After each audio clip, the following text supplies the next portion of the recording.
kingdom, help those who are in need, and be blessed by the light.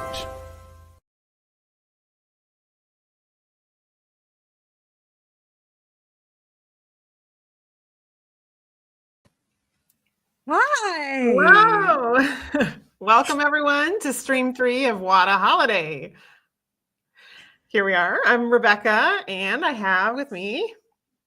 Hi, I'm Beth. You guys know who I am by Beth this point. Been on, I hope you do. How many times have you been on so Just far? once. Just once. Okay. I was a stand-in. I was a last-minute stand-in last night. Okay. So yes, and that was entertaining. Okay, I thought you were on like 3. So this is like your 3rd time. No, I'll be on one more in a couple hours. We'll be on one more in a couple hours. Okay, but yeah, so it's coming. It's coming. We can never have enough Beth. You're Okay, so I don't know if everyone remembers what Beth and I did last year, but we're doing it again. So last year I broke Rebecca. Yeah, oh yeah, it's gonna do it again. We're gonna try to do that again this year. I think you broke me several times, Beth. I'm pretty sure. Okay. Yes, Melinda, give me accents. Yeah. Okay, so in case, we'll just give a little, recap. So what we're doing, Beth and I are going to act out short scenes we have picked a bunch from Wheel of Time show. And anything, through season 2 of the show is fair game. Any scene in the show. 2 people scenes. And we're going to do them in silly, wild styles. So have different like TV or movie genres, different accents, different, I don't know. There's all kinds of stuff. It could be anything. And then, so it's just last year we did all the sexual tension scenes pretty much. There can never be enough sexual tension scenes though. So we gotta see if we can top that, I guess. Yes. This year. Yes. And what can everybody earn here? Beth, if you want to explain. So we're setting tradition, right? Last year, WoTaHoliday fell on my birthday.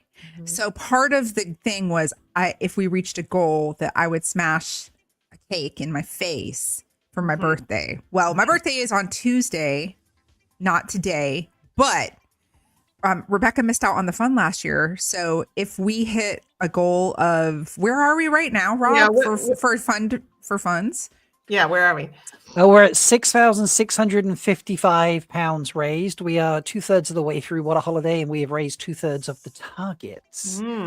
Nice. We are just £345 away from revealing something as beautiful as this. Woo! Yes. So great. It was persimmon season. I was able to find them at my local Asian grocery store. But okay, so I think maybe a realistic goal would be $7,250. Maybe that's a little more than $500 or freedom units this hour. And if we hit that, then we'll smash cake in our face. Both of us. Both of us will. Okay. Yes. Ready for it. We're ready for it. So, yeah, I think, well, let's, okay. So, we're going to tell you, okay. So you can also pick, scenes and styles for us. I have a bunch in spinny wheels that we can use if we need it, but we would really prefer that you in chat pick scenes, like challenge us, come up with a style, come up with a scene, something we're not prepared for. Yes. Make me break again.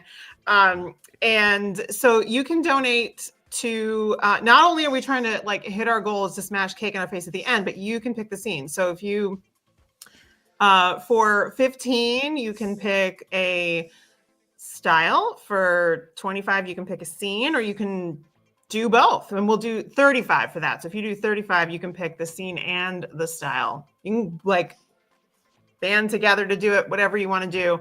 But I would rather all these scenes come from you if possible. Right. But to kick things off, we should spin the wheel. All right, let's spin the wheel. We'll see what you're gonna get. So so Rob, if you can share my screen, then I will spin some wheels. Just need you to set up a screen share first and hit the present button. Oh, okay. Let me do that. Okay, there it is. Present.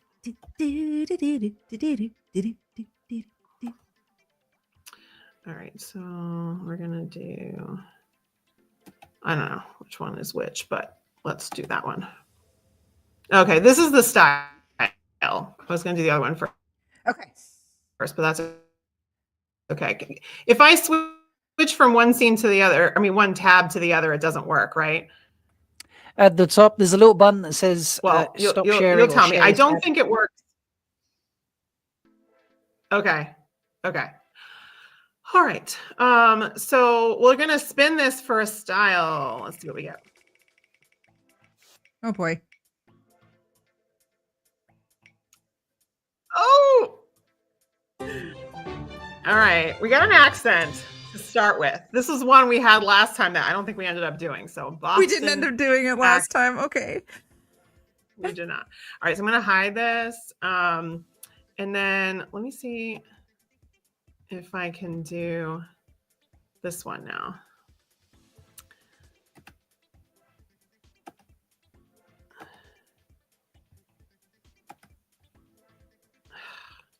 Why is it making this difficult? And now I can't tell which one. So let me see. All right, we're gonna send us this one. I don't like this. I'm making it take too long. I'm sorry. No, it's the same one. All right, forget it. We're gonna just stick. Oh yeah, maybe I can share this tab instead. Let's see if that works. Yay! There we go. Okay, all right. Yeah, I'm figuring this out. You're great. You're doing great. Okay, the tension. All right, so we're gonna do Rand and Swan. So Rand meeting the Amerlin seat. I'm gonna hide that choice. Boston accents. And I'm gonna stop sharing so you can see us. Do you want to be Rand or do you want to be Swan? You can pick. I picked all these scenes so you can pick. Okay. I'll be Swan. Oh, okay. All right. So we're going to see how much we remember. Okay. Oh, in Boston accent. I almost forgot that part. Mother, I stand ready. Took you long enough. So are you going to tell me what I'm doing here? I think you need to go to the park and find a car. Car? A car. A car is a thing. It's a thing. It's a thing. It's a car. I saw it in Tel Aviv, Riyadh. You're just talking a language I don't even know, Mother. And you're going to go down to the yard and have a party with a sword. Oh, sword. I know the sword. Yep, that I know. Do you know sword forms? Yep. I've got 3 of them. It's wicked. Wicked. Yeah, my sword forms are wicked. How'd you know? There's a bubbler in the middle of the park. A bubbler in the park. Now, see, you're talking language I don't know again. I'm so confused. Mother, I don't want to be controlled by no Aes Sedai. So, is that what we're here to do? The Aes Sedai will control you. It is predestined. I don't like that. I don't like it. Don't you walk away from me, Randolph. Oh. No, I've got to go. Sorry. I'm going to go get the car and I'm going to go. Go to Harvard Yard and have a party and drink a beer while you're at it. Yep. The yard, it sounded real nice. I'm going to do some sword forms in the yard. I'm going to go get that car. Got to go. Bye. That was so bad. It was so bad. Yeah, it was bad. Aes Sedai. I was trying so hard to remember a Boston accent because it's been so long since I've lived there that It's pretty niche because I live around there and no one really Yeah. talks like that. So Unless you're a Southie. yeah, And yeah, then it's like if you're a very Southie, then you're really neighborhood where anybody talks anything like that. But yeah. Anyway. Okay, so we got Boston accent out of the way. Everything else is gonna be that one's great. done. We just got that over and done with. All right, and yeah, so I'm gonna keep spinning unless someone tells me that we've got someone who can pick, because I don't know how I'm gonna know that otherwise. Yeah, for real. For real. Yeah, you guys gotta announce in chat if you donated. Yeah. So we can keep an eye on it. Give me bug me if anybody's donated to pick a scene, pick a style, and otherwise we're just gonna keep rolling with it. Spinning the wheel. Spinning the wheel. All right, so I'm sharing my screen again. Let's see if this is gonna work. Sword forms. Sword forms. I don't even think that's right, but okay. All right, can we see it? Yeah. All right, spin for style.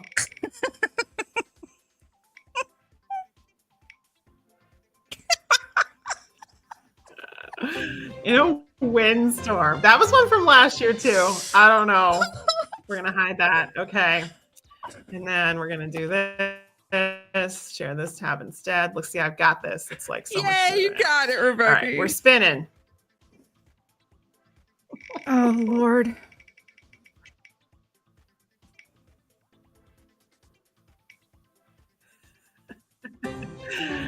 All right. Maureen and Lanfear in the waves, but it's a windstorm, like a black windstorm. Like a black windstorm.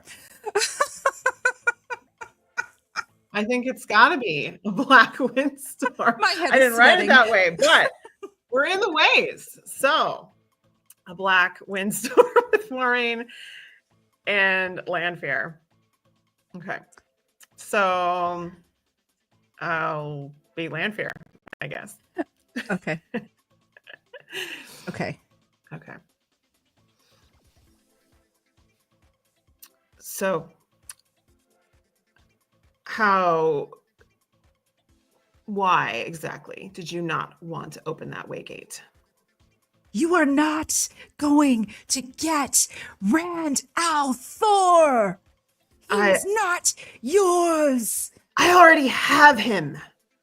I would rather him die than submit to the forces of darkness, you crone. You can die. That's fine with me. No, the black wind is coming. I'll die to the black wind before I die to you, you cur. I can just channel that away. It's nothing to me. Nothing. Just like you. But I know you can channel. I know it. You're lying to me. I can't. Not in here. Not in here. The wind. The wind.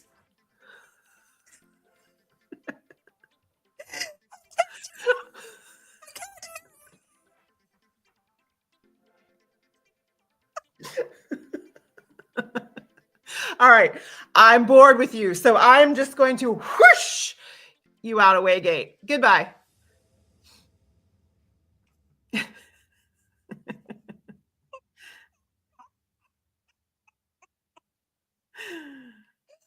See.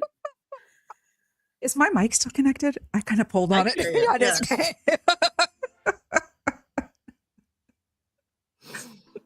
Okay. There. Okay, let's see. All right. Time for more.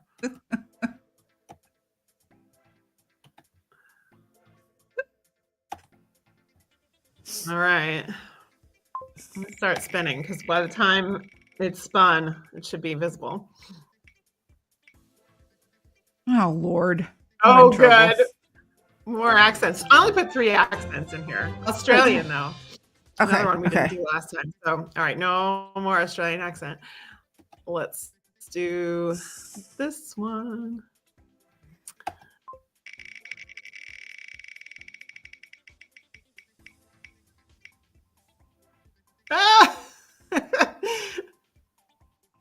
My other land Yes. land fear and Yes.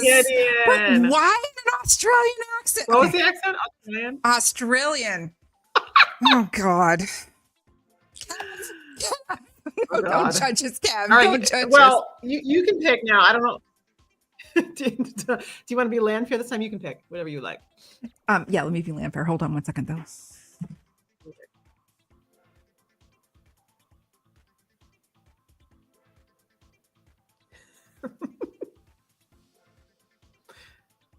I already scared Lanfear away. She's gone.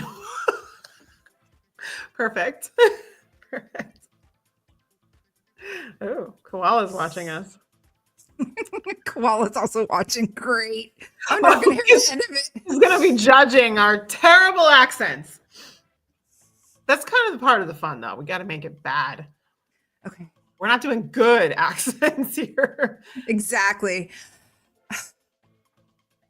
Smile is gone. This is fabulous. Yeah.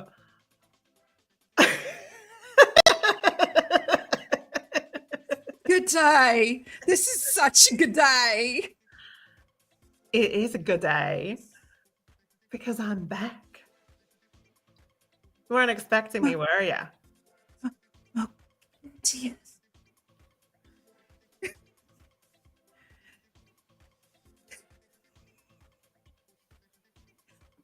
What? He released you? Not just me, babe. All of us. All of us.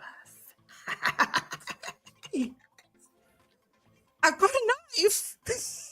I'll use it. You scared yet? Scared of you? God, that's... You know you are.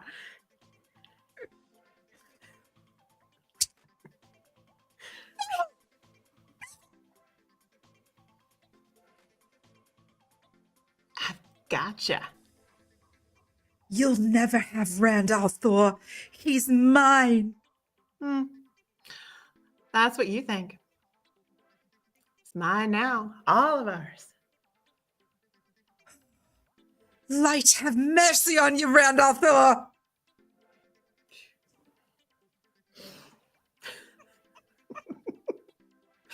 Wasn't much accent there since I was Terrible mostly... accents. Terrible accents, man. You guys donate. Give us scenes to do. Yeah, come We on, need come on. donations for these awesome charities. I mean, don't you want to see us on stage in Prague? I mean, totally. Shadi, we could Shadi has donated. So Shadi, give us what the right. ladies want. All right, I don't know what you donated, but give us something. We got this. Shadi, what are you going to subject us to?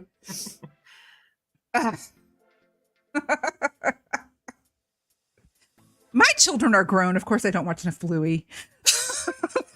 Oh. I'm lucky. Psycho. What are we doing? I don't know. I'm waiting. No, there was no. Someone says there was not one word of an Australian accent. That's true because I said crikey and I said good day. Good day. That was it. Yeah. Oh God. All right. Well, I don't know what we're doing, so maybe we'll spin while we're waiting. Donated $35. Seen Perrin and Envy at the fire in a style of Pig Latin. Oh God, Beth is going to do so well at this, and I am not. Okay, Perrin and Envy fire scene. Okay, all right. Does it have to be Pig Latin, or can I do Offengloffish? No. Let's not do that. Don't do that. That's worse. Pig Latin. Pig Latin. Okay. Do you want to be Avi or Perrin? I don't even remember how to do Pig Latin. It's so like, you take the first consonant, you put it at the end, and you add a to it. So like you'd be Ekabre. Becca Ray would be your name, and I'd be Ethbay. Yeah. A. It's just A, right? So Perrin is Aaron Pay. Correct. Okay. Oh Jesus Christ, Shadi. We'll have words later. Pig Latin. I'm gonna be Perrin. Okay. Yeah. Okay. I'm really just going to say off and I'm going to do it in off and gloffish. You can do it in Latin, and I'm going to do it in off and gloffish because it'll take me forever to think of how to say it. So, Okay. Well, yeah, me too. Just do it wrong. okay. Hofferoffen. Tafel. Mafia for Buffett Jaffer Hoffen. Waffet Savet Lavik Offenuffer. Waffet Laffet. Ooh-yay. Eating hay. Nay. Ime? Nafo. Affe from Nafan Hoffetaffen Naffen Yafu. Affe Waffen Tafu Nafu Waffet Evidence Lafik often Muffins Fafield.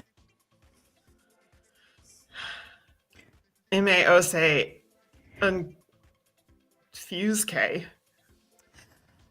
Dafa affe wafest office hoffage lafisly drafai dafas affalafet lafand offend affe raffalafly thafink dafa if offit waffet Buffy, Vaffer offer often tougher office toffing, Vaffer Yafu, Tafu Gafo Daffer, Waffet Mafi, Buffy Cuffus Affe, Affe Muffa Mafi, Often of a Spaffy offer, often Mafi Sophist offers, Waffet Loff of Tafu, Quaffe, Moffet Offen's Coffus Waffet Yafu. Ears hey, I'm a Olfway Opera hey? Affa Cafe. Affe Waffet Taffet. Bye bye. I'm Tay, Ute, okay, Almafe.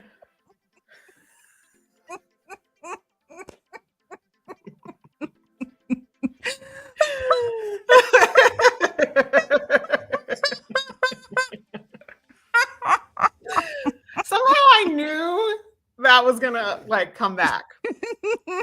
I love off and gloffish. Rafa Baffa Kaffa. Matthew's too good at that. It's too good. All right. Do we have, I think Tom DeSimone, it looks like, had donated. Okay. And so the scene is chat picks, but it's as New Yorkers. So I don't know. As New Yorkers. Chat needs to come to a Chat needs to very quickly pick a scene. Yeah. Very quickly. Right. Because we gotta like keep those donations coming. And keep them coming, guys, because remember, cake smash. Who doesn't like to smash? I mean, I have cake up here. Yeah. Okay. Cage match is doing it. So. Okay. Lord Dragon, make them speak English. The subtitles. Oh no, I'm sorry for the subtitles. It's horrible. It's just nonsense. Well, if it makes you feel any better, the people who don't need the subtitles also don't know what we're saying. So no one does. Igloo scene. Oh, igloo scene is New Yorkers. Okay. Oh. Okay. Okay. Do we want?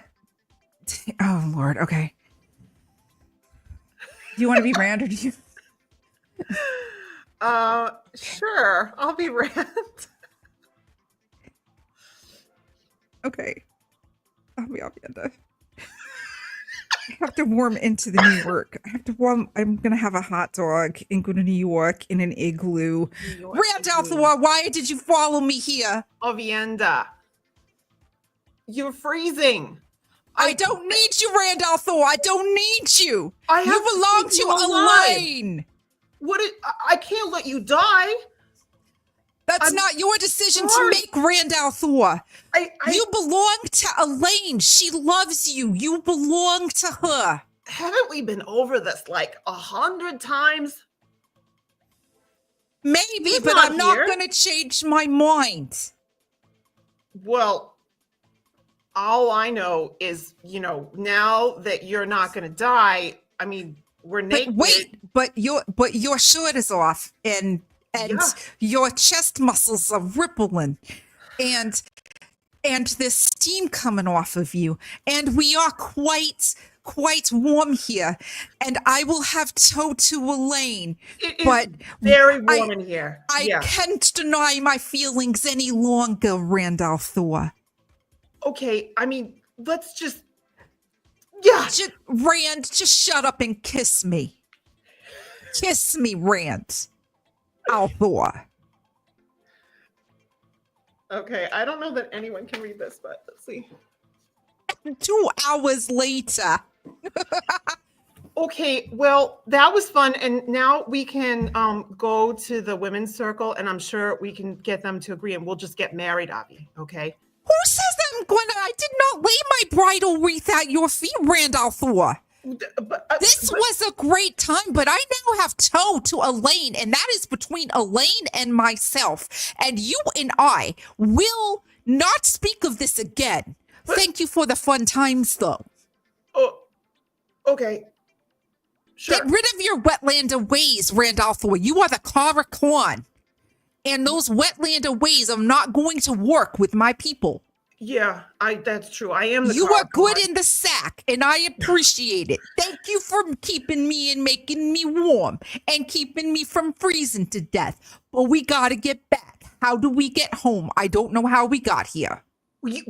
I mean, you got us here, so, I Well, figured let's you could get try us to home. find out where the heck we are. What is this stuff anyway?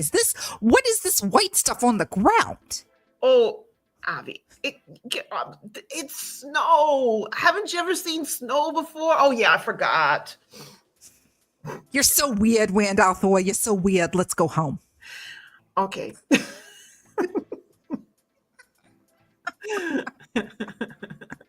Those 2 Utes. You guys. You Utes. Someone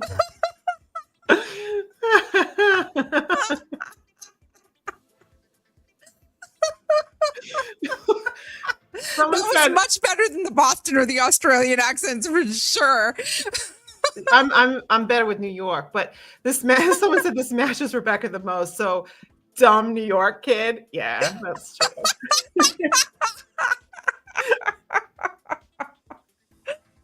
God. Okay.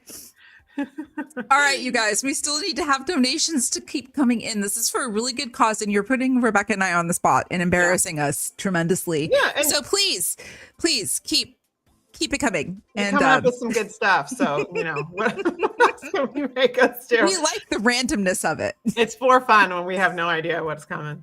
Absolutely.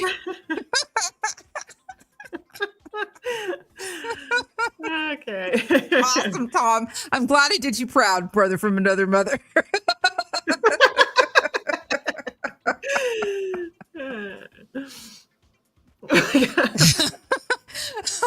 Okay, for now, let's spin.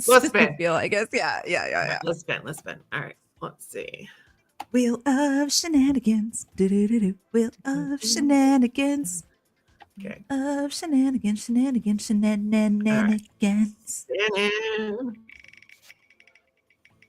Oh God, please don't land on Scottish. Oh my God, I jinxed us. You got all the accents. It's Scottish. Scottish. Head Hiding pants. that. No.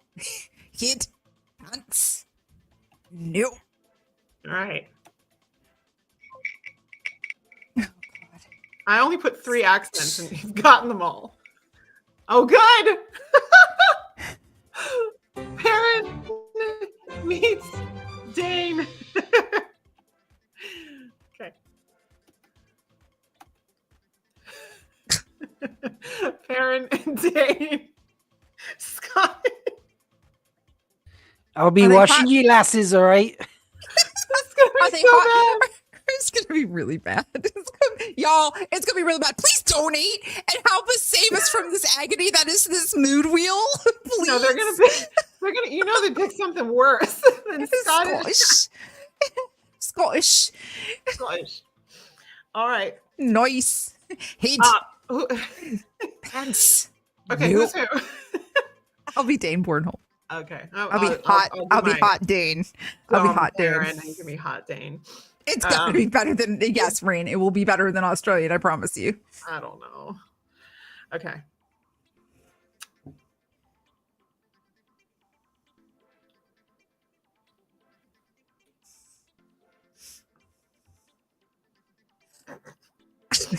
Hey lad, where are you? What are you doing by that cage? Oh, nothing. Just nothing. Get away from her. She's dangerous.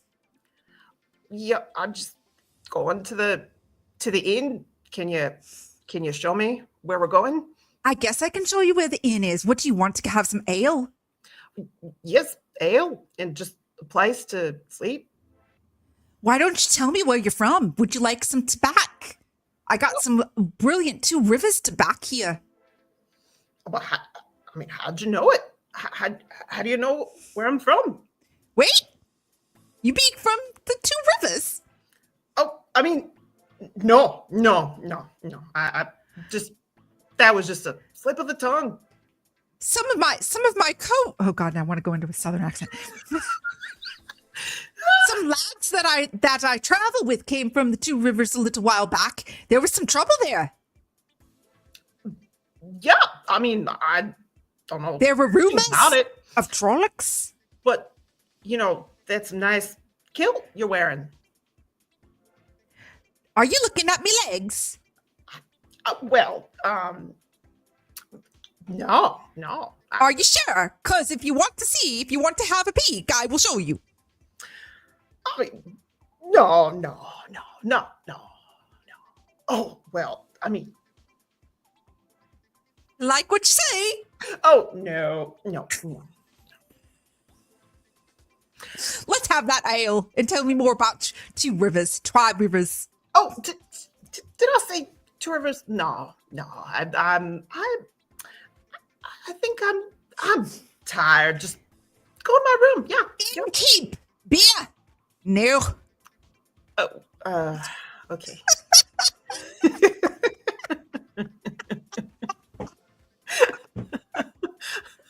Oh, Jesus Christ. There it is. Hot Dane in a kilt. It did go Wisconsin a little bit. It did. I can't help it. I can't help Wisconsin, it. yeah. Oh, okay. Oh. Moggy uses compulsion on Elaine and 90. Oh my. Disney villain. Oh my. Okay. Do you remember the scene when they're in Tanchico? Yeah. Kind of. Yeah, sort of. I don't remember what she's using compulsion on them for, but kind of. She wanted to find out why they were there. She knew that they channeled and she wanted to. Yeah. Yeah. It's been a hot minute. They were tanning in Tanchico. They had just been tanning in Tanchico. And okay. do you want to be Elaine or do you want to be or in Nynaeve or do you want to be? I think maybe I'll just pick one of them. Like okay, so I get to be Moghedien. Sure, you can be Moghedien. I was Moghedien before, so I'll be Nynaeve, I think.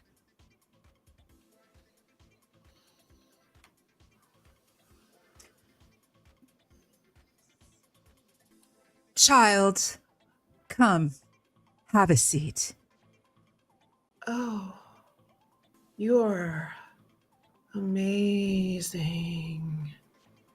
I know, darling. Just sit. We need to have a talk. Sure, whatever you say. What exactly are you doing here at this inn in Tanchico? Well, I'm just looking for... I'm on a quest, and I need to reach my destiny here. When I reach my goal, and then I can be the hero that I know I'm meant to be. Are you a poor, unfortunate soul? I am. Don't worry. I have a use for you. You're going to tell me everything about all the reasons why you're here. And after we're done with this conversation, you will not remember any of it. Well, I think I've already told you everything. I need to reach my destiny and complete my quest. Child, stop pulling at that braid. I find it quite annoying. Oh, right. I wasn't doing anything with that. No, I wasn't. Good girl. What do I need to do? I do believe that you have given me everything I need. Now, go up to your room. Get under the covers and dream sweet dreams of me. I will always be in your dreams. Be gone. What just happened? For some reason, I'm very tired. I'll go to bed. Yeah, that's what I want to do. I want to go to bed. Good night.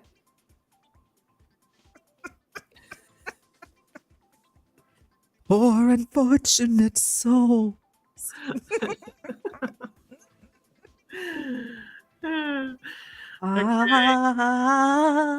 It's my favorite movie. It is good. It is good. I like it. Okay. Okay. Do we have any other donations that have come in since we I can get ready to spin? Lou, Theron, and Land having an "It's Not You, It's Me" breakup. Oh, Tony Montana and Rosie Perez. I don't know who Tony Montana or Rosie Perez is. I know Rosie Perez is very like. Yeah, I know who, but I don't know who Tony Montana. I don't know who Tony Montana is either. Help us out here. I need to hold on. Hold on. Oh, from Scarface. Al Pacino. I've never Scarface. seen it. I've never seen it. But are they both like it's the New York again, isn't it? The mafia. It's the mafia. Okay. I mean, we could do the mafia. It's not you, it's me. We could do it. We could do it. We could do it. Okay. We could do it. Are you going to be Luz or Lanfear? I'll be Luz Theron. Okay, Luz.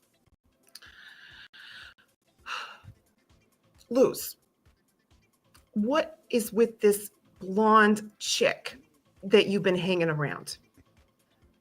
Lanfear. Have a seat right here. Have a seat. We have to talk. We are talking. I don't want to have a seat. I'm just going to stand. You're going to have a fucking seat right now. Sit. Are you talking to me like that? I was going to say that it is the you problem, not a me problem, but it's clearly. I don't think so. No, I don't think so. This is you, Luz Theron. You got to tell me what's going on with that blonde chica because I do not like her. And the way she looks, she is just so boring. She is none of your fucking business. And I said, sit down now. And I say she is my fucking business. Look, you stay away from my Ilyena. Or you're going to make me stay away from her? Ilyena, you said? Her name is Ilyena? What kind of name is that? And it's better than your name, Mirin. It's better than Mirin. I was going to try to have a civil conversation here with you, and you had to come in and be all attitude. So sit the fuck down and let me tell you what's going to happen. I know you didn't just call me Mirin, because that is not my name, Luz Theron. Lanfear. Okay? That is my name. You will always be Mirin to me. Get out. That if you're not going to sit, get out. That is why you do not deserve me, Luz Theron. It's not about deserving. I don't want you. We'll see about this Ilyena chick when I'm through with her. Okay? Didn't exactly go as intended, but that's okay. I don't know what I intended. Lanfear came to play. Lanfear came to play. Lanfear always comes to play. Was I a gangster in a past life? I was a single mom for a long time. It's almost the same energy sometimes, depending on your child and their age. I just want to say it as Lanfear every time now. Lanfear. We're just going to say it's Lanfear. Lanfear.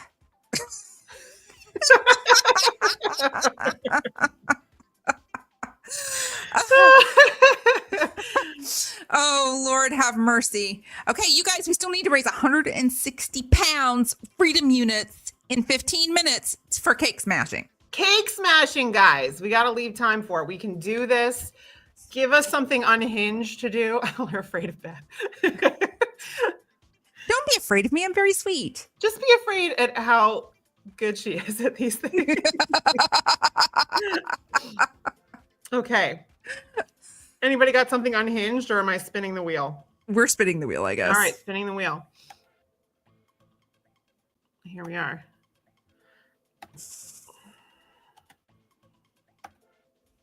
You guys, I'm All right. vegan. I can't eat this cake. I have to smash this cake. So let's go. No. Sitcom. Not an accent. Take it. Sitcom. Okay. All right. Now we're going to go over here and see what we're doing as a sitcom. Oh, yeah. The next calendar reveal as well, guys. All right, Brian. I see Come you. on. Yeah. What are we doing? All right. All right. Nynaeve and Lana having a lesson in the kitchen as a sitcom. In the form of a sitcom.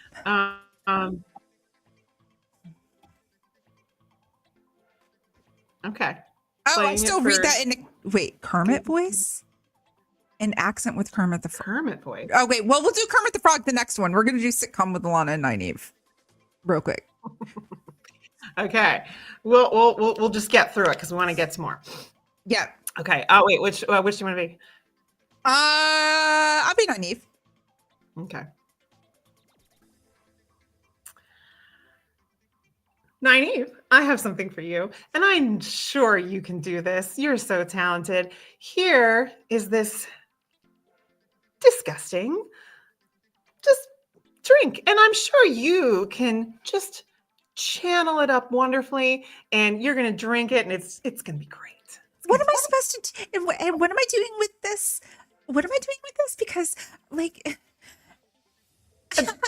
Don't you know? You're supposed to, like, just take these threads and just pull it out and, just, drink it. You're going to be great. You I got really this. don't think you can make me do that.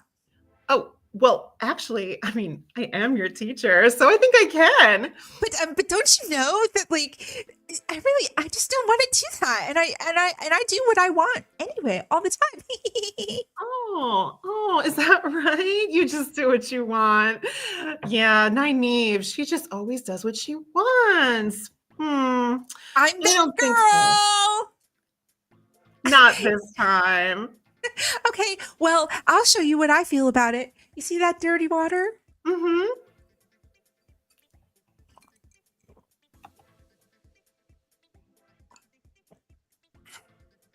So refreshing, so delicious.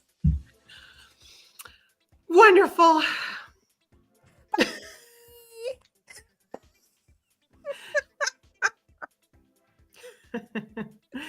Okay, I'm seeing stuff about Kermit and Miss Piggy. Kermit and Miss Piggy. And I don't know what scene we're gonna do, but has anybody donated to do this? Because I mean, Kermit and Miss Piggy's great. We're gonna do it. Kermit and Miss Piggy is amazing. Kermit.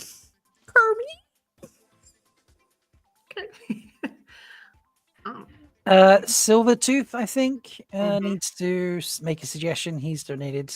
Okay, let's hear it. What are we gonna do in the style of Muppets? I think it's I'm Miss Silvertooth anyway. Piggy. Although he could just be like putting in his money from earlier from their slot. So Oh, okay. Okay. Well, I can spin a wheel for a scene if we need to. And we can Okay, do- yeah, spin a wheel for a scene, and we'll do Miss Piggy and Kermit the Frog. Okay. All right. It's this one, I think. Okay. Spin.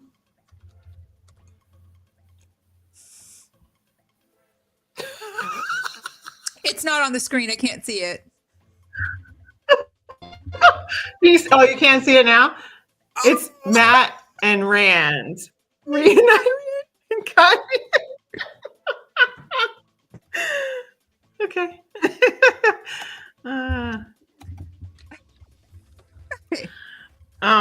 Okay, so does Matt feel more like Kermit? I'd say that. I mean, either one of them, really. I'd say that Okay. Miss Piggy would be Matt, I think. Okay. All right. Well, you do that because they're saying they want to see you do Miss Piggy. So I'll be Kermit the Frog here. I don't know how to do it without the New York accent sneaking in now. I know. I got it. Okay, wait. Okay. Kermit the Frog. Oh, this is like a weird, I don't know. Okay, so I have to say something and you overhear me, right? That's okay. Yeah. Oh, these dice. I know that voice. Miss Matt? Is that you? Oh, Rand! Rand! Oh! Where have you been, Rand? Oh, yeah! I can't believe it's you! I've been here all this time, and I don't know where you came from, Rand. I am afraid I had some, just stuff to do, and, I'm sorry, Miss Matt. It's okay, Rand. Let me hug you. Oh, yeah, that's quite a hug. Great. Get over here, Rand. I'm Matt. I don't know what I'm doing right now. Nope. I almost sound like Jennifer Coolidge at this point. Oh, that works. No, it doesn't. Something. Brian, Kermie, is that a dragon in your pants? Kermie, is that a dragon in your pants? Yeah, I am the Froggy Reborn. I just, Okay. All right, guys. I don't know if we're gonna make it.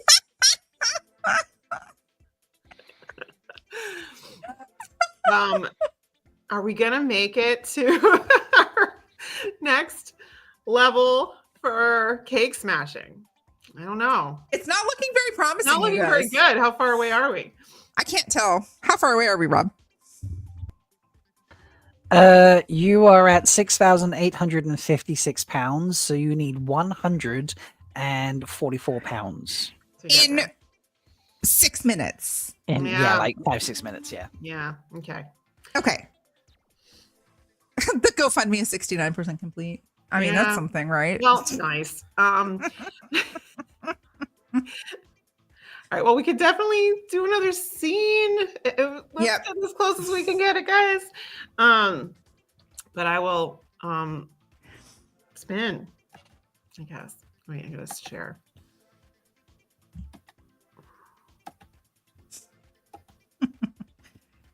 Gotta share your screen. Yeah, I'm doing it now. Okay. Okay.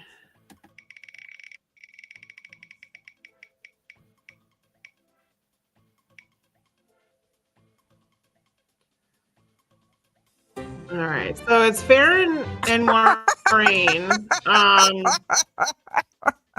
Farron knows what Maureen has been up to.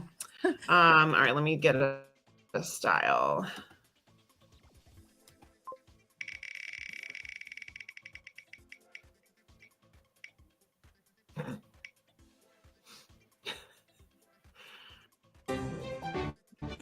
Okay.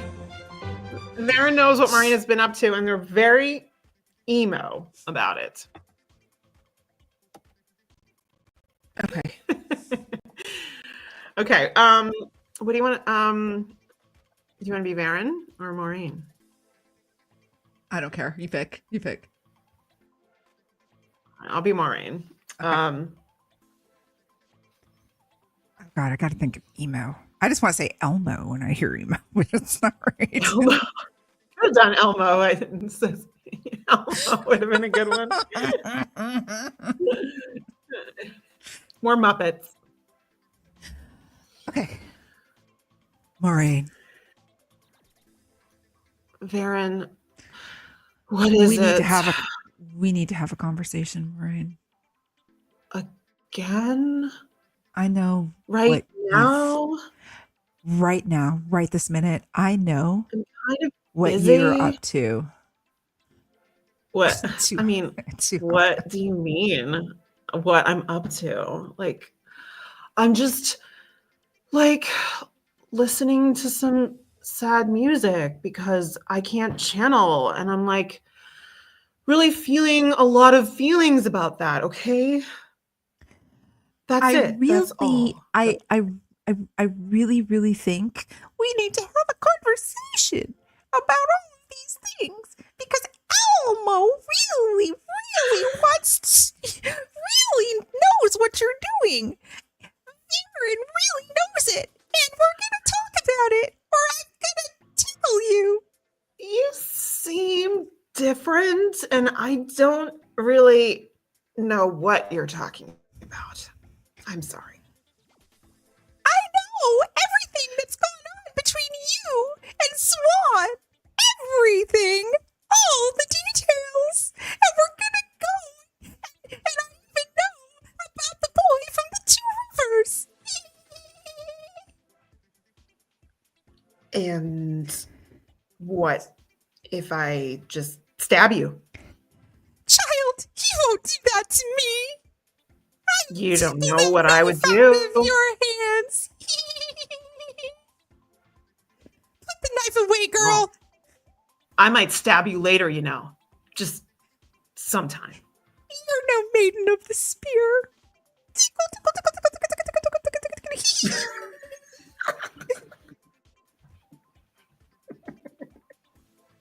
I transitioned to Elmo partway through because I was reading chat. Beautiful. I loved it. Great. Okay, you need to pick a chat winner to go into the Frosty Mug raffle. And while you're doing that, let's bring in the next party of people. That's Koala Scout. And Hey, I'm assuming this is Thirsty, but there's nothing there currently. Oh, where's our Thirsty? Wait for it, everybody. Artists, right?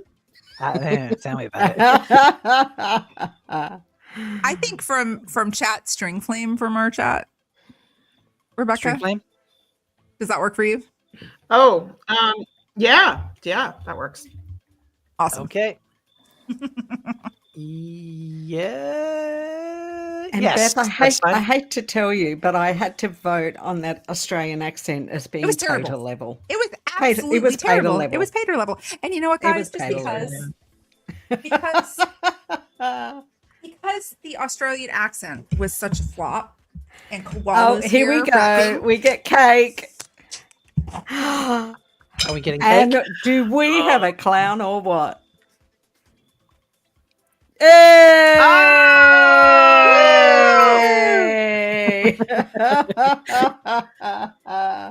Amazing. I can't see anything. It tastes delicious.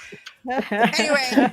Well, I mean, last second donation What a way to of go. any amount, and maybe I'll do it too. What a way to go. Yeah. Can you hear me? Yes, we can. Yes. We Yay. can hear you, Thirsty. And we can see your Key Sierra. It looks great. Oh, it's gorgeous. All right. Bye. Bye. Bye. Enjoy the cake. All right. Woohoo. Take it away. Here we Take go. it away, Parody Crew. Just call me in the background whenever you need anything. I have forgotten Great. the most Thanks, Rob. important part of this whole thing. Oh no, what's that? One moment. You can go ahead and Do we have keyboard sound, or is that what we're doing? I'm working on that right now. Oh, gotcha. You look Yay, absolutely fabulous, darling. Thirsty It's true. AF. Woohoo! So we've got an hour. We've got goals. Rob, would you be able to put our first donation levels and goal tiers up? So Here it is. We plan to raise $500 over the next hour. So you can start giving like right now. And what's going to happen is once we hit our first $100 or £100, sorry, look, my bad. I did the graphics. I put dollar signs, not pound signs, just converted in your head. We're all confused. It's fine. So when we hit our first 100, we will unlock another level of donations and things that will happen. And I'll just give one little tip. It may involve balloons. So $5. And if you nominate a word, either Scout, Tranfear, or Thirsty, or both of them together, we'll write that into a verse. We're going to tell you in a minute what the song is that we're parodying. $10, and you get to write a line or a verse that gets plugged in or gets a verse written around. $10, and if you nominate a word, Scout is going to have to write a verse with that word being rhymed into it. So get your companion out, dig deep, make it hard. $20, and you get to nominate a theme, and Scout has to write a verse around that theme. So to kick it off, what we're going to do is we're going to get our gorgeous Thirsty the Clown to tell us what the song is and sing us a little bit of the song just to wet the palate and get you all going. And there's one more thing down the bottom there. The biggest donation we receive over this next hour will get a Cards of Time card, a limited edition card created in your honor with whatever you want on it. So, Thirsty, take it away. Give us the song and some starting. Oh, yes, I'm still getting things coordinated. This has been a minute since I've been on the stream. How's it going out? Coordination is the key. I can't. So Koala wants you to make rhyming difficult for me. I would rather you make it fun. Well, yes. I mean, now that's a really good point. Like, you might just think of a word immediately that would be really fun to make rhymes with. So either, but you know, I'd like to see some tricky words too.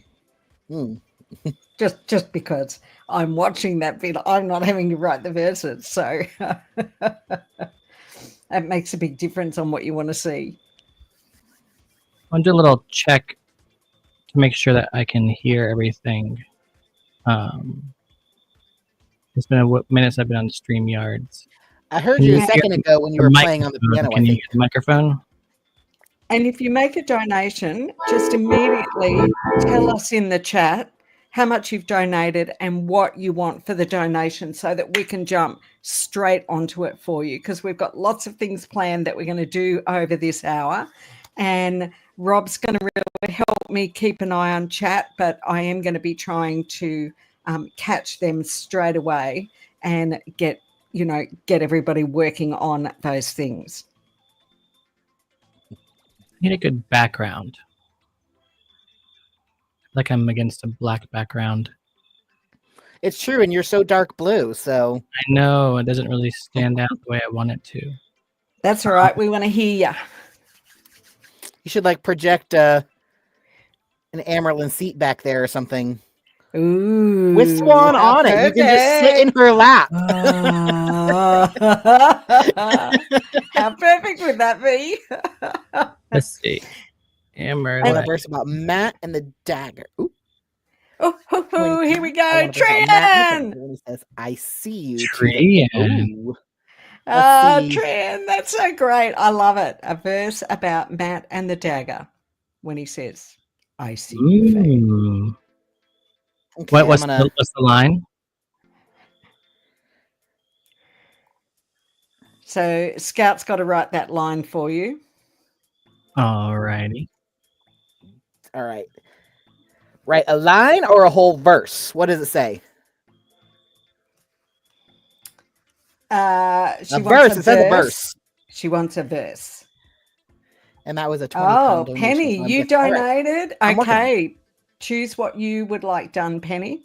And while Scout's working on it, it would be really good if we all know what the song is. Yes. Thirsty has chosen a great song to work with. It's a holiday theme song. Oh, I'm wearing my holiday themed shirt. I have my Santa koala.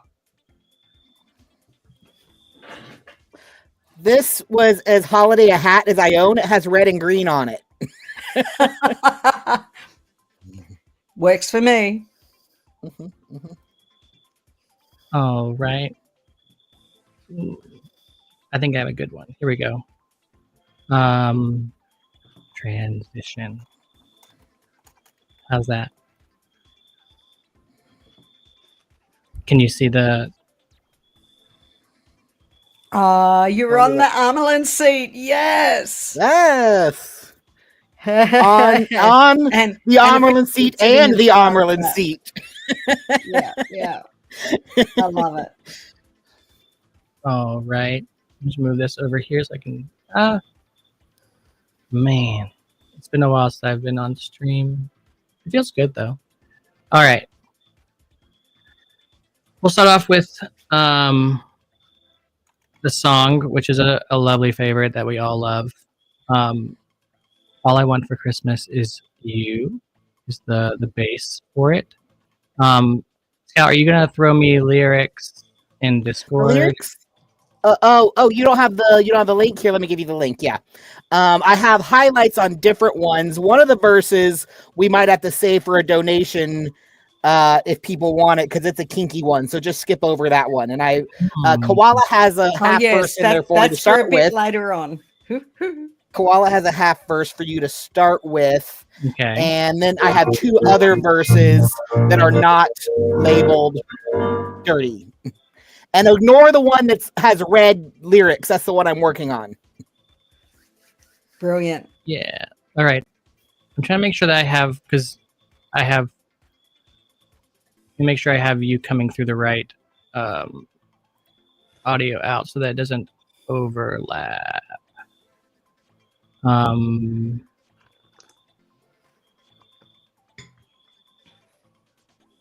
Because are you hearing yourselves?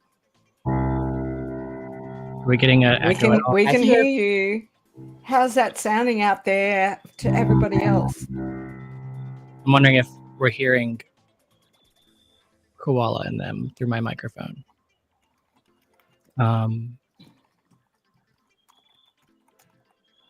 Make sure you're not hearing double sound. Anyone hearing double sound at all in the chat?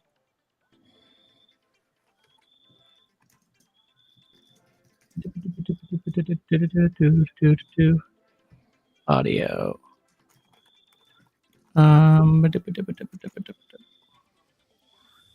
Why? Can you hear this? Yes. Sounds good. Well, hopefully the chat's not hearing you all double time, because I can hear you in my ears. Can I even see chat? I can see chat. No double sound no here. doubles. Woo! Okay, go for it.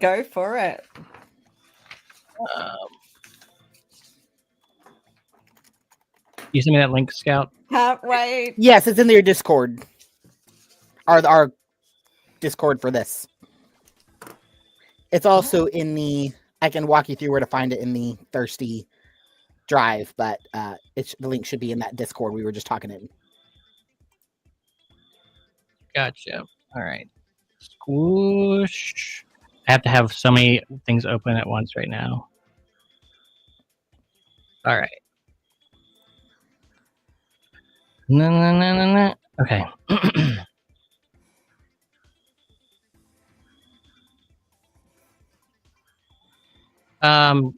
There's a music going on in the background. Yeah, I was just going to say, I can hear other music in the background. I was looking everywhere. It's gone away. Woohoo! I didn't put my baloobs on nor my nails. Do we have baloobs as an option? Like, can you access them? They're right here. Cool. Oh yes, we do need balloons. We absolutely need it.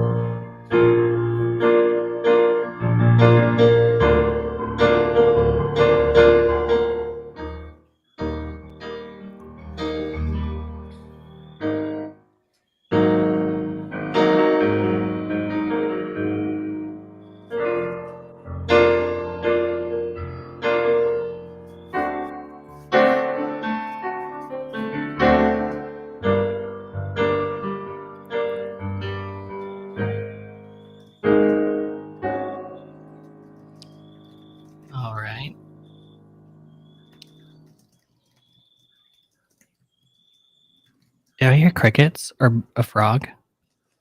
Yes, I've got my door open. Is it distracting? Because I can close the door, but it's hot.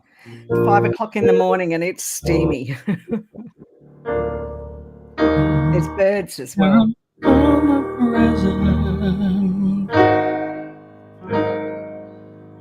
Just a reminder. Cool. So we're in it. You mean to sing the first one? Yes, please. Go, go, go. That I don't want a lot for WoTaHoliday. Yep. Mm-hmm. Yep, go for it. Cool.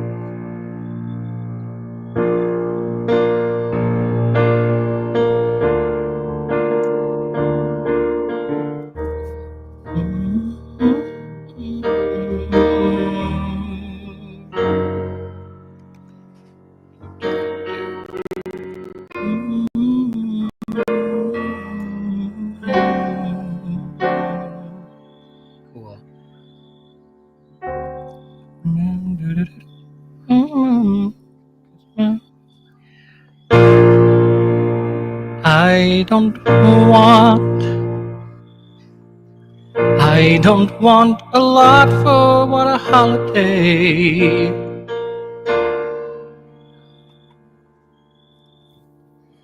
Ooh, I've been playing with. So there's. Sorry, I was like, you'll hear this later as one of our things, but there's some key switching, and I don't care about the present underneath the. Ooh, I'm already starting really high. We're gonna drop this down a couple because.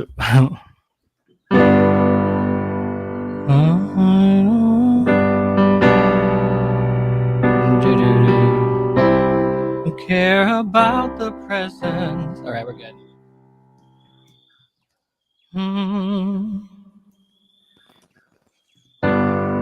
I don't want a lot for WoTaHoliday. Just parodies I need, and I singing all my favorite songs. With my favorite clown, Thirsty. And you didn't finish it. You can make it up on the spot. You maybe had okay. I feel like you should get a donation for that.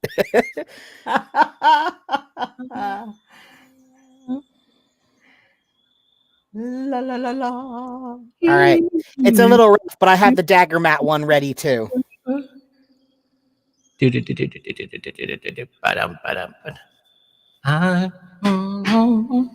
have it? Where is it? It's at the bottom. Dagger mat. So $5, nominate a word to be written into a verse or a line. $10, write your own verse or line. $10, nominate a word to be rhymed. $20. Are we just saying convert the dollars into pounds, or are we saying 10 pounds? It's pounds because I'm so stupid. I didn't know if we're like convert this into pounds, or we're just like just put a pound sign in front. Just make it 5 pounds. Yeah, Know what the conversion rate is, whether that's reasonable or not. I don't need a lot of treasure. Just this dagger, ruby red, and I, by which a little girl and family may or maybe not have been blessed. A fading shadows I can see. Ooh, no, B. Oh, C. Wait. What? What? C. Fading I shadows my lyrics. I can see. Star staring not straight back at me. My inner darkness grows.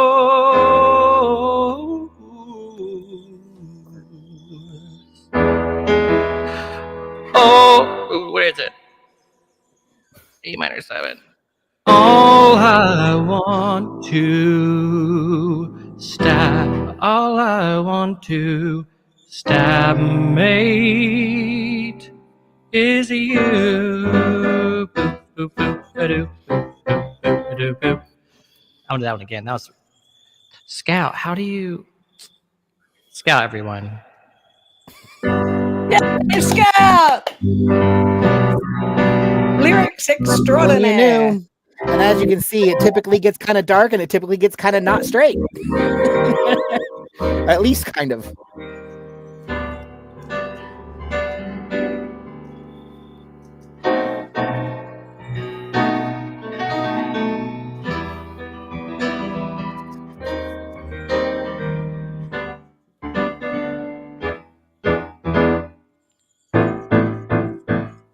Now, like when you think about it, you just wrote that, Scout, just then off the cuff for Tran.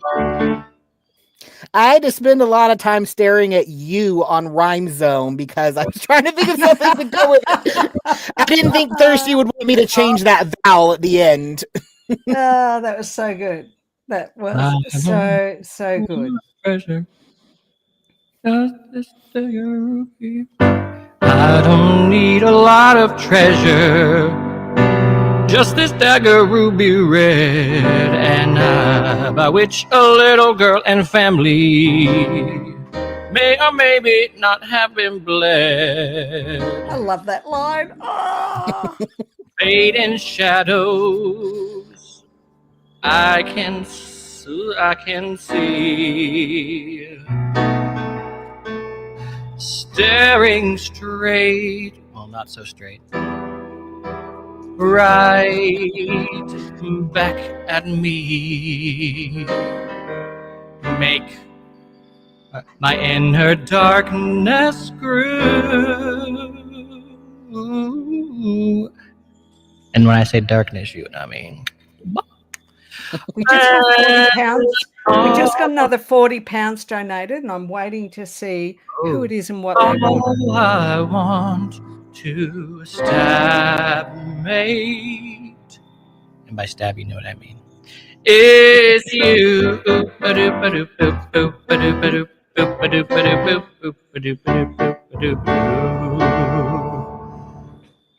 we going to put the bloobs in? I have not. Include Are we White going to? Cloak. Well, Right, do we feel like we want to let's see. Please include White Cloak. Let me write that down. Sue Lynn wants White Cloak. White Cloak. All right, let's see. Hardly, I don't know.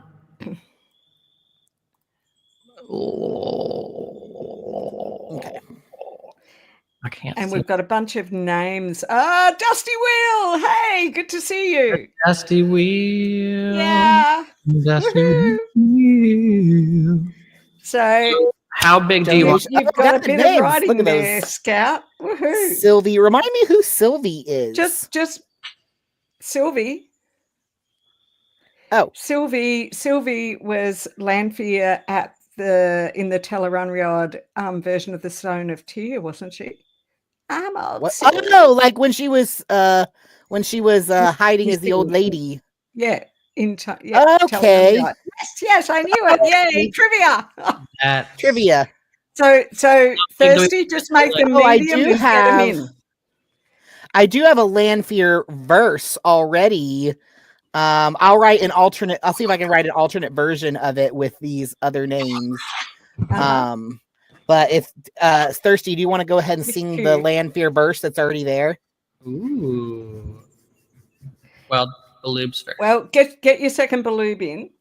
Because we don't want a lopsided Thirsty. That would give me Or do we? Or do we? Cat sides.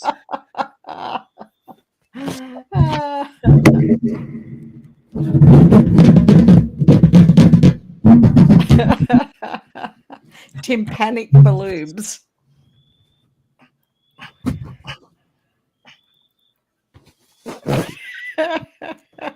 But now I can't see the keyboard. And we're only 79 pounds away from the next calendar reveal, everybody. So I don't think Thirsty has seen any of the calendars yet. So we want that to happen on this stream. And I mean, we want to hit $500 or pounds. Pounds. I'm going to get it right You by the call it end of the 500 hour. A By the end of the theme. hour, I will have it right. A theme. And the Dusty Wheel is Theme, calling Telerun for a Riot. theme of Telerun Riot. Well, we are Mm, we are in ripping your into it here. dreams, Dusty Wheel. Oh, maybe I can And- combine those.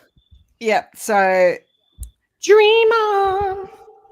we are now only £10 away from unlocking the next tier of donations that you can make. So we have already raised £90. Okay, 10 more pounds, and we unlock the next. This is very exciting. Who needs more chosen? Now I'm here. I'm back this age I came to slay. So give it up for nameless land fear.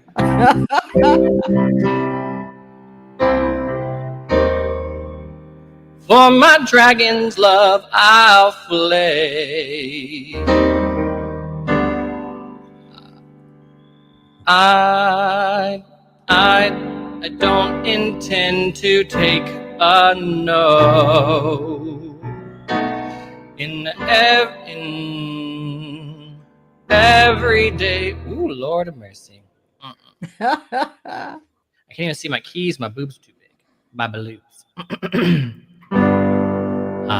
Who needs more chosen? Now I'm here.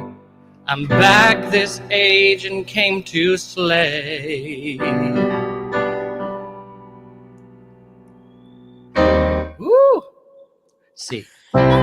So give it up for nameless land fear. For my dragon's love I'll flay. I don't intend to take a no. In every age he's still my beau. Perfect. Rejection I refuse. Rejection I refuse. All I want this turning is, can you guess? Lose. Dun, dun, dun, dun, dun, dun, dun, dun, dun, dun, dun. Perfect. That's And pretty good yes, Lose Junior, min is a single word, and it would be perfect in a verse. Scout, you have your work cut out for you. No, we're both. I feel like you're making Scout work. I'm working as fast as I can. Yeah. Can we open the next tier now and do other things? I know that's where the next tier kind of gives us a break because we get like other things happening. We just need 5 more. 10 more pounds, and we hit the next tier. And I'll just tell you, if you're thinking, oh, do we want to get there? It does involve balloons. So that's all I'm going to say for the moment. Is that the next tier level does involve balloons. I need this lose-lose situation. It is. Combination. Do. A lose-lose situation. And I believe we only need another £79 or so for the next calendar reveal. Ooh. Ooh. Come on, brain. We're 69% of the way. Well, all right, everyone stop. Everyone stop. It is the perfect number. Man, Scout, you gotta put that lose-lose in there somewhere. Oh, lose. No Did someone say pressure. that? Did I get that lose? That's like a lose situation. If it doesn't make it in today, I think it's going to make it into something eventually. Although that's Shantane who said it. Sounds like she might have a song brewing already. Oh, duetting with Shantane. Now that'd be fun. I can't. I'm almost like, has anyone else in the chat ever tried to play pianos with big balloons? Probably. It's not easy. It's not easy. I'm not sure if it's a common pastime.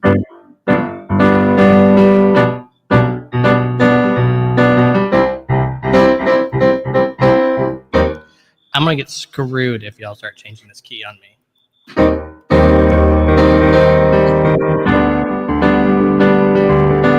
Yeah, we might have set change key at too low a price. How are you doing there, Scout? Have you got something written? No No, pressure. I'm still only 3 lines into 'Cause we're nearly my halfway through Telereal our hour. theme. I haven't gotten through to White Cloak. Oh yeah. We might have to close off the nominating things for Scout to write if we want to have time to do more things. I do have 2 more verses that haven't been sung. We have a Beltane one, and then we have a Feast of Lights one, which I think we should ask for an extra donation for because it's the kinky verse. Oh, yeah, but that comes up in the next tier, I think. Oh, does it? Is it listed as one of them? £10 off hitting the next tier. But the only thing that we have for them to donate now is for me to write, and I'm already backed up. So you see the problem here. No, Scout, are you begging me to open the next tier early? Yes. Please, Koala. What does everybody Also, it's think? been Should half we an hour. open the We have next 3 tier early? tiers. All right. Wearing my ring. Come on. Rob, would you put our second tier up on the screen so I can explain what that is about? Or if Rob's gone and Sulan is looking after us, whoever's looking after us in the background. Please. We've lost our moderator. Mod down. That seems to be what it is. All right, so When Rob was here here it is. Here. You are the best. So I have some really terrible koala ears, and for $5, I will put them on for 5 minutes. Or you can ask Scout to change hats. He's got, I can't remember. He told me some of the fabulous hats. Oh, let's see. I've got hats with ears. Then I have Peter Pan. $30. I have a Norway hat for some people in the audience, but I have a lot of hats with ears. Yeah, he's got a lot of hats. So Scout will change a hat for $5. $30. And Thirsty will sing either of the 3 What Idol songs that have been entered live. So that's Woke of Time, So Not Alive, or The Origin of Taint. $100 donation, and Thirsty will live pop the balloons. If we get the balloons popped, then for $10, Thirsty will start a new pair of balloons, and for every $1 being donated towards it, Thirsty will keep puffing air into those balloons till they get as big as people want them to be. So that gives Scout a bit of writing breather space while people think about what they might like to donate to these 2 great causes that we're raising money for today, and get Thirsty doing some action on screen. Some action.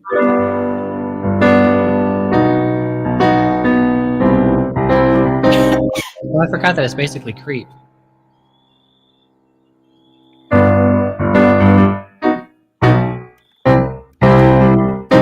Huh. Which ones do I do? Which one? What have we gotten?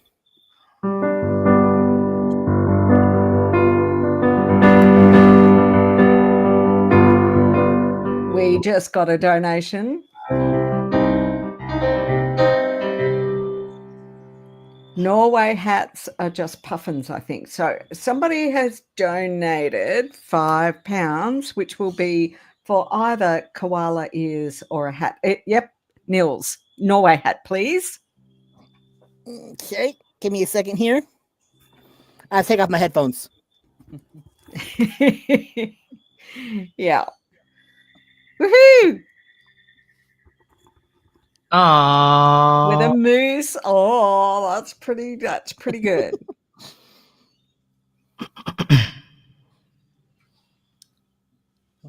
I have another one to sing?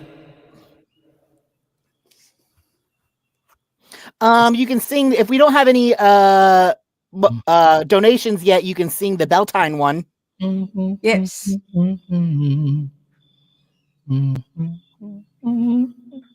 It's really weird. GoFundMe keeps going. For me, it's going up and then down and up and then down.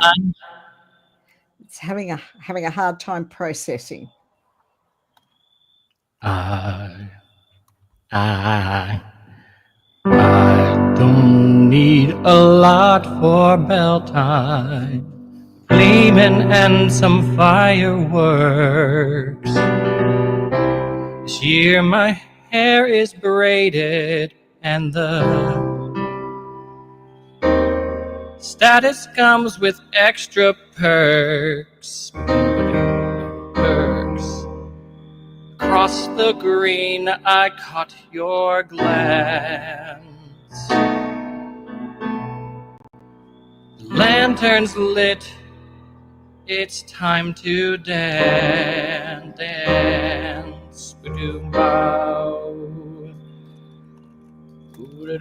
Until the night is through.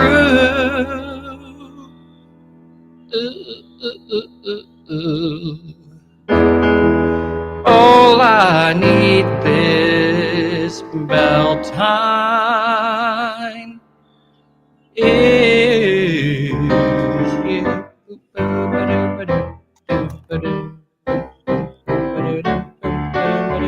Oh, that's a cute one. Oh no, it's horrible. So there's a whole story to my koala hat. It was very kindly made for me by somebody, but they made it backwards and they put the white hair on the back of the ears instead of on the inside of the ears. So I have to fold all the back of it up to put it on back to front. And you can see this ridge it makes. On a koala, if we see that on the head, that's called a poverty line, that ridge there that it has been made. And that means the koala is sick and dehydrated and needs to go into hospital. So I'm a very sick koala. No. Just for Trian. Okay, I finished the Yay! Lanfear 2 / Teleron Riyadh verse. I still haven't gotten White Cloak or Mini Min yet. All right. Lanfear 2. Walking round the stone in my dreams. Met a trustworthy old lady. Named Sylvie, whose totes just as she. Wait, what? Sorry, it's too many syllables, isn't it? You have so many syllables. Walking just your way through the it. stone in my dreams. It's fast. Met a trustworthy old lady named Sylvie, whose toes just as she seems. Doesn't seem at all shady. Okay, I see what you're trying to do. Yeah. You're trying to put words in my mouth, Scout. It's a little bit of a scansion issue, but I'm on the clock here. Yeah. Walking round the stone in my dream, met a trustworthy old lady named Sylvie, who totes just as she seems. Doesn't seem at all shady. just chilling in the stone of tear with not Merlin Keel, Mirren. not Mirren Kale. I don't know how to pronounce that. Kale, Keel, Kelly. Not Mirren Kale and Fear. Wow, this is People are loving my hat. It's time to come off. Another $5 to put it on again for another 5 minutes. Whew, it's hot. It's really hot and muggy here, everybody. right. It's winter, right? 5:30 in the morning, and it's like hot. And koalas wasting the least hot hours of the day on us. Don't in my dream. Met a trustworthy old Kylie. lady named Kylie. Sylvie, who's toast just as she seems. Doesn't seem at all shady. Just chilling in the stone of tear with not Mirren Kale and Fear. No, nothing here askew. Oh, dreaming in Teleron Riyadh of you. Boop, boop, ba-doop, boop, ba-doo, doo. Woohoo! That was so good. That's a really good one. And Hopefully just a you all- reminder to everybody, £100 and Thirsty Live will pop the balloons. ready to do it, and then blow them back up. Yes, and then we can blow them back up. Let's see what else. Wow.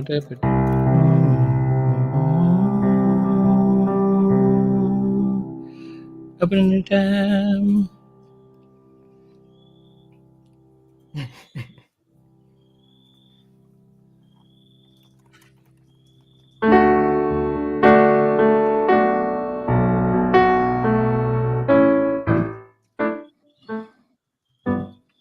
All right. Is Scott still working? Yeah, I'm still working on another new verse unless someone wants to donate for our kinky verse. Or donate for a idol song. Yeah, do you want to hear? You can do whatever you want. Origin of Taint. How much is Origin So of Taint? 30 pounds, and Thirsty will sing one of the What Idol songs live. So I think we could have to do. I get think in- we could do a partial song for a little less. It's just that the reason it's so high is because the whole song takes like 5 minutes or so. Yep, for sure. For sure. If you make a donation, then we'll work out how much of the song needs to be sung. We've only got 20 minutes left, and we still need. I also have more hats. I have some ears, think- but no koalas. I think 59 more Ears and pounds queers. to get the next calendar out. So keep on giving, everybody. I know lots of people have joined that weren't here yesterday, my time, when I was in watching all the first hours. So now is your perfect chance. Great cause, and it's what we're all here for: fun and donations.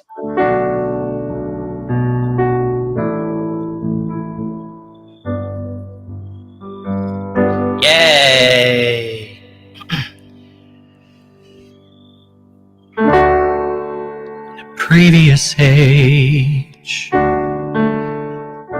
a second by some, age of the future and past, when I'm from. The nymphs sang the songs, and sure wings would fly. Jora trees were in bloom. The column dawn touched the sky. In the Anseline gardens we'd drink finest wine, when every pleasure abounded, So I made them all mine, back when siding was pure as a saint was before. Oh, the origin of taint. It's the origin of taint.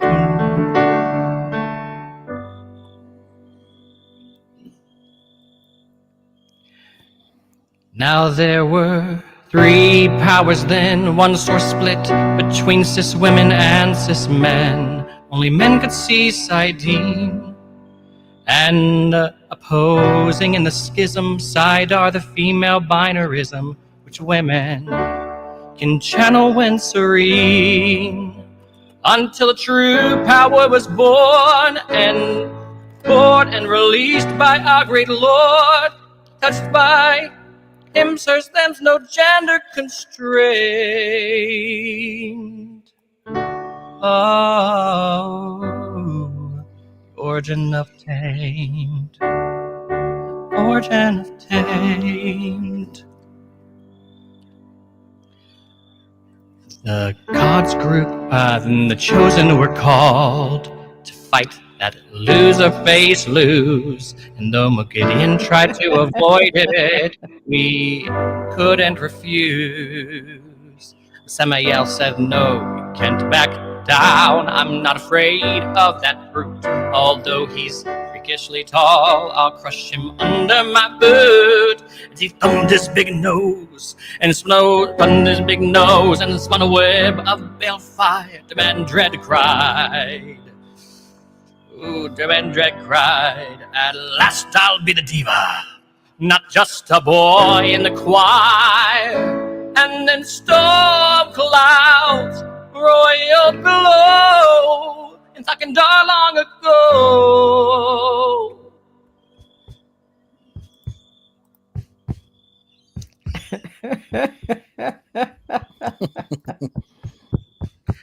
Then Bellfire crashed, but burned threads from the pattern like bolts, flashing up towards black sky.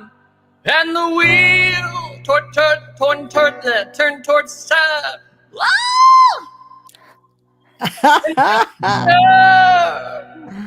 threads from the pattern like bolts, flashing up towards black sky.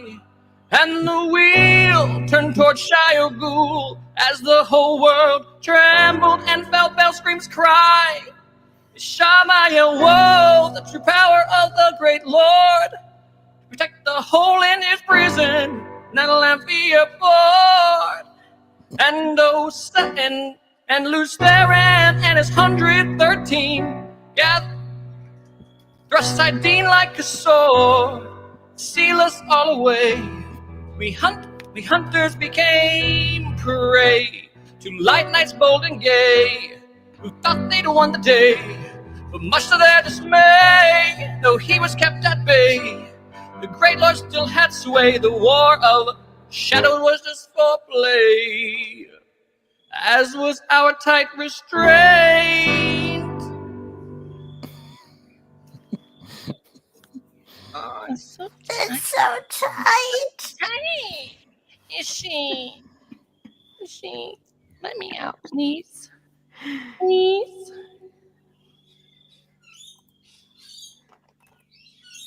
Just 14 more pounds and we get the calendar reveal. I know we can do it. We've got 15 minutes left. That's £1 per minute and we get to see the calendar during our hour. Last time I saw Luz, he had just plugged the bore. Last time I saw Luz, he had just plugged the bore. When our great Lord overcame, made that dragon his whore. Corruption on Sidene, his master counterstroke, drove all the guys to die mad, so they killed lots of folk. Killed lots of folk. In the years that came after, destroyed the wheel of time, second spoke. Now the whole world went broke. Thus our age would end with yours truly bound, gagged, and chained, and locked in a cage until the seals started crumbling out the chosen came tumbling onto the stage in a fiery rage. It was a grand blow down the pit of doom long ago, but now we're finally in the show. It was a great lord's corruption spewed society with its corruption. Like oily, thick body pain. That's the origin of taint. Origin of taint.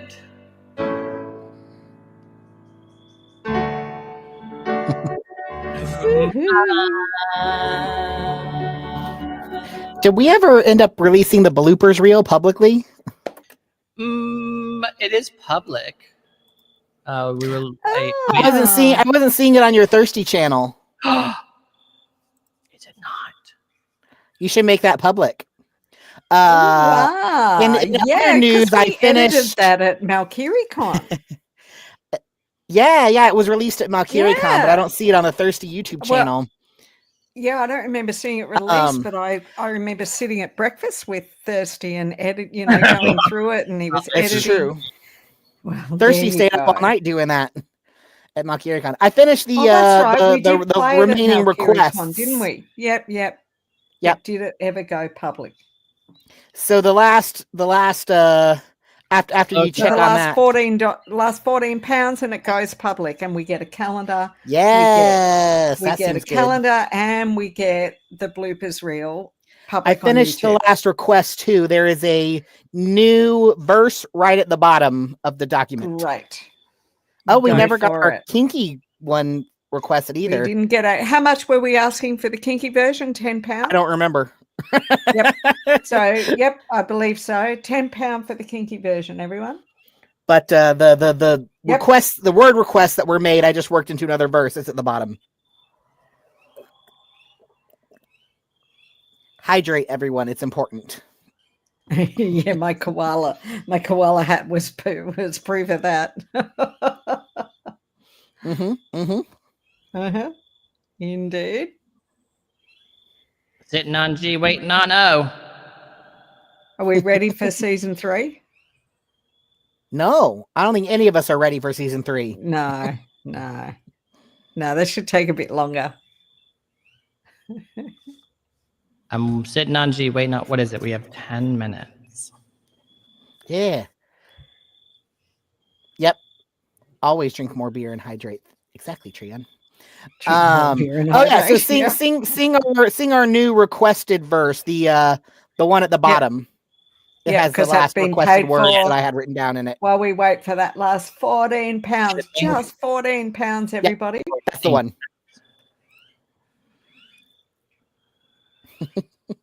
Who's your favorite OTP? White cloak and an Aes Sedai. Nailed it. Kink fanfic would like to see. Maybe it'd be better to take out the word fanfic. What kink would you like to see? That's better. When and where and who and why. Yes, Rob. Leandrin with many Leandrin with many men.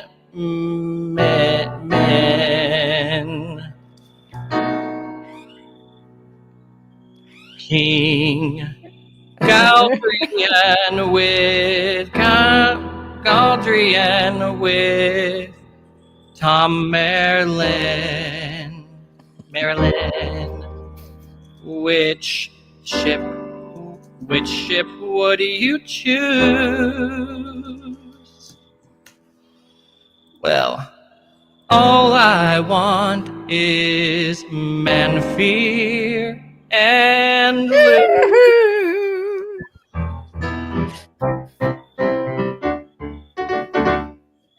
That was a good one. And we hit the goal. Sulan, hey! Hello. Sulan, Wow. Sulan, did you donate for the kinky verse? I want the Okay, kinky so we verse. got to do that real quick. Are we doing that It's before or on the after way the at the calendar top. reveal? Feast of Lights. Feast of Lights is the kinky verse. Are we doing it before or after the calendar reveal, Sulan? It's up to you. It's up to you. Just do it before. Okay. then get on the hype. Okay, Do do it now that and I'll quick get and then we the- get the calendar. I Woohoo! don't want a lot for first day. Just need the chance this feast of lights to shed my inhibitions and play. Dance the salsa on. Ooh, Lord. Sasara. Sorry. I don't want a lot for first day. Just need the chance to feast this lies to shed my inhibitions and play. Dance the sasara all night. That Yeah. all night. Ooh. Just wanna tell you I have toe. Then let you make me your hoe. So spank me black and blue. All I want for first day is you. Boop-a-doop, boop, boop, boop-a-doop, boop, boop-a-doo-doo. So yeah, that was Feast of Lights theme right around when Kyrian is getting obsessed with IEO culture. So perfect. We have to post these somewhere. Go ahead, Okay, so Sulan. here's Calendar. your 7K calendar reveal. These calendar orders have been up for. I'm pretty sure I already pre-ordered my perfect. calendar. That's amazing. That is so perfect. I just set the visibility. You're muted, Sulan. I screwed up. It was meant to be a video, so Yeah, the video. I thought, gee, we didn't get.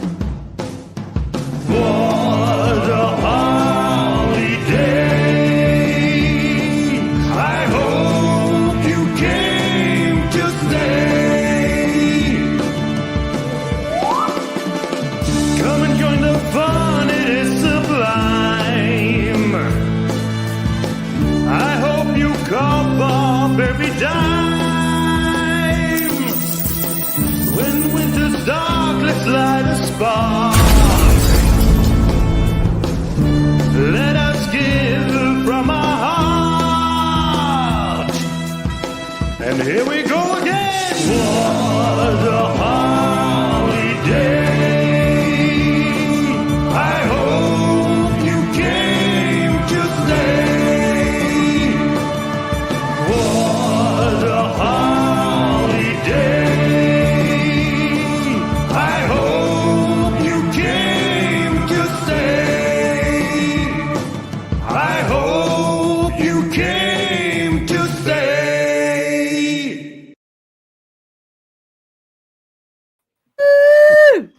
Woo! That's so silly.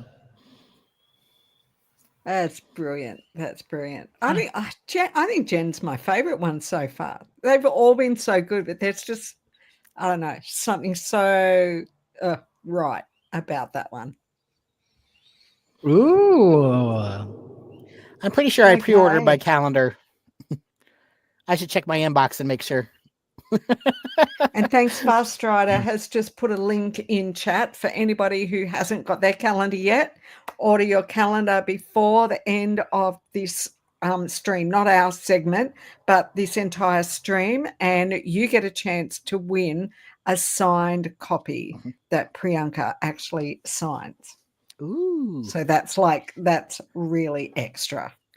Yeah, my calendar was already. I ordered my calendar about 2 weeks ago. So make sure to fabulous. get yours ordered. Fabulous. Now, one other thing we have to do before we finish off is we have to nominate somebody who was in the live chat to go in the draw for the 14 frosty mugs. So, but Talia also asked what 15 pounds gets. What do you want? I think it lasts more than 2 minutes since we're running out of time. Give us £15 and nominate what you want. There you go. Yes. So Celia, if you nominate now what you want, then we'll trust that you throw it in, and because we've only got 4 minutes to get that done. Thank you, Go, Celia. I released a blooper reel. Woohoo! Just for you, Celia. I know you've been waiting for that forever.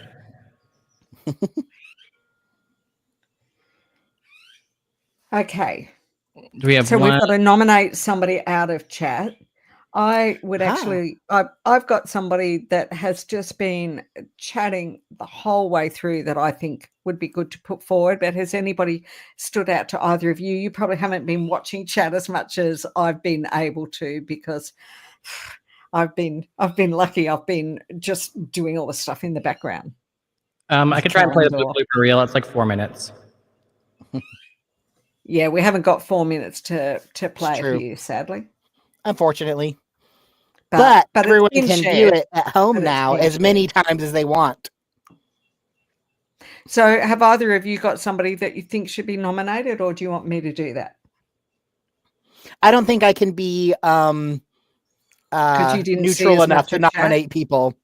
So well, I'm going to nominate Rain, because Rain was like here jumping in the minute we started and has just been just jumping in chat all the way through. So Rain, I'm nominating you for the frosty mugs. Hope you win them. Although, God, that would be good. 14 frosty mugs have been donated. That's one prize to one person, all 14. Now, Celia. Oh, Celia asked us to play the blooper reel, but we don't have enough time for it. Celia, have you got something else that you would like us to do? Do you have like a favorite minute, Thirsty? Do you have like a favorite 1 minute? I'll try and find a quick. Oh, you gotta be really quick. Fast.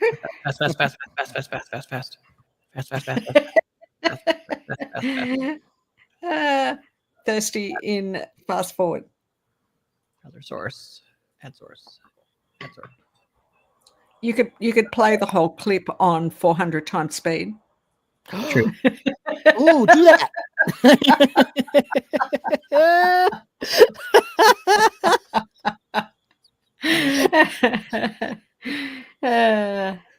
Why can't this? Because we're going to get kicked off. Sulan is going to be on us. Celia, we love you so much. You are the absolute best. Celia has been hyping up the WoTaHoliday special like absolute crazy. What I love about Celia is she's just behind everybody all the time going, everything great. This is great. Do it. Get in. And I love that. Staying We here. love you, Celia. Testing the mic. Testing the mic. And testing it with some music. I'm singing out.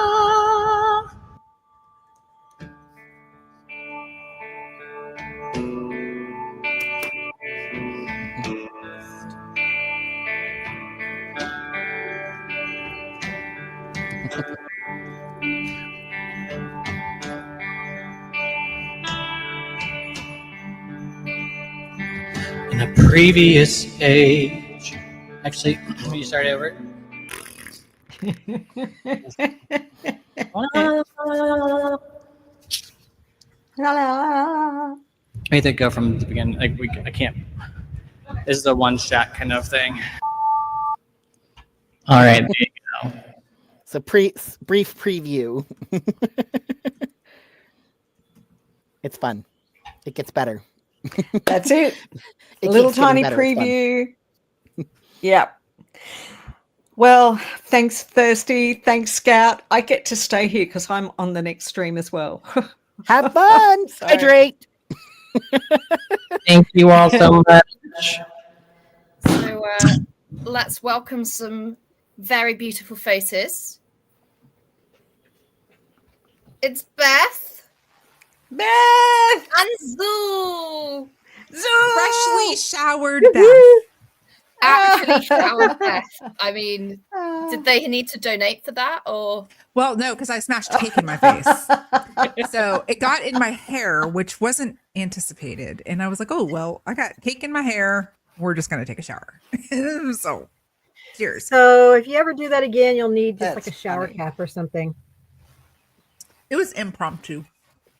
It was a last Yeah. minute decision. It was like, I'm not going to eat the cake. So Oh, I I might knew as well that. put the Yeah, cake you on said- my face, right? It wasn't vegan, right? So It yeah. wasn't vegan. So yeah. Oh my God, should you put be? non-vegan cake on your face? Oh my goodness gracious. Where's Yeah. Shoddy? Where's Shadi? Yeah, exactly. Yell at him. I'm about to. Okay, hey everybody. We are delving the chronicles. We are a fairly new podcast, and it is full spoilers. Warning now. Was Shadi supposed to be the one leading this charge here? I have all of the stuff to share my screen with everything. I have it all set up. So That's true. That's true. You've got all the goods, but Shadi was going to be leaving for us. So Be the mouth here. Okay, so so for now, we might as well go over what our goals are and what the premise Yes, of our that's a really good hour start. is. and can Yeah. Sulin, can you please tell us what our starting number is? Or Or somebody can look at- 7,015. 7,015. Because I've just been tracking it, so I'll keep tracking it. Okay. Perfect. Yeah. Yeah, Okay. that's absolutely fine. I'm happy to be the goalkeeper. Excellent. So our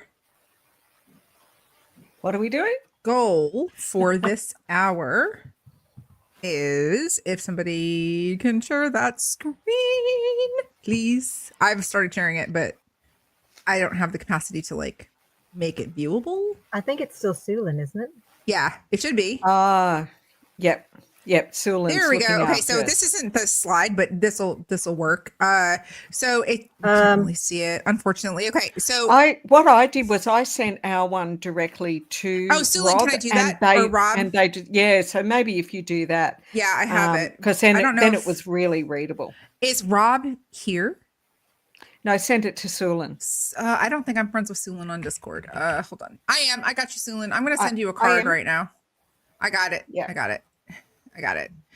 And, Sulin, and if can I you just say a could- quick something? Be really naughty from my stream with Thirsty. I will work out who gave the highest donation, and get in contact with you by DM about creating a Cards of Time card for you, because that was one of our perks. Thank you. I Amazing. won't forget that. Yes, yeah. The highest donator gets a limited edition Cards of Time made for them, of them.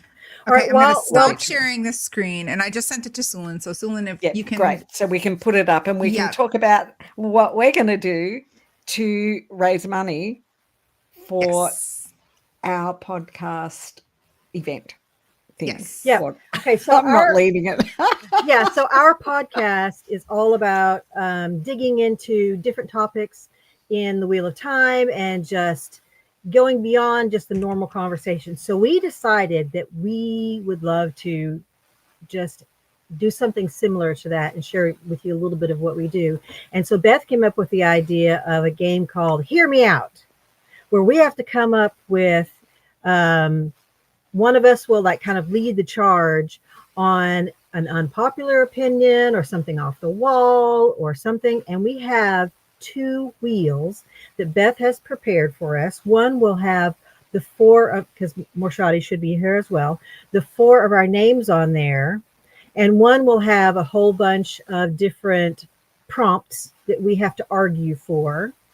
And there are different amounts that you'll be seeing when our visual is put up to show you what you get for each tier of donation. So $5 or £5. Are we going to say pounds? Really? Pounds, please. Okay, Like, so I put dollars. I fail. No, I think we. Yeah, it was epic. Okay. Yeah. So, right. So, for a £5 donation, you get to choose your fighter. Who's going to lead the charge? Which Delver of us is going to dive right in there? And for a £10 donation, you get to spin the wheel for a topic, a random topic that we have prepared ahead of time. If we are in a conversation and you quickly want to pivot and get a different fighter or a different topic, you can put that in there and we will pivot in the middle. So maybe someone is fighting for a certain side and you suddenly want somebody else to fight for that side. And then if you want to spin both wheels at the same time, start something completely new, it's £15. Now, if you would love to put in a bubble of chaos, £50 will get it where you decide exactly what the topic is and who is going to be championing that. It could be 1 or 2 or whatever, how many people you want. Maybe you know that one of us particularly loves a character and you want us to argue against that character. Whatever it is, dealer's choice. And for top donor, we have for you the opportunity to be a guest on our podcast, and you get to choose the topic. We'll kind of tailor it to you, and you get to be on our podcast. If we reach a 500-pound goal, Shoddy, if he ever shows up, will shave his beard to be Baal Doman. He will become Baal Doman right there on screen. There he is. Morshadi is here. Yay! It helps if I keep my time straight. From now on, okay. Here is my decree. We put everything in Pacific Standard Time. Thank you very much. Because West Coast is best coast. Wait. What if you move back to Utah? No, then we're gonna do it Mountain Standard Time. Because you know what? Mountain Standard Time is the forgotten child of time zones. It absolutely is. And I'm going to add one more thing to our beautiful card there, which is we've got a prize for the top donator. So the second top donator, right, whoever gives the second highest, will also get a limited edition Cards of Time card made for them. And I figured it out, and Mistress Dovey wins that for the previous. Yes, Dovey. We're going to get a Dovey card. Yes, we are. So, Koala, are you tracking donations? Are you okay? We lost you for a second. Can you hear us? Lost me? Koala. Yeah, you froze for a second. Are you going to track the donations? Are you going to keep an eye on the GoFundMe for donations coming in? I'm doing that. I am doing that. Perfect. Yep. And I'll watch chat and the donations, and Sulan will help, but I'll try and, keep an eye on it. Okay, perfect. So wheel spins are donations only. Yes. So we were all supposed to prepare a couple of our own hot takes. Mm-hmm. Hear me out. So Okay. who wants to go first? I think we should put Shoddy on the spot because Shoddy was tardy. Yeah, because it was late. Yeah. Nose goes, you go. All right. You know what? I'm gonna come out with a heavy hitter. I was gonna leave this for last, but you know what? I'll leave it. I'll put it up first. Hear me out. Because of the physiology of channelers and their long-livedness, channelers, and for example, our best example is Elaine. Okay, shouldn't be rulers because they live for centuries, and that causes issues. Okay, but what if you had term limits? Well, that's what I'm saying, though, is that these are all monarchies. So until she abdicates herself or dies, it doesn't move on to the next succession. She potentially, until she takes the oaths, could live up to 1,000 years. So she could be the monarch of Camelin and Karen for 1,000 years. What about Nynaeve? I mean, And Malkier.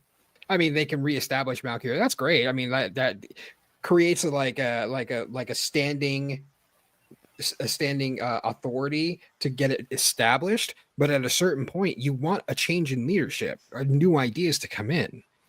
But these channelers stick around forever. Does anyone think that this have like an argument against what he's saying? I mean, if you're going to be that person, you might as well be that person to your fullest capacity. So I say, for argument's sake, that if you are going to be in the dynastic line of succession, if you're that person and you also happen to be somebody who can channel, that's not your fault. You shouldn't have to abdicate because you can channel. I mean, so the pattern, the will is, right? So that is true. That is true. But okay, so String says brings up something on here. It says knowledge of time. If a certain person is good, then it is good. Bad is bad. No, go away, mother. I called her earlier. She didn't answer. And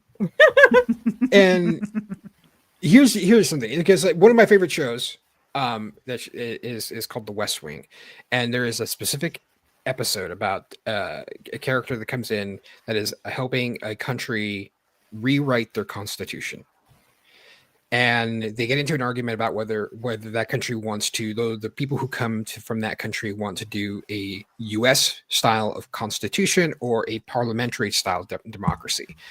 And one of the characters is named Toby Ziegler, says that like, no, it's the U.S. constitutional government style is pretty bad. It's actually, when it's democratized out in the world, it actually has gone badly. They're like, well, no, it's okay because our new president is a good person. Well, it's not about the person who's there now. It is about the 60 people that come after him. You have to establish a rule, establish the checks and balances for the people after that person has left. Well, the person that's there now is like, would be a channeler. Sure, Elaine is good. Now, here's the thing. Is Elaine always good? That's a whole different topic. But Elaine, as a channeler, over time, will become disconnected with humanity as well. I would like to argue a little bit against that because of the fact that she will have children, right? So one of the things that like the Aes Sedai who go live in the tower, don't have children and family, that disconnects them from the life of ordinary people. And even if her children are channelers, still living in the palace with other people who are not channelers will help keep her connected. And one of her main things was wanting to be connected to her people. Now, I tend to fall somewhere in the middle here, where as we have channelers who will now have the ability, we hope, in the fourth age to serve as Aes Sedai, then get rid of the oaths and go live as like out in the community, not with the oaths as Aes Sedai, but as still channelers. I think that there could be a middle balance there where you have someone who is a monarch who can hand it down. Like you have kind of a mixed thing going in the future of Malkier, right? Where you have a king, but there's nothing to say that it couldn't switch over to the queen when Lan dies because he's not a channeler, right? Nynaeve's going to outlive him. But they have children. We don't know if they're going to have boys or girls or what. And it is dynastic. It would be handed down. So we don't know if one of them would be a channeler or not. So I think that at least these particular people, I think, are smart enough to decide that, hey, my children also need something to do. This one would make a good channeler to pass down. A good ruler to pass down to, and groom them into that position and be the queen regent, like while they're, or the queen mother while they are and get like another like consulting position, basically. I don't know. But I think you can't. I think you can't dictate to the individual countries. Is one of the things I'm going to say. Well, that is also true. We New topic. Let's spin. Well, we haven't gotten a donation yet. Oh, we haven't gotten the Oh, donation. I thought you were that was saying me saying Just £10 go on. and you get a you. new For topic. 10 pounds, you can get- So Oh. Elaine has also the added check and balance of the fact that she's tied to the White Tower. The White Tower is also very about like pulling political strings around in the world. Granted, they're also very like excited about having an Aes Sedai as a ruler they of are, the for world. sure. So they're going to let her get away with pretty much whatever the hell she wants. Mhm. Yep. Well, do we want to go ahead and switch topics? Yes. We got to keep it moving. Okay. We have a lot of different things. All that right. We can All choose right. from. So I have one. Okay. I think out of the Edmondsfield 5, and we'll include with Edmondsfield 5. And I'd like to kind of pull Avienda into this too. All right. I think Matt would make the best Disney princess.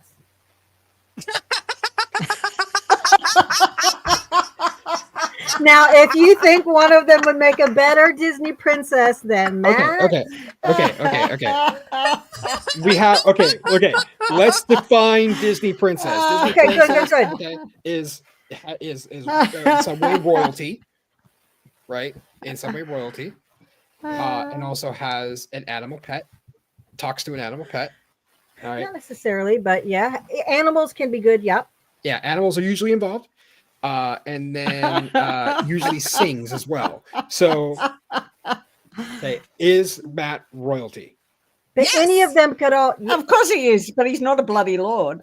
He's not a bloody lord, but he does have a badger companion. We know that, right? Yeah. He does constantly have a I badger mean, in his bag. He does pick He's up, a horse, and he's a horse whisperer. Let me say, he knows the horse flesh.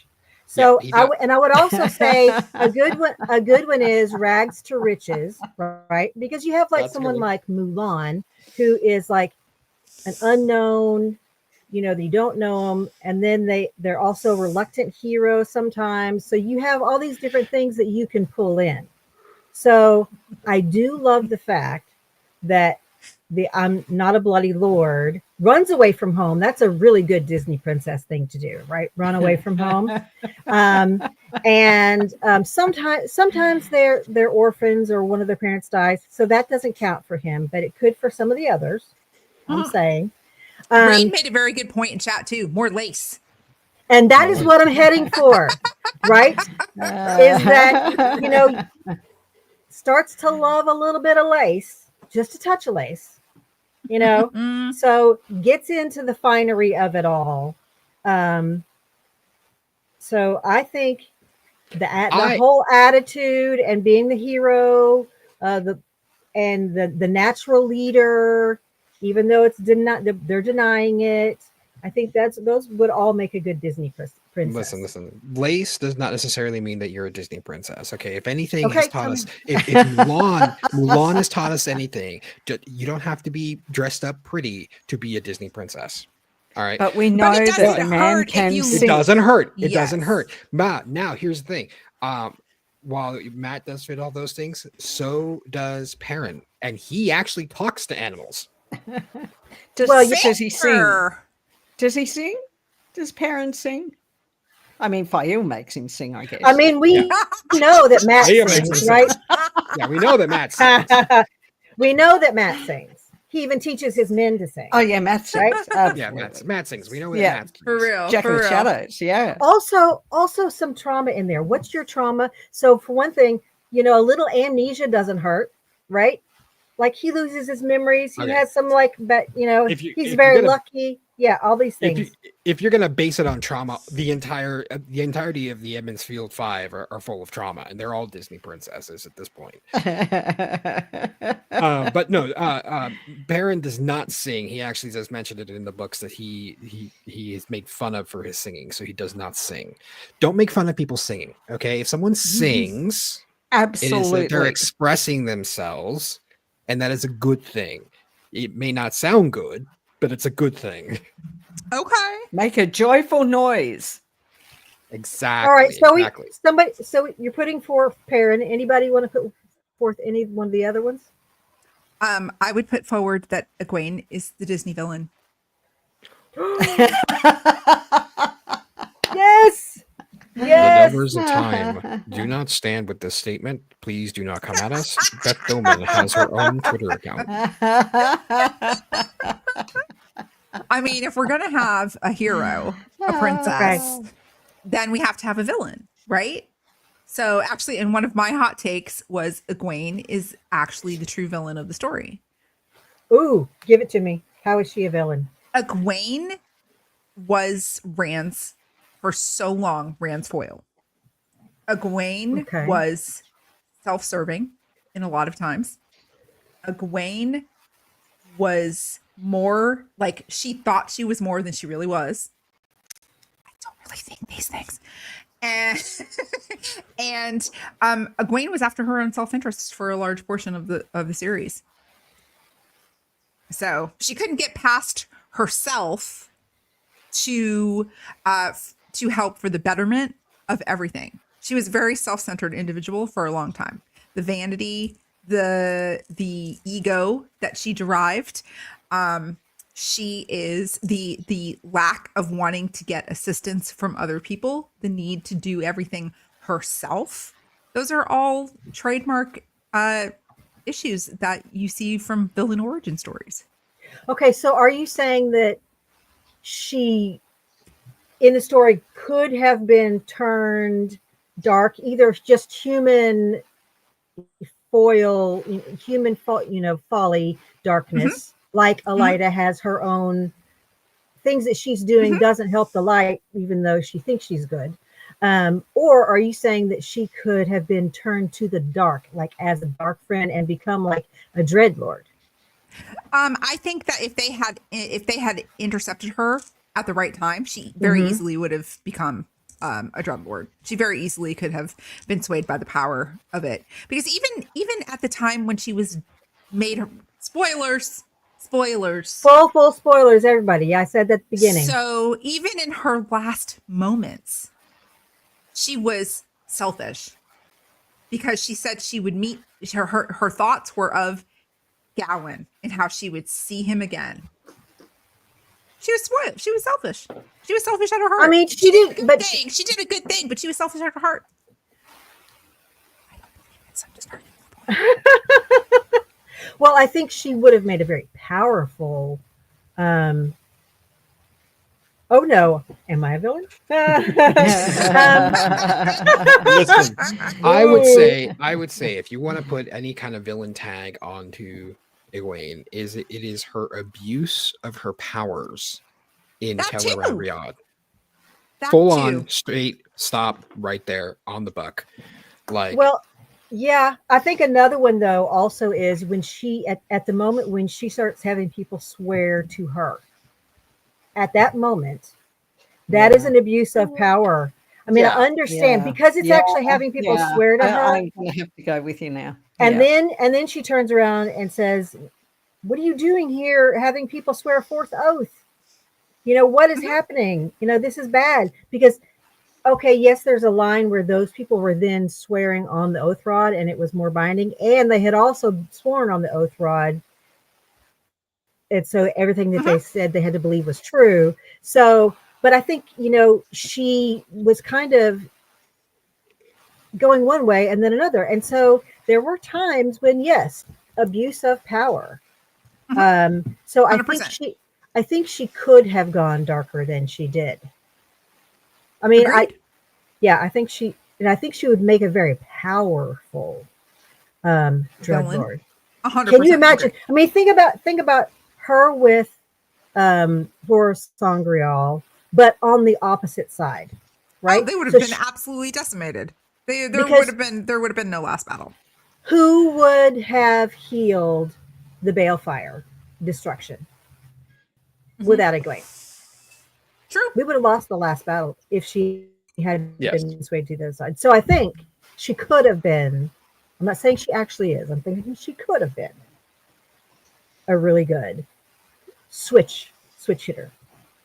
I mean, Like maybe there's nothing wrong with being a switch. Exactly. So maybe, they got to her and they were like, "Oh yeah, we can groom you." And she does take over the White Tower. And then once she gets into the fullness of her power, then she starts really undermining everything and takes more of them over. I think that would make a great part of the story. Agreed. All right, who's going to donate? We need some donos here. So Mr. Stovey has donated £25.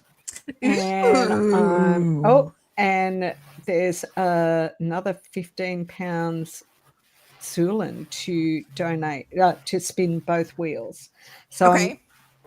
I've been asking Mistress Stovey if she'd like, because she did say she was donating just to support the Matt theory, but I was asking whether she wanted anything. So we have a double wheel spin. Okay.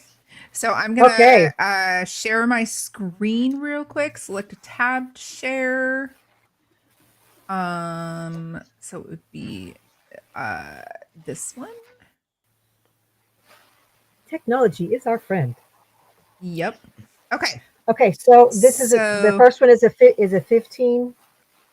Yep. So this is going to be for who's going to be the Hear Me Out spokesperson. Oh, don't be me. I'm so bad at these things. Oh no, it's Beth. I wasn't even looking at where the pointer was. Yeah. Okay. So the topic is going to be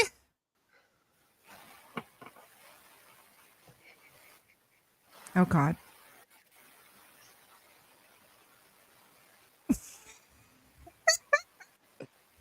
Oh, I thought that for a second. I thought this said Seban Balwer was one of the best gay characters in the show. I mean, could be. Seven Balwer is one of the best gray characters in the show. Okay. Mm-hmm. Is Seven Balwer even in the show yet? In the show. In the book. Seven. You mean in the books? In the books. You can say the books. Yeah, in the books. In the books. Probably. Okay, because I took it verbatim from the list. Yeah. Okay. Seven Balwer's one of the best gray characters in the show. Okay. Hear me out. Yep. Mm-hmm. Hear me out. Okay. Not only is Seven Balwer underrated. Okay. Seven Balwer is literally the most brilliant mastermind of all the characters in the show. And I'll die on that hill. Okay. And look, I mean, he was brilliant. He was absolutely brilliant. He was like he was non-effectual. He was very, very, very ambivalent in appearance, very, very, very nondescript, and was able to seek out and see all of the hidden patterns and meanings behind different circumstances. So, I'm trying to think of another one who'd be better. You're not going to think of one. There's not going to be another one. Oh, Peter's a much better gray character. You are so wrong, Koala. Well, one thing. The problem is I can't really defend that statement. I can just throw it in and run. One thing really does make Seven Balwer gray. I mean, think about the fact that he supported White Cloaks, but then he came over and did such a fantastic job for Perrin, right? That's the thing. Said he literally has no allegiances. He is totally self-serving and after his own interests. He just wants to make sure that he has the ability to survive whatever environment that he is being put in. Yeah. Oh, that was better. Well, I think another gray character that I'd kind of like to argue for is Bail Doman. Because think about it. Is not gray. He do be blue. Well, no, I Bail Doman do no be gray. Are we? I thought you meant like gray morally, not gray morally. Yeah, morally gray. Morally Yeah, gray. Bale Doman do be blue. He do not be gray. You mean like Blue Aja? Yes. Okay, well, I'm gonna say, I mean, think about his profession, right? Think about his profession. There do where be nothing wrong with the smuggling. There do be nothing wrong with being a smuggler. Just a little bit. I mean, A think man's about got to it. make his money for his aged Well, grandmother. it depends on, if you are someone who depends on taxes to run your country, and someone is getting around all the taxing, then yes, that is a problem. No Right? taxation without representation. Interruption. Yes. Mistress Dovey, for her donation, has just interrupted, and the topic has to change. Beth is still arguing it, and the argument is you have to speak against Bale Doman. You're welcome. Yes. Bale Doman is a slimy, shady father mucker. Father mucker, eh? Father mucker. Man, What? Bale Doman, you can't trust that. No. As far as you can God, I could throw drink him. a whole goon. Hear Well, see, me here- out. Hear me out though. Hear me out. Well, yes, we all know that smuggling is like one of these things that shouldn't happen, because economically it actually causes problems across multiple continents. Does it really, though? Multiple countries. Does it really? It really does, okay? Because taxes, while we may not like taxes, they actually go ahead and fund multiple things. He himself tries to balance that out by funding multiple soup kitchens in every single port that he comes to. We see this. That still doesn't justify his. That still does not justify his ways of circumventing rules and laws. We have rules and laws for a reason. In every and they are every meant land to be followed. In every land that he goes to, that we see him in, it is a corrupt system. So therefore, he is taking that taxation money that should be going to the people and actually giving it to the people directly. What he is doing is patriotic for the land that he is in. That he is causing dissent and anarchy by doing so. Oh, that's such a banana bender. Banana bender.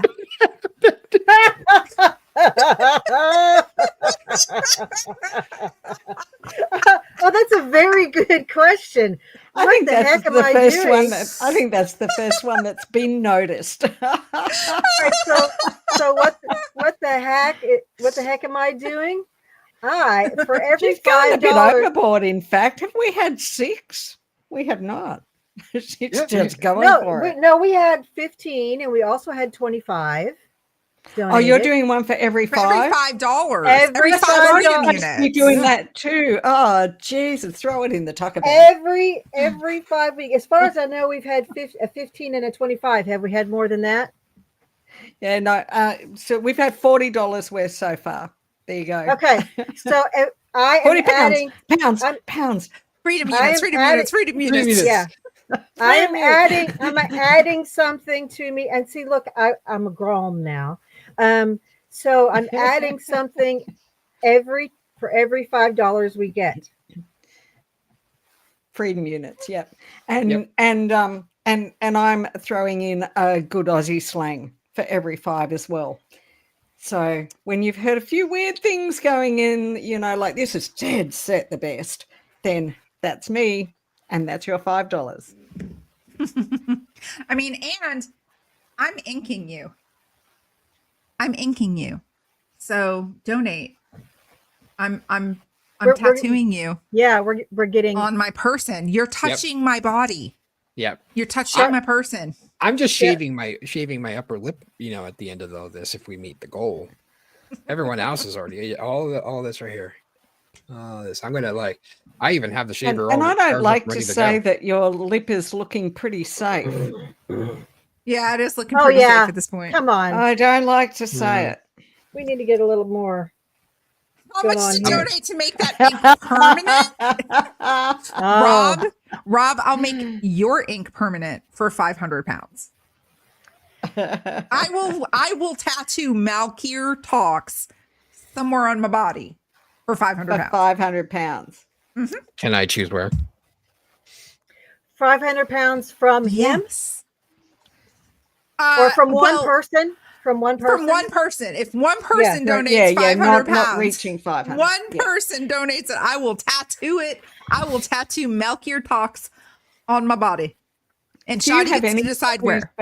Oh, you it's have Sulin that's doing it. Rob's napping. Oh, so let's do Well, it. I have never had a tattoo, and I've said that I never would. I have But if anyone 3 donates tattoos. 1,000, I will do a Wheel of Time tattoo. Yes, Dovey, your name is on my arm right now. There as it is is. Sulin. There I it have lots of is. room on my arm for more names, and I have different color ink to ink myself with. And I have sparklies and more unicorns and I also you love know. markers. And I am chock-a-block full of Aussie slang. Yep. There you go. So What's our topic? Are you still well, we're I think I've pretty much argued that Bill Doman is evil. He's evil. I mean, I argued that he's actually very good and actually creating more good in the world than he is putting out bad by balancing it out. Well, it's a zero-sum game. And actually, in supporting someone who was trying to, change herself and her views over from the Shanshan and realizing the things about them are bad and going over to help the Aes Sedai. I think in his support of his partner, that in helping her go over to the light and do the job that she did in the last battle, I think that really tips him over the edge to the side of the light. In the end. I mean, maybe that's kind of a weak argument, but I think we have established the fact that Bill Doman is bad juju. So Koala, what's your your hot take? Yeah. Okay, so my hot take is that what they should have done was just made some gateways and invaded the Shanshan. At what point? Before the last battle, Tuon was just, not going to listen to Rand. She just wanted to take all her own thing. Let them fuckers see what it's like to be invaded and to be taken over and to be told, yeah, no, you're just going to do what we say. Free all the Damani, kill all of those bloody Grom, and put them in their place. So I would say to that is like the dog that catches the car in the wheel, because once it catches it, it has no idea what to do with it. Because send the Black Tower, that would be fine. Sure, Man, they could do that. Fine. They could team up with the White Tower, make as big a gateway, send huge armies over there, probably devastate cities upon cities. I don't even need the White Tower. The White Tower is fucking useless. But here's the thing about that is even if they won without it being a protracted war against Shanshan, okay, we have seen and read multiple cases in the books of like the collars being taken off Damani and them going. Oh, that's all right. They'll just wild. bond them and have them under control. They'll be fine. Oh my god! So instead of a physical collar, you want a metaphysical collar. Yeah, it'll be fine. Oh, I see. Yeah. I see. My main problem with doing that before the last battle is that if you battle with them at all, you will lose people that we need for the last battle. Right? Okay, this says screw Koala. Okay, you Koala, keep I need you to read hanging this out out all for me, this. I think you need it read properly. Thank Truth, you. Koala, you keep fanging out all this ridgy-dig slang cobbers are going to end up with a few loose roos in the top paddock, if you know what I mean. And Beth, that's what I expected of you in your wheel of shenanigans. I'm so sorry to have let you down. Really, really, really sorry about Kim, that. Thank you. Reading that was actually like quite releasing. It was very good. I want more than 2 names to be able to look. I have multicolored markers. I know, right? Multicolored Come on, markers everyone, on come my arm. on. I have all of this space. Come on. You only have to give £5, and Yeah, you get £5. something. Yeah, you get £5 on her gets arm. it on her You arm. get more of my, my Who bloody doesn't want to lose Aussie £5? slang. I want to do so many till I'm cactus. Just come on, £5. I mean, who doesn't want to lose £5 or £10 or £50? I mean, I Right? would like to personally, Bloody oath. personally, £50. I would not be sad if I lost £50. Me So, neither. I mean, okay, Shoddy, back to you. yes. Back to me, huh? We got out of Shang quick, didn't we? We're not staying in Chanchan. It's not very welcoming. Yeah, I mean, No. it's like, Charlie, probably. Would you like me to try?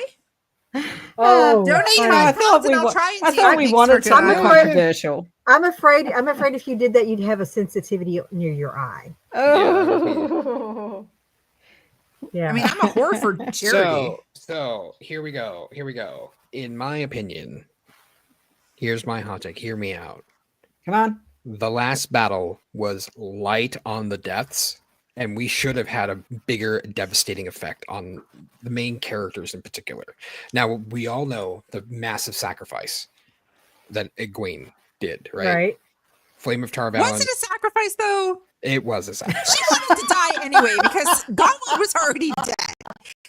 She didn't No. want to live anymore. She just used No. that as an excuse to be put out If of her own Gawain was misery. my water, I'd want to die too. Gawain's my water, and I'll die if I want to. Die if I want to. Die Oh if my lord. Oh my lord. You would I die die too. too if he belonged to you.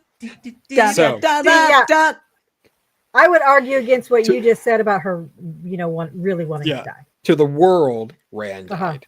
But like for the most part, main character wise, like I mean Avienda is missing a few phalanges, right? She has less toe. She's Oh missing a few no, less- she does. Did somebody say that in chat? Because that would be fantastic. Yeah. Flop and joffies. Falafelanges. Gloffish is flop and joffies. Like Matt, obviously, lost night. We all knew that was going to happen. But like for the most part, like the impact. I agree with you, to by the main way. character worlds, like it stayed generally the same. Now we lost some secondary and tertiary characters that were very sad. Some of them off screen, which I personally am like, ugh, why did we see that off screen? Yeah. But like for it being the last battle, the world is going to end. The way it was set up and leads out to that, like I really truly thought it was going to be like it. There was going to be a kid with a dagger in his hand, and that's when they saved the world, and that was going to be What it. it says there. What did it say? I missed it.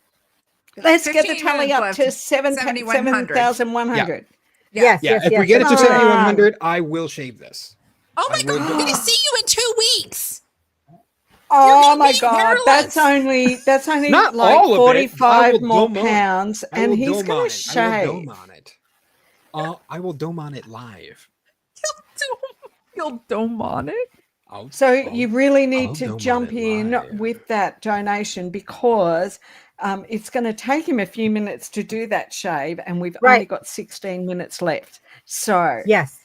who right wants back. to see Shoddy Oh my lose God. that mustache and become Baal Dorman? He do be doing it. Do be crazy. Yeah, if everybody who's watching now donated £1 each, we'd be there. Yeah. So quick, do it. In Okay. fact, Go ahead. I I'm think Skeeter willing- just donated I'm £5. I think Skeeter, Skeeter just donated. $5. think so. I'm I willing think to. so. I'm going to throw in 20. Oh my goodness, Skeeter, So you donated that's- £5, right? So that's 25. Now I've got to. Oh, Charlie sent us £5. I thought it. Okay, Oh, Charlie Charlie? sent us £5. Okay, No, Skeeter, Charlie- did you also donate £5? Because I think I see your logo on the. See if I can get this to go in my hair. Okay, so Charlie, I'm gonna write your name. Okay, so we got a 5 and a 20. Yep, we got a 5 and a 20. Charlie.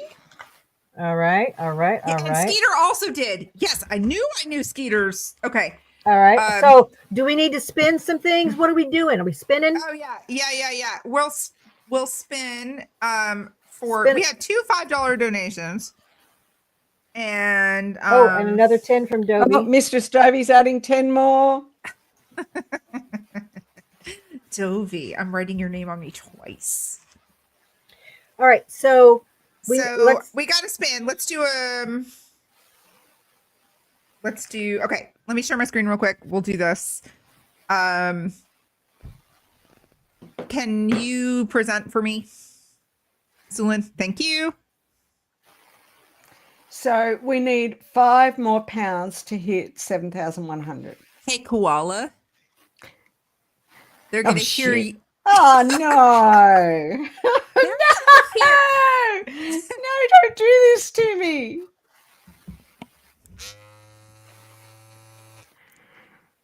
I'm feeling so nervous. Savannah is worse than the prophet. Well, I mean that's easy. That is easy. I'm trying to do my donation. Well, suddenly I've got to argue about why Savannah is worse than the prophet. How many of those Shido did Savannah just drag away from being behind Rand, being ready to fight in the last battle, right? She totally just took over that whole situation, fucked up so many of the Aiel because she had her Shido. Then she had all of the brotherless that ended up following with her. Did what the Forsaken wanted, Bahaha boxes, all the rest of it. I mean, she was the worth, and that is no furphy. Let me tell you. No furphy. Okay, Getty's throwing in 5. Well, I'm going to say we've done it. Then we've got to get shaven. Well, I'm going to say that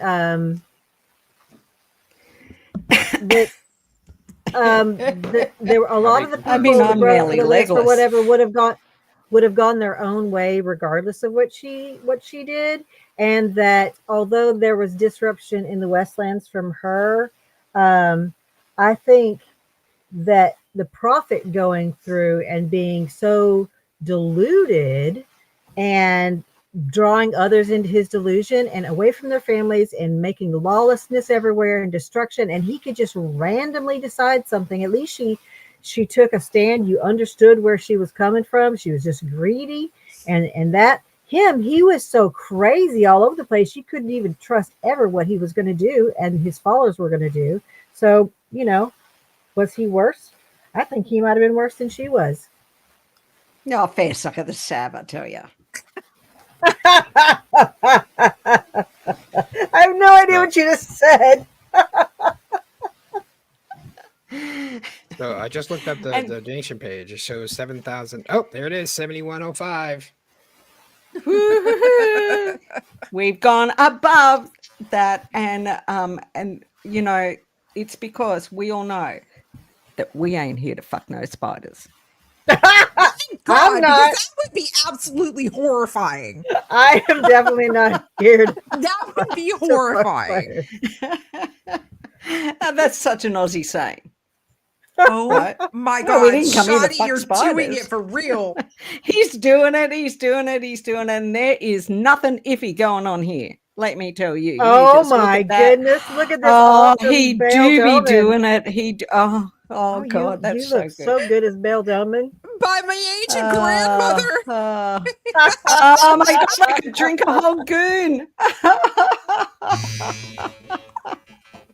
By me, grandmother.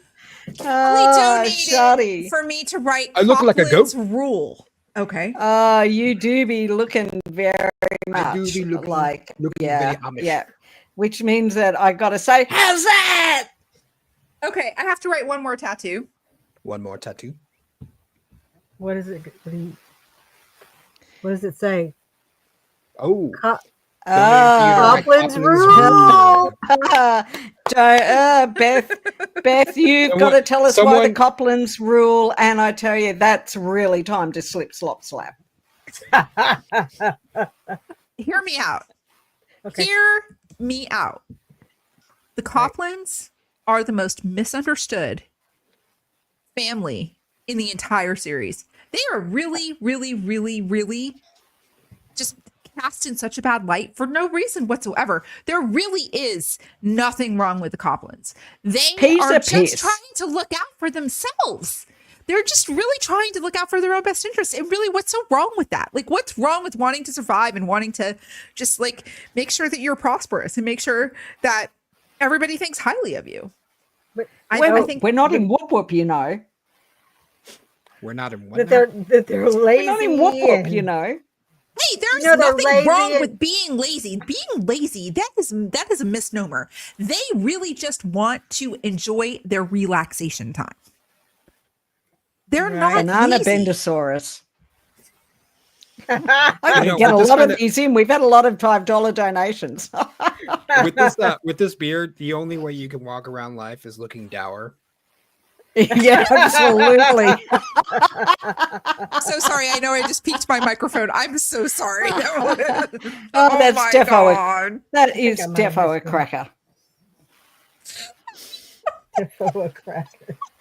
That's defo a cracker. I just can't. Shoddy, yes, you are going to be required to hop on stream with me tonight so people can see what you did today. Oh. 100%. Throw the F in Eyebrows the next. right now. Eyebrows next. Yeah, no, you know what's better than, do you know what's better than shaving your eyebrows off? Do you know? Eyebrows? That's going to require a $1,000 donation. Yeah. Do you know what's better? Did $10. Do you know what's better than shaving your eyebrows off? Okay. Is only shaving one off. Oh, that would be worse. You know what I'll do? That is so much better than shaving them both off. Beth. You're gonna color it in. What color are we getting? Blue for the blue eye. Oh, get blue the aircon going, mate. Okay, we need to do a spin for the topic, and I will for screaming Spud Monkeys, and then I will argue whatever it is. Yeah. Hold on. Good. Oh yeah. James Hetfield. Let's see. Throw another snag on the Barbie, mate. It's looking good. Okay. Looking so good. Screaming Spud Monkeys. Okay, we're spinning a topic. Oh, I got to share with. Yeah, there we go. Yep. And I will argue whatever it is, and then I will add to. You want me to add eyeballs? I can add more eyeballs. Oh, Pater is so misunderstood. Listen, he didn't even want to be a dark friend, right? He went to a meeting. He thought it was Gamblers Anonymous. They had free cookies. They had T-shirts. He just walked in and did not know even what he was doing, and got brought into this, and he didn't even understand what he was doing. He was really just this. He's a little dumb. I'm going to say he is dumb. That is not misunderstood, but he totally did not mean to be a dark friend. And I think in the end, when he got caught into his uncle's scheme and got hung, and that is a really miscarriage, because not only was he, whenever he tried to be a dark friend, he wasn't even successful. Billabong moment. Yeah, he wasn't even successful as a dark friend. So was he really a dark friend? I don't think he was. I don't think he was. Let me just say just this. because he didn't act doesn't mean he didn't deserve to be hung. Yeah, let me just say this about Pater. The person Pater. You have to use a Bale Doman accent at this point. Yes. You needed to do that. Koala, you want to do that? Oh, I see. Koala, you want to look at chat for us and see who's been good in chat, great in chat, while he argues. So here's the thing about Pater. Pater himself is a dark friend, but he joined it as a lark. That lark got him into trouble. But here's the thing about being into trouble. He accepted that as being a dark friend. The unfortunate part of it is that he got caught up in plans that he could not fulfill himself. He might have been the greatest dark friend ever, but He might have been, He but might have been. Unfortunately, he got caught up by the incompetence of white cloaks, he got caught up in accidentally. Minty's moments. accidentally catching dark friends. Okay. He should have chucked a sickie. I'm sure he did. Who among us hasn't chucked a sickie every so often?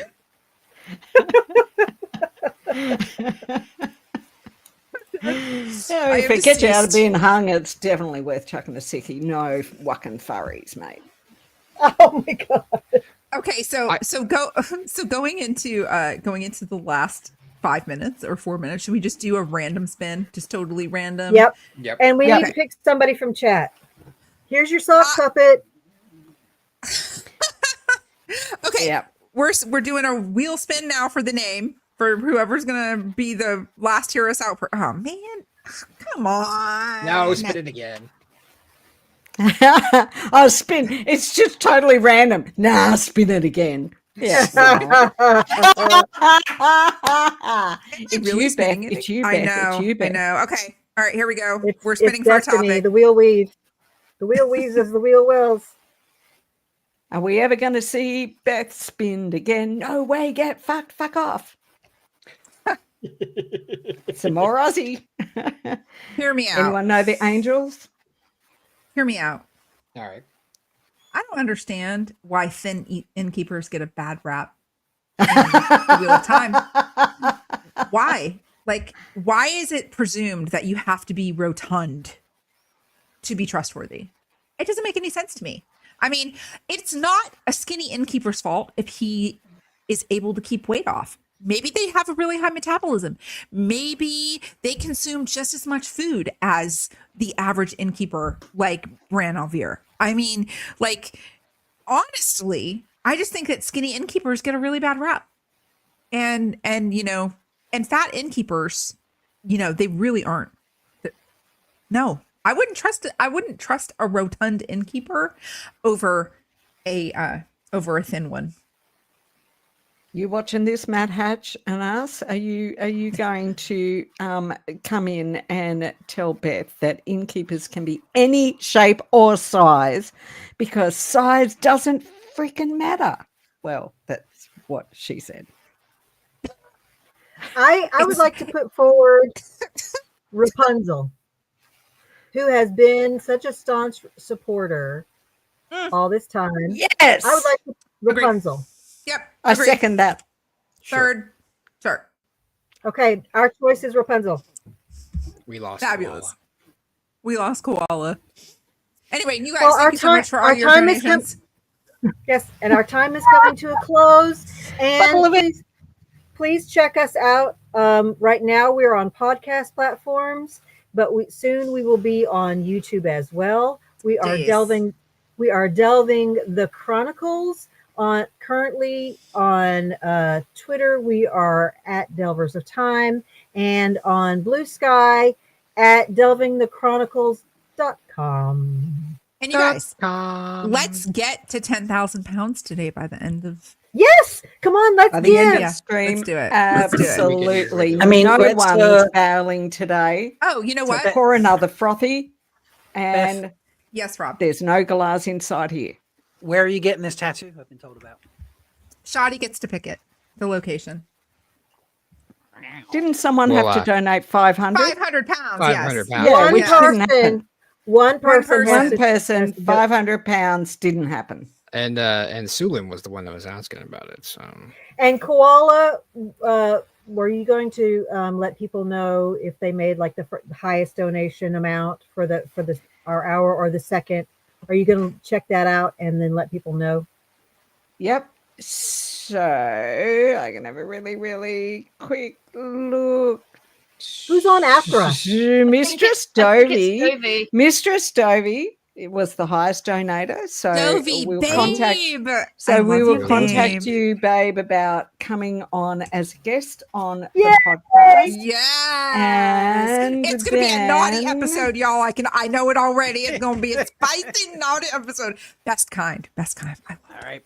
I think it's time And to it send you on looks your merry way. like the second highest is Rebecca Hurst That's me. Sulan, you get a card. So you get to be on a limited edition Cards of Time card. So, and whatever you want on it, right? So I will contact you about that. Yes. Okay. Amazing. Everybody love you, Nina. Nice. Fortune Bye, with me. My Thanks stash for the was called. fun, everyone. Bye. Bye. Oh, wait, who do they pop out? There we go. All right, it is time to welcome the brand new reason for Wheel of Time fans to like August. That is our wonderful, incredible artist you might recognize from this snack order page. Look at that. Please welcome Memo to the party. Hello. Hiya. You good? Am I muted? Or no, okay. No, you're fine. I can hear you. Because that always happens. Hi. How are you? I'm great. How are you, Miss August? Oh, I feel slightly embarrassed by that shot now. No, it's a lot better when you can just do it and like send it off and like and then forget about it. Yeah. Yeah, Well, if it kinda makes you like feel over any there. better, would you like to see my shot? Oh yeah, yes please. Here we go. This is me. I'm Mr. May. Ooh. Well, that's pretty good. Like hip opening. Like I was worried about that. Like when you showed me the original, I was like, how are you gonna be able to do that? And you know, well done. It took effort. We'll just leave that there. I'm not as flexible as I once was, shall we say? So, well, you know, it's age for all of us. You know. Yeah, it happens. Anyway, I was following on the tail end of that bit at the end there. It was very fun. I'm sorry I couldn't like join in the stream earlier. It's just like it's weekend with a toddler, so yeah, nothing else happens. That happens. Yeah, that's totally fair. And also, I'm sorry, like my voice might sound really silly because I'm really like I've got like a really bad cold. Why you struggle? You were ill last year as well, weren't you? You were away on vacation. Yeah. Although to be fair, last time I was in Thailand and I was having like a terrible like stomach bug kind of thing. But that was my fault because I drank some like a cocktail with like some ice that I didn't know where it came from. So kind of like my fault really. But anyway, shall I share my screen? And let's do that. We'll have some fun. Okay. I can do it by presenting, right? Present, and then you go from there.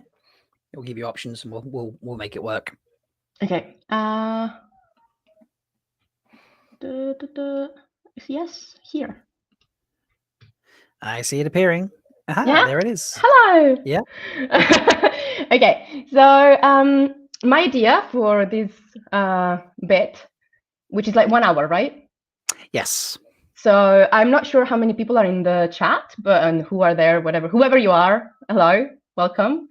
So I was thinking you guys can just command me to draw whatever, and I will, although I am really bad at drawing horses, so please do not say that. Okay, so no horses, no horses. Yeah. We can either draw in like chibi mode, or we can draw in like a more like realistic like style, whatever. So you know, whomever wants to start bidding and and commanding, they shall.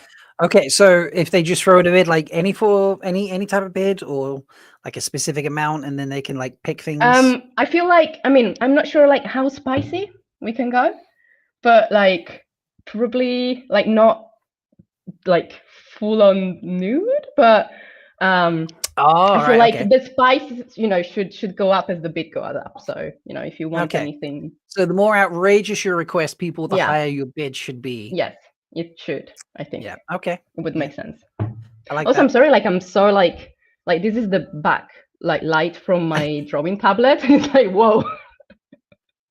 You look great. Okay, so Tree's suggesting to draw an Ogier, but do we have a donation for that, Tree? Like, you gotta cough up the moolah, people, if you want to boss us around. Yeah, we're just gonna chit chat and doodle. If you don't give us any sort of prompt in terms of monetary value, like we're just gonna have fun. Yeah, I am 100% just whoring out myself for a good cause. So But here's like a quick augur for 3 in the meantime. Wow, this is just, quick. This is just chibi style, so you know. Have you actually done an Ogier chibi style? Yeah, I have a few actually. In the last round, there were quite a few. Oh, the individual ones, yes. Yeah. I can't remember. Did Spud Monkeys get one? No, he didn't. He got the monkey one, didn't he? He did. He was an augur with monkeys. Ogier with monkeys. That was yes. There we go. This is sexy augur. Like, was it Aries? The name of Erin? Loyal's or Erin or Aries? I can't remember. I think it's Erin. Erin. Erin feels like just like an because like Iris. There you go. It makes more sense. Yes. So well, we might if you get to, I don't know, let's throw out a number. If we got to say £10,000 in this stream, you might see a sexy Spuds, shall we say? We do have 3 more reveals for the Snackwater calendar. We have an Aiel. We have someone that, according to the fandom at large, should be trusted based on their build. And maybe we have another talented artist who likes to swing through the trees. I don't know. Well, you have to donate to find out, folks. That's how it runs. So, yeah. Patrick Lightbody says, if this is Aerith, you got to make them ears sexier, though. Oh, okay. Well, I mean, she's already got like pretty long. Yeah, she's got like those ear tufts like going on. Oh, did I see? I think we've already got a donation pop in. Okay, Goat Brothers donated £35 for a sexy Aerith. Okay. Okay, so yeah, right. Here so we go. So I'm braiding her eyebrows. Braiding her eyebrows. Oh my god, I'd never considered that. Wow, this brings a whole new dimension to braid tugging in Wheel of Time now, doesn't it?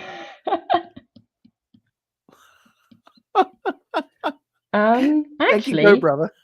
Actually, I'm reinterpreting that braid tagging. Okay, all right, we're making a change. Yeah.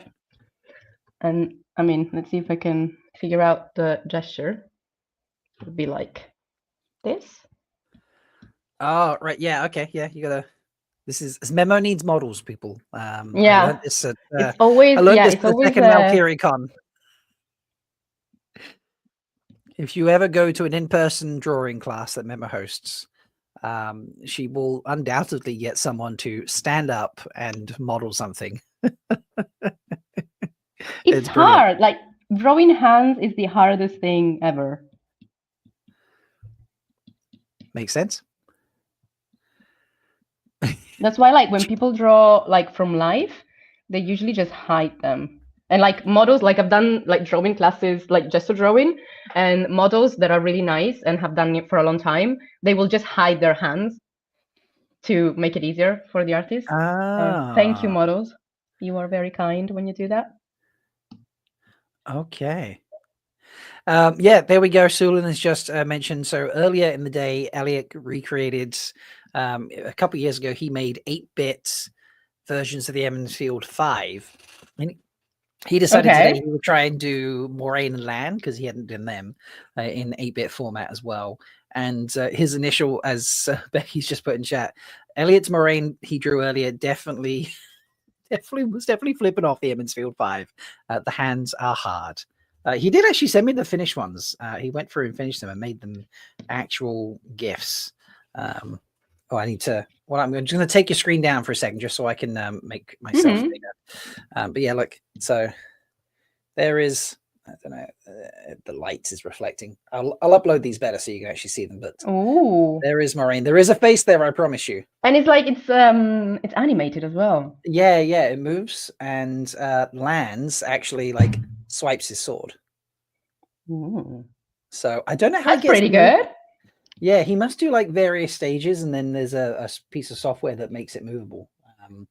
But he sent them to me earlier, and they will be maybe not right now, but at some point they will be up there available to be added on your social media platform of choice.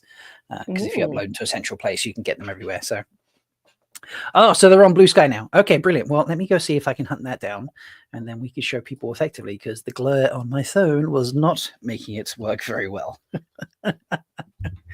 So let me search for Elliot.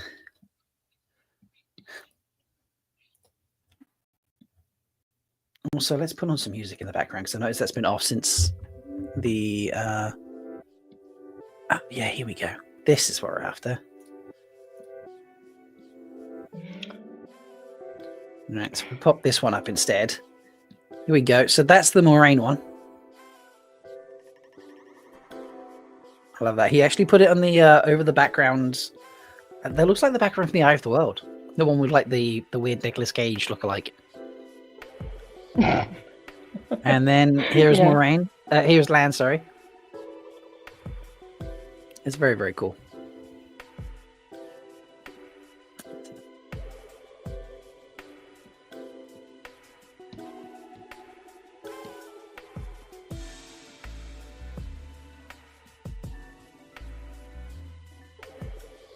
So apparently if you just type in @ElliotEdits into a GIF search on Instagram, they'll appear there. And probably in other places as well, I imagine. So this is, as Melindra is saying, an NSFW Earth. So we had another £15 drop in from Anonymous. Thank you, Anonymous. It's very Thank you.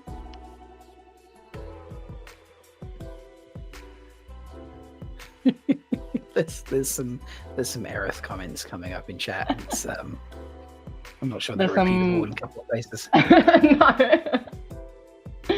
No. So I'm thinking it's kind of see-through, because I'm feeling like, the Ogier would be quite like chaste even in their sexy times. Right. So it's more like kind of, see, do not see kind of thing. I'm wondering if she's wearing like trousers, like leather trousers, like leggings, or just like pants.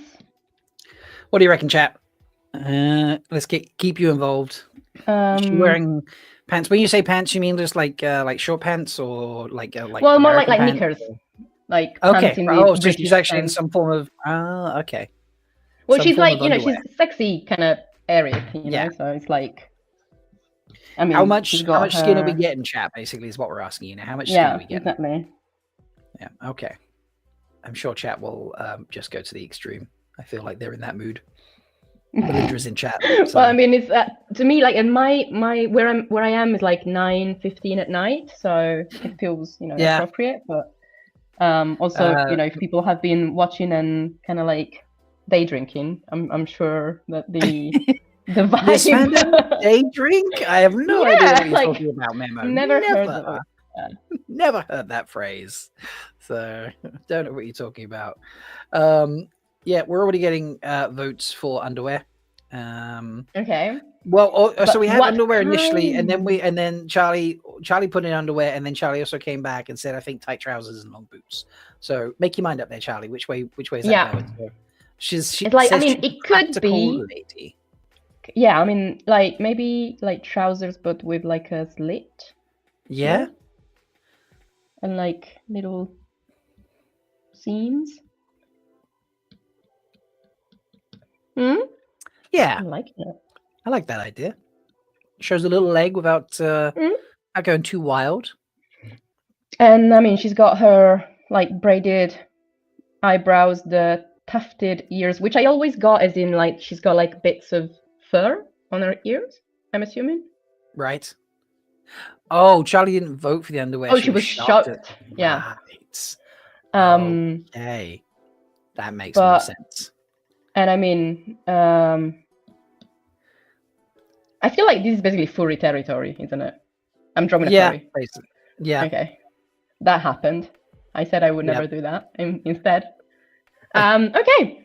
So yeah, I feel like this is our like base kind of drawing. I'm gonna just clean it up quickly. Very solid. Unless someone wants to like bid for a different character, and then I can clean this up later. Yeah, we can do multiple we do bases, multiple characters. Yeah, exactly. You know, not hundreds, obviously. Memo is amazing, but you know, I mean, we took us about 10 minutes to get here, so I'm thinking maybe, we can definitely do like 2 more if we do base characters, or we can take these and like color it, and you know, whatever people are more interested in. We'll see what they decide to go for. So they're trying to debate whether Aerith will wear plaid or not.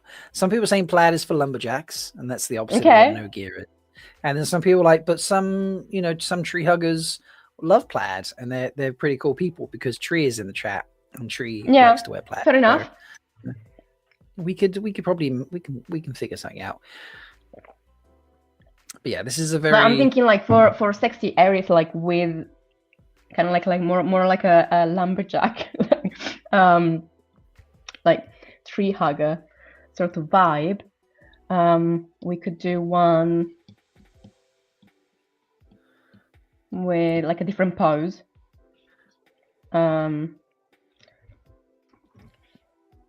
Maybe like a sapling of a tree. Oh, that would be cute.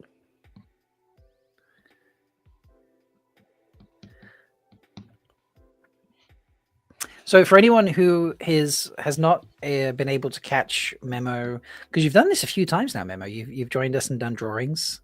You did this. Yeah, I mean, I'm sort of like I like it that I wrote on Blue Sky, I think, that I was coming on to the stream, and someone commented like, "Yeah, Memo's back." It's like, "Yeah, I'm back from the dead." I do this all the time. Like I would just be very active for like a couple of months, and then I just completely fall off the end of the world for. You're the Wheel of Time TV series. And you appear for a few months, and then you disappear for a year, and then you come back again for a few. No, I'm joking. Yeah. And I don't do that on purpose. Like, it's not like I'm doing this it's not like a calculated thing. It's literally just that I'm very like I'm ADHD, and so like I just forget about it. Pretty much. You also keep yourself extremely busy. Yeah. Also, like I do like draw a lot for work, and because artists do not get paid enough, I have to draw a lot to actually earn, like enough money. And now I have a little monkey who's like constantly demanding my attention. So that's also a reason. So yeah. But yeah, I really enjoy drawing things for the fandom, and I always have these really great plans, like for October. I was like, yeah, I'm gonna do this really massive piece, and it's gonna be awesome. And then I didn't do that. But to be fair, this time I was like, I probably will not be able to do that. So I already kind of like. That's growth. Yeah, exactly. Like I already kind of said, like, okay, I'm not gonna do that, but I am going to do like, I think it was like 10 prompts, and I ended up not even managing those. So yeah. Oh. Yay for me. Oh, well. But to be fair, like to my defense, October was a crazy busy month, and so yeah, I don't feel too bad about. Like I feel bad that I commit to things and then I say, like, no, I actually can't do it. But October is meant to be fun and to fit around, and to encourage drawing and creative arts. It's not. You didn't sign a contract to do those 10 pieces in October, so you've not let anyone down, Memo. So don't feel bad about that. I didn't realize. I thought this like seated pose Ogier thing we were going for now was going to be. I don't know. For some reason, I thought it'd be like sweet and charming and innocent, and it's coming out to be a little seductive. I mean, I'm down for it. This is amazing. Well, I mean, I'm just going with the flow. To be fair, I have like spent most of my time this weekend with a 2-year-old, almost 2-year-old. So I feel like I need some adult stuff like happening. That's fair. Tree is saying she wants to buy this from you when you've got it finished, and it would be her chibi display picture forever. And yes, she knows it's an Aerith, but even so, or Edith. Sorry, why do I keep saying Aerith? Edith? Is it Edith or Aerith? It's Aerith, Someone, I think. Aerith. And I mean, I think Aerith is actually like a name for Earth, or like a goddess of Earth. Oh, I mean, it sounds like it could be. It does sound like it should be. You are right there. So, but for anyone who's not familiar with your process of how you create the chibis, because obviously you did the first one of Aerith, and then you've like reduced the how opaque it is, so you can then like that's your base, and then you gotta like do the fine lines and such. You do it in multiple layers, don't you? Remember, do you want to if anyone's not managed to watch it or watch you before, can you tell people your layering process, I suppose? Yeah, I mean, so basically, if you guys are familiar with Photoshop or any drawing software, like they're all pretty much the same nowadays. As you can see on my right side, there's all these layers. And so basically, I just draw the sketch, then turn down the opacity, create a new layer on top, do like a round of clean line art. Usually I change the brush for that. So right now I'm drawing with this kind of like more pencil-y kind of brush. I don't know if you guys can hear or like because I've got some like noise cancelling, but like there's my daughter is like my partner is in the other room with her trying to make her sleep, and I can clearly hear her like going. I heard something very, very fractionally. She's like she's in a point where she likes to sing her songs, her authorial songs, when she goes to bed. She's almost 2. She's gonna be 2 in January. Oh. So nice. Yeah. Anyway, I hope that like you can't hear her. So it's quite funny, but I'm her mother, so like to be fair, like whatever she does, I find it cute. I understand if other people don't. So, but anyway, and yes, everything is she's stroking this young tree. Yes, there we go. She's, as was asked, who put that GoPro? Yeah, just clarify. She's stroking that young tree. This is just great. So that poll was an acorn like 5 minutes beforehand. Apparently, that's what chat is thinking. Yeah. But yeah, so basically I do the sketch, then I change the brush to something more inky, like more kind of, you know, what you would see in like most comic books, like the sort of ink that they use for, like these are all my favorite. Like one thing I do that I think for anybody who's into like digital art or wants to get into digital art and maybe they're more into traditional art, one thing that can happen, especially at the start, is that you don't know what brushes to use because there's so many brushes out there. Like both, if you want to pay very little, there's still great brushes, and there's a ton free brushes. So it's like, what do you use? Like you can't try them all. I have tried a lot of them in my life, so I just every time I find something that I like, I just place it into this folder that I call favorites. And so here I have brushes from a bunch of different packets that I got in the past, like Shion Kim. He's a concept artist for Sony and Disney and lots of other things, and so I have got his brushes. These are all most of the brushes that I use for cleaning up and doing inking. I've got some texture brushes, lots of textures, like, you know, this one, which I do to just kind of like not when I do chibis, obviously, but like when I tend to draw more realistic stuff. And yeah, the one that I'm using now instead for the sketch is called Kyle's Drawing Box Animator Pencil. So it's the Animator Pencil from Kyle's Drawing Box, which is a pack that you can get for free on the Adobe website. So yeah, and I got all these brushes that are my favorites ever. So I don't get stuck anymore. I mean, I will still research like some new brushes from time to time, but I try and do that as little as possible, because honestly, it's just such a waste of time. Yeah, especially if you have brushes that really work for you. I have noticed, I think when I first saw the chibis and things you were doing, I think you had you must have used a different brush back then, because I feel like they had it had like a different texture to it.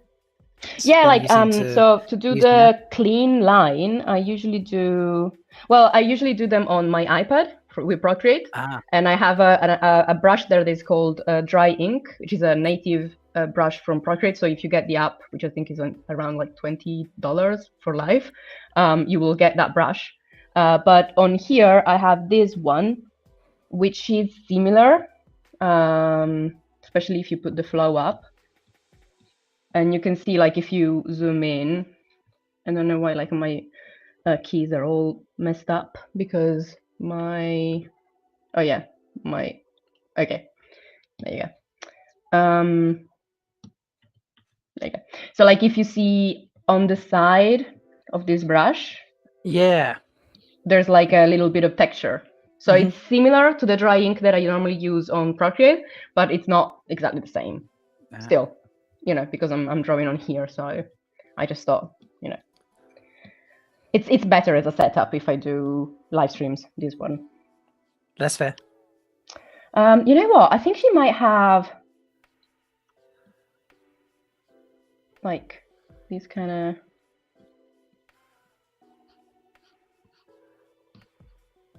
What do we think about kind of like? Is that going to become? Is that just the pattern on the pants, or is that? Yeah, I think so. I think it's like the pattern, maybe like more. Oh, they're like and they cut off at the knees. I was thinking more like really high boots, like over the knees. Oh! I like that. Yeah. Okay. I think that works. Yeah. So if I were to clean, so I was thinking of having like the two braids, and so like having like a braid coming down here, but I think it's gonna cover her décolleté, if that's a word in English. It's like this area. What's it called? Cleavage? Chest? Yeah. Oh, cleavage. Oh, yeah. I think décolleté. I thought you said something different. Like that didn't sound English, and I'm not really sure. Yeah. But yeah, I was thinking like it was covering it too much, so I'm gonna like one thing. When you kind of do even chibis, like any kind of character, you kind of have to try and work. I try to say this here. Décolletage, I think, is the word you use. Yeah. Like I think it's a French word. French people, please do not call me out. Well, we use it in Italian, and it's like décolleté, but in Italian we say just like décolleté, and it means like the chest area, but of a woman specifically, and there's like a little bit of like top of the breast kind of showing. Apparently, it depends how fancy we're being. Depends on whether we use it or not. There we go. Thank you, Charlie. Okay, thank you. But yeah, so basically, one thing that you need to do is to make sure that the shapes that you're using are clear. So like you have some what we call like negative space basically between different parts of the body. Otherwise, so like here, for example, if I had the hair also coming down here, everything will be covered up. And instead this way, like if we just highlight this area. I can't. Well, I was just put in chat. I want an Aerith with a floral tramp stamp. A floral tramp stamp. I'm not sure you would see the tramp stamp and Aerith in the same. Like, is she looking over her shoulder in a crop top or something? I don't know. Like, can I be really silly here? I don't know what a tramp stamp is. Oh, it's a tattoo on the base of your spine. Oh, okay. Oh, okay. I got it. Ooh, yes. Wait. But someone needs to bid for this, okay? I want more money. Like, come on, people. Like, we're not giving these away for free. Tree's already offered to buy one of these. So if you would like a floral tramp stamped Aerith, you need to bid. And we'll see what happens, So Charlie asked, does tramp stamp translate? Is there a word for it in Italian that for someone who has tattoos like that? Not really. I mean, to be fair, in Italian we don't have that many. Like English is really good for like phrases, like you guys just love them. In Italian we don't have as many, I think. We do. This is true. I mean, we do have some, obviously, and like especially like some fixed phrases like proverbs and stuff like that, but not so much like pop culture ones, unless they're borrowed from English, because we are basically being a province like culturally of the United States for the last 70 years. So a lot of things are now English. Like you just say the English thing, basically.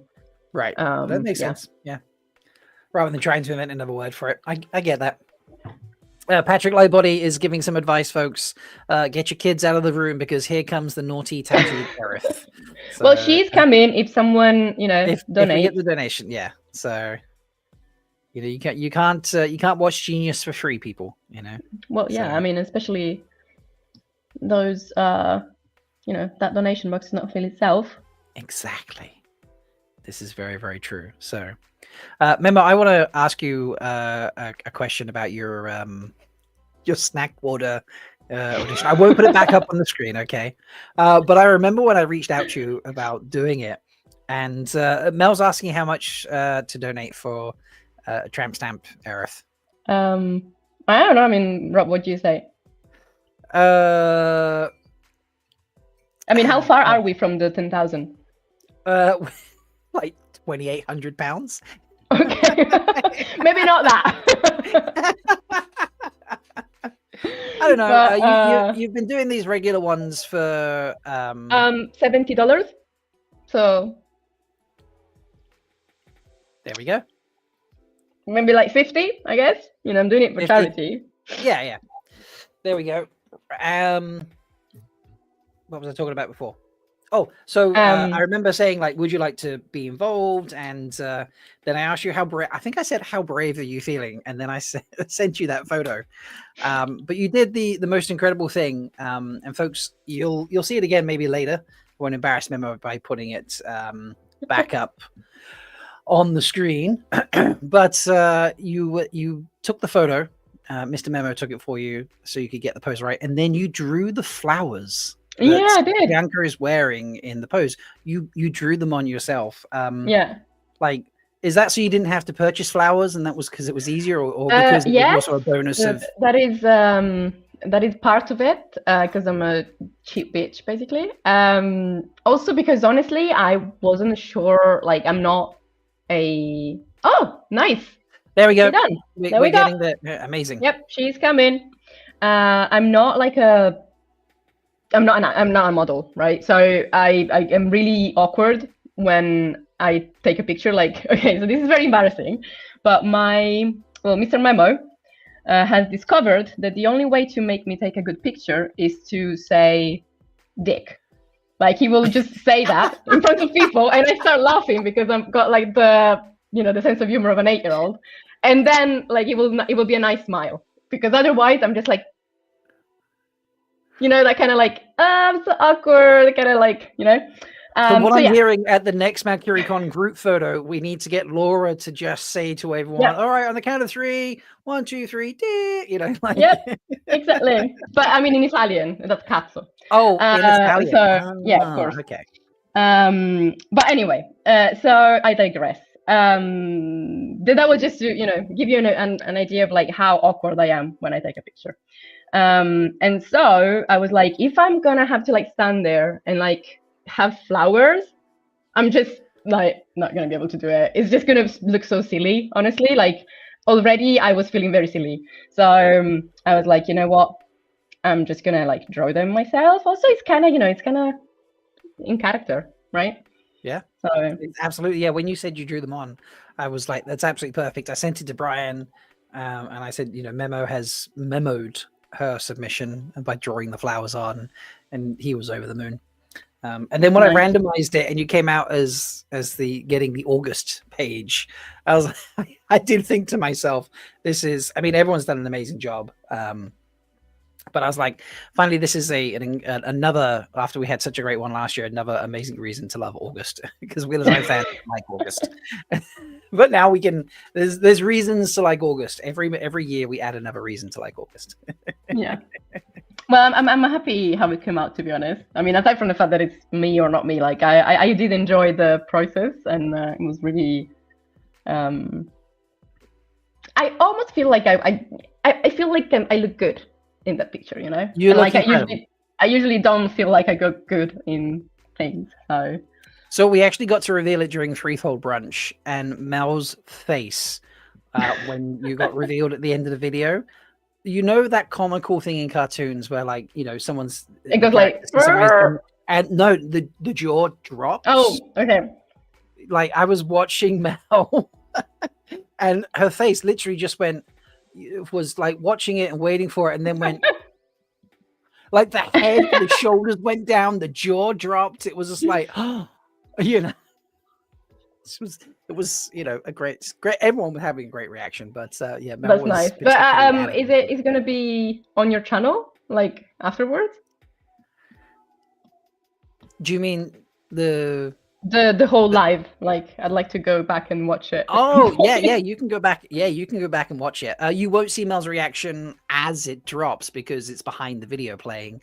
But you will see. People, you will. The video stops after a few seconds of being just a picture, and then you do get to see everyone just being like, "Oh my god!" So okay. Yeah, as they're saying in chat, it's amazing. Like Mel is saying that, and Go Brother is saying, "When don't you look stunning?" So nice. And yes, folks, as Nils has pointed out, if you bought a snack calendar last year, it is now December, almost everywhere in the world at this stage. And as such, you can flip your calendar and you get to enjoy the month of Uno for December in the 2024 snack calendar. So if you haven't flipped those, once you finish watching the entire stream and helping us reach 10,000 and sharing and liking, you can then go and change your calendar over. So Tree's like, I want the booty one. Tree, we'll all have to fight over these, I think. So I'm trying to, like, I don't know. It's really hard to do this pose without references. Okay, I feel like Rob, you should, you know, you should get into this pose. It is really hard. So if Rob doesn't do it, I hope that, you know, you appreciate. Oh, God, I'm feeling pressure now. All right, you're gonna try. Right, I'm gonna try it. We'll try it. I'm gonna have to take the headphones off; they won't reach. So, forgive me if I can't hear what you're saying. I might be able to hear you a little bit with the headphones playing. Okay. So I need to move the chair as well.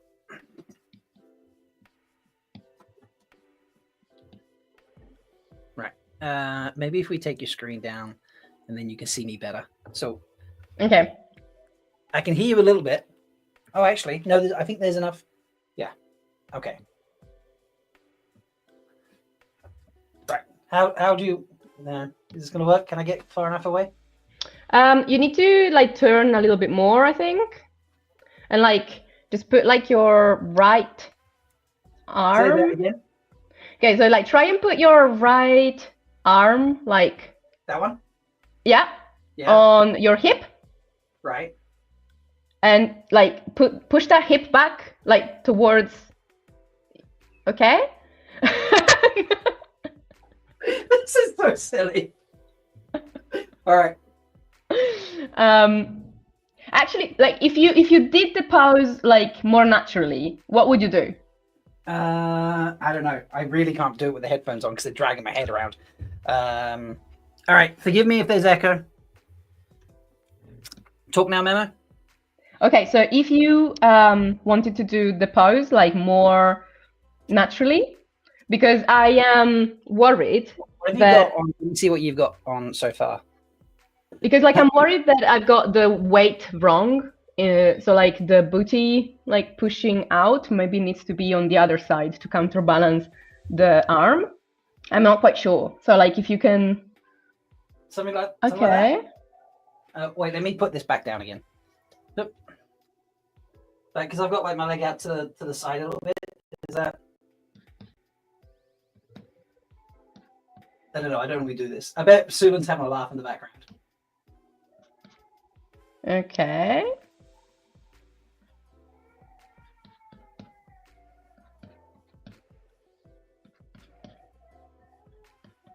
Okay.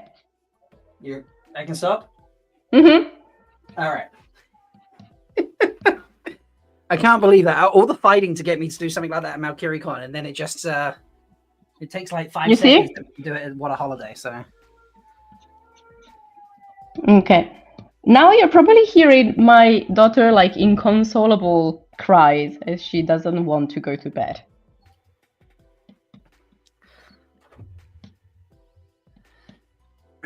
no, because she's missing out on. Also, you get to see all my messy desk that hides behind the chair.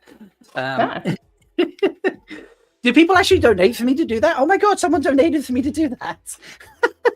Koala donated £25 for me to do that. Oh, that's amazing. You see? We just need to like whore you out. All right. Yeah. Thank God we decided for the booty one and not for the the pole one.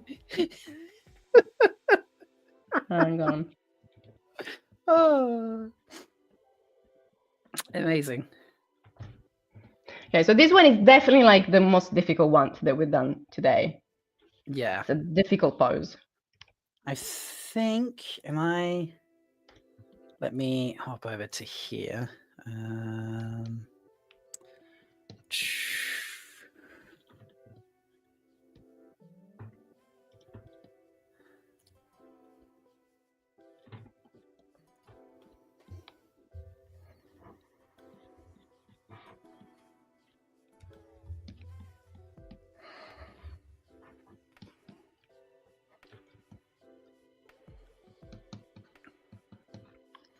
Oh, okay. Mel has gone and found us something that might help out. It Like is a reference. a reference, yep. So 1 second, let me do that, and I can do a screen share. I feel like this kind of works now with like the adjustments I made from your pose. Okay. So would that help at all? Ah. Yeah. I mean, obviously, because it's a chibi, like the head proportion is completely different. Obviously. Yeah. That's always. Then, which is always like a bit of a problem. But I think like overall is actually okay. So that's it. Okay, that's the reason. You found it? I just can't. I can't pop it like Christina apparently. So you know. Yeah. Well, I mean, who can? Nobody. Yeah, that's fair. Patrick Lightbody didn't have increasingly sexy Erifs on my bingo card. That is something we've something we've going to give a bit of a go at next year, and encouraging people to create bingo cards for what might happen during WoTaHoliday. Like you popping it and yeah. One of Rob or one of the other hosts pops it on camera.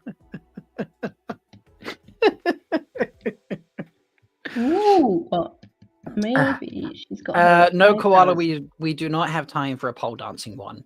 Not that I'm sorry. I mean, she could be pole dancing on the tree. Yeah. Like she's that could have been a thing. Yeah. So. I can't believe just picturing sexy heiress. We've got 125 pounds in the bank. Well, at least it's for a good cause. Absolutely. Okay, so for example, like this is what I do usually, where I turn down, because this is like a more difficult pose. So like I've just turned down the opacity on the pose, and then I'm gonna quickly do the actual drawing on top with.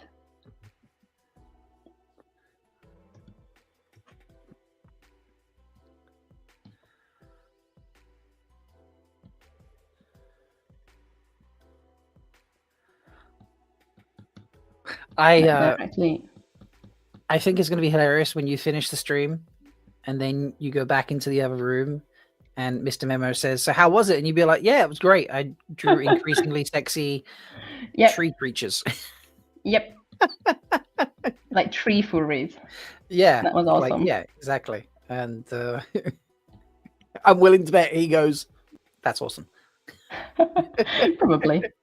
I mean, he's going to be pretty dead from all the screaming, but fair. Yeah, it's gonna be fine. I'll order him a pizza. Usually that fixes it. I mean, pizza is always great. You can't go wrong with pizza. So.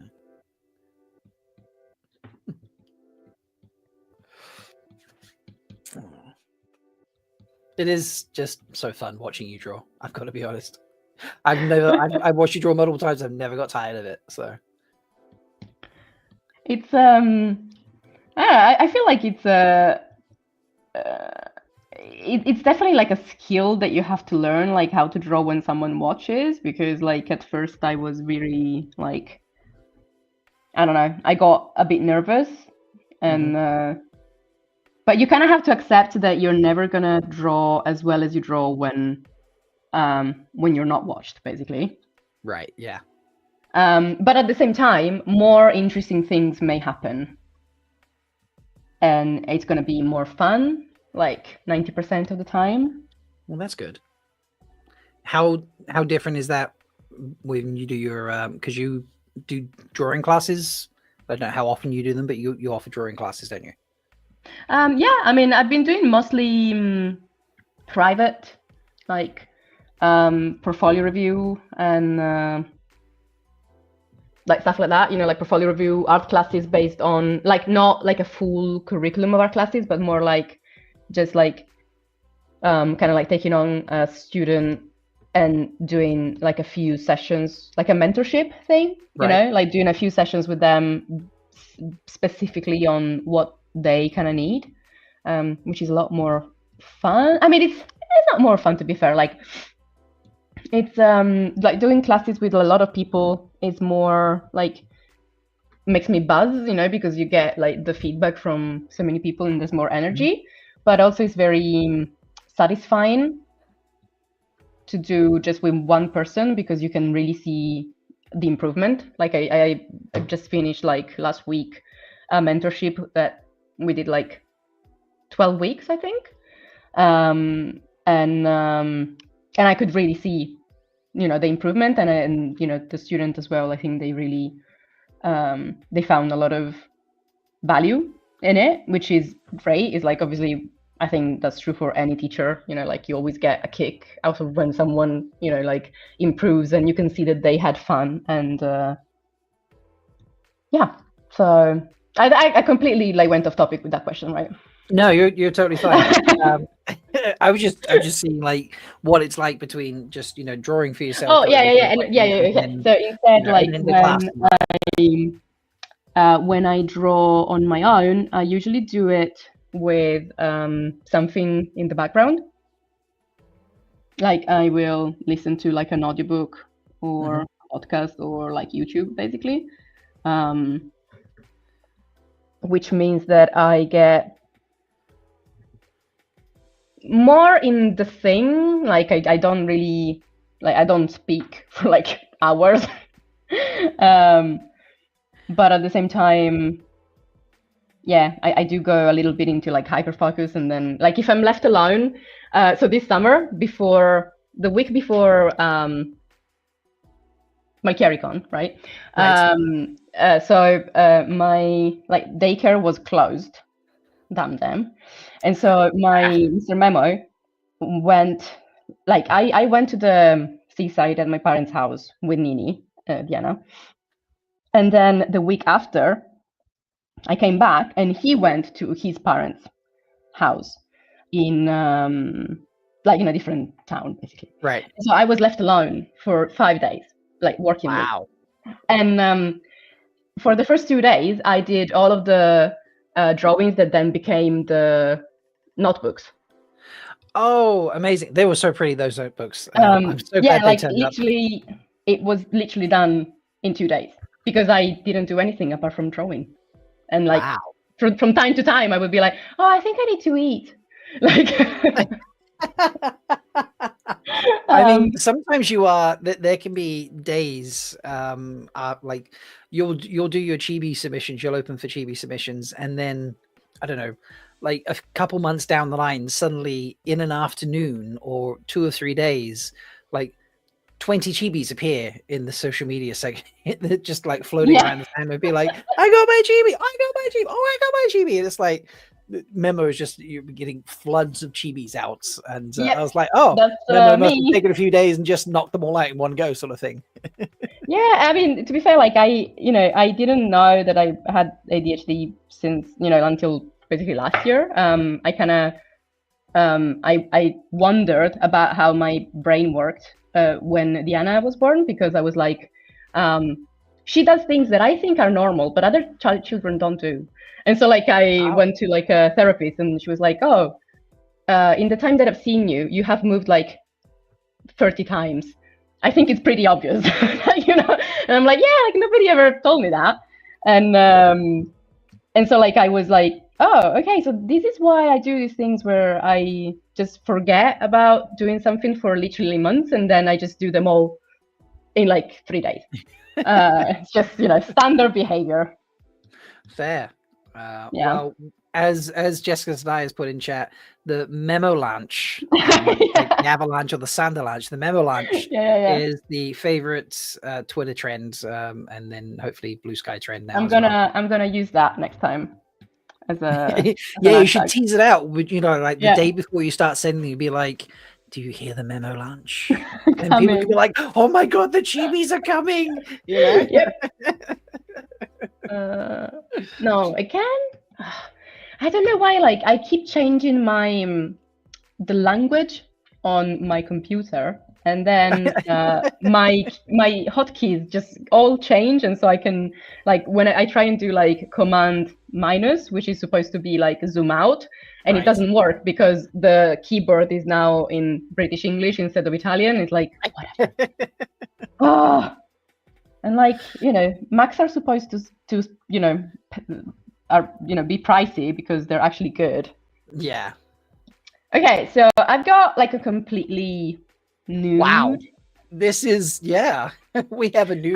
So I'm gonna just put her like some like modesty. That's fair. Like. Go Brother is suggesting that someone use their contacts and show these Aerith pictures to Hamad.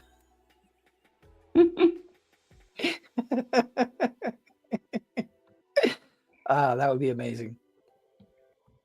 So we need to pick someone from chat, because every hour we're picking someone from chat and entering them into the draw, where we're going to give away all the frosted mugs that New Creations by Jen do. It's 14 different mugs. Was there anyone, as we've been going through, that jumped out at you? Perhaps we should put them in the draw? I don't know if she's already in the draw, but I loved when like Charlie was like shocked by the underwear. Let me have a look. Has Charlie, because you can get in the draw in 2 different ways. One, by donating. You get an entry for donating, and you can get an entry for being okay. So well, then I feel like, you know, the 50 Charlie has a mug entry already, actually. So okay. Does Melindra have one? Does Melindra have one? No, Melindra does not have a mug entry yet. So there you go. I think all right, Melindra, you have your second entry into the mug entry, into the mug draw. Done. So she's kind of wearing like the Oh wow, okay. I literally changed screens for a second just to write Mel's name on the mug list, and then I turned back and Aerith's in lingerie, basically. I mean, well, she's wearing more than when I last looked. She's wearing like I can't remember what was the culture that had the see-through dresses. They were like completely like, was it Parabon or no? It was the Sean-chan who had the service. No, that's the like the basically transparent stuff. No, I'm saying like the Merchant Nation, that where the women are all like covered, but they're basically like you can see everything. Domani. Right. This is wedding night, Aerith. Yeah. Oh my god, this really is. This is incredible. This is like Victoria's Secret Angel. Yes, this is Victoria's. If you're looking for Aerith, she's in Grendel's menagerie. There you go. I'm done. Beautiful. And 5 minutes to spare. Yes. So there you go. I think I'm gonna like clean these up and color them, and then I probably like, I don't know if we can, like, if someone wants to buy them in like digital form, I can then send you like I will donate the money to Rob. And Okay. I mean, I can do it even if it's not like within the 24 hours. Yeah, because Lauren is doing like a holiday version of What Idol where there's no competition in a couple weeks, and he wanted to add into it. So we're going to like hold fire on that and sort of like stick around. So yeah, we can work that out, folks. Because obviously, I think Mel donated so she could get one of these and stuff like that. So folks, liaise with me, and I will liaise with Memo, and then we keep it like a single line of communication between us and that. And yeah, this has been amazing. Absolutely love that we. How do we do this? Like, was it Roger who just like, oh, draw Aerith or something, wasn't it? Yeah. Yeah. So, and then we've now just gone in this whole like, just this crazy little sexy thing. All right. Perfect. I see people arriving in the background. Who's on this hour now? My brain is slipping. This is. Oh wait, is this? Hello. Hello. I mean, it's us, and when he gets his bottom together and gets here, Kevin. Oh, is this say it again, Unhinged ships, Rob. Unhinged ships. That's right. nice. I'm gonna have Unhinged. just so much fun watching this because I missed this panel at MalkyriCon. I did as well. I could not attend it. So It was pretty wild. Yeah. There was some laughter going on. So. And also we get to see Jessica Sadai's beautiful face. Hi, everybody. Lovely. Hello. Nice seeing you again. Nice to see you all. It's been a minute. It has. How is dear Coco? Coco is currently melting into the floor. Nobody works harder than a domesticated pit bull. This is true. All right. Memo, thank you for hanging out. I'll let you go. Thank you. And it was a lot of fun. And yeah, please do tell me what do I need to do. Yeah, I'll get people to reach out to me, and we'll work it out, and I'll get back to you. I mean, you know me. I'm probably gonna like message you again on Discord and be like, "Can you please organize my life again because I forgot all of the details that you told me." So, yeah. It's fine. Thank you. It's not a problem at all. So. Thanks, guys, and have a good panel. Bye-bye. Bye. Great job. Bye. All right. I am going to leave you to it. Becky, do you realize, or Susan, do you reckon you know you're in here twice? Yeah. On two devices? Do you mean to be that on yes, two devices? I'm intentionally here on two devices because my MacBook, which I'm here as a mod for, the camera's terrible, so I'm using my work laptop for the camera. It's intentional, Rob. It is. That's fine. It is intentional. All right. Well, why don't we trade this Christmas hat for this Christmas hat, and I shall leave you to your shipping. Thank you. Hi, everybody. Hi, Kevin. Hello. Hi, Kevin. Hi, Jess. Hi, Mel. Thank you for joining us, and thank you to everyone at home for your donations and your attendance and your good vibes so far. Please keep it going. Very excitingly, I just checked, and we're at 7,260 great English pounds, or British pounds, I should say. Wow. So if we could get to 7.5 in this hour, I think that would be absolutely incredible. And the way we're going to encourage you to give up your hard-earned money is that my lovely panelists here are going to be given unhinged ships. Now, these ships were submitted by all of you for a panel that we did at MalkyriCon, of which Mel was a participant. And I have gone and ranked them all into easy, medium, and hard. So you can donate to make a certain person do an easy, medium, or hard ship. I'll put a little ticker up and I'll show you the banner in a second. And if you want to suggest a custom ship, that's £50. And please, dear God, please, no Trollocs, no cross-species relationships, and no children, because I had to cut out more than them from the suggestions than you would want to know. So I'm just going to get the banner up. so you can actually see. And I even have a little ticker so that it'll be up the whole time because I'm so organized. And look, here is, can you see that? Yes. You can. Here is the thingy again, and a handy little QR code to donate. So we'll show that throughout the show, just in case you forget or it's along the bottom. And I will be keeping score somehow.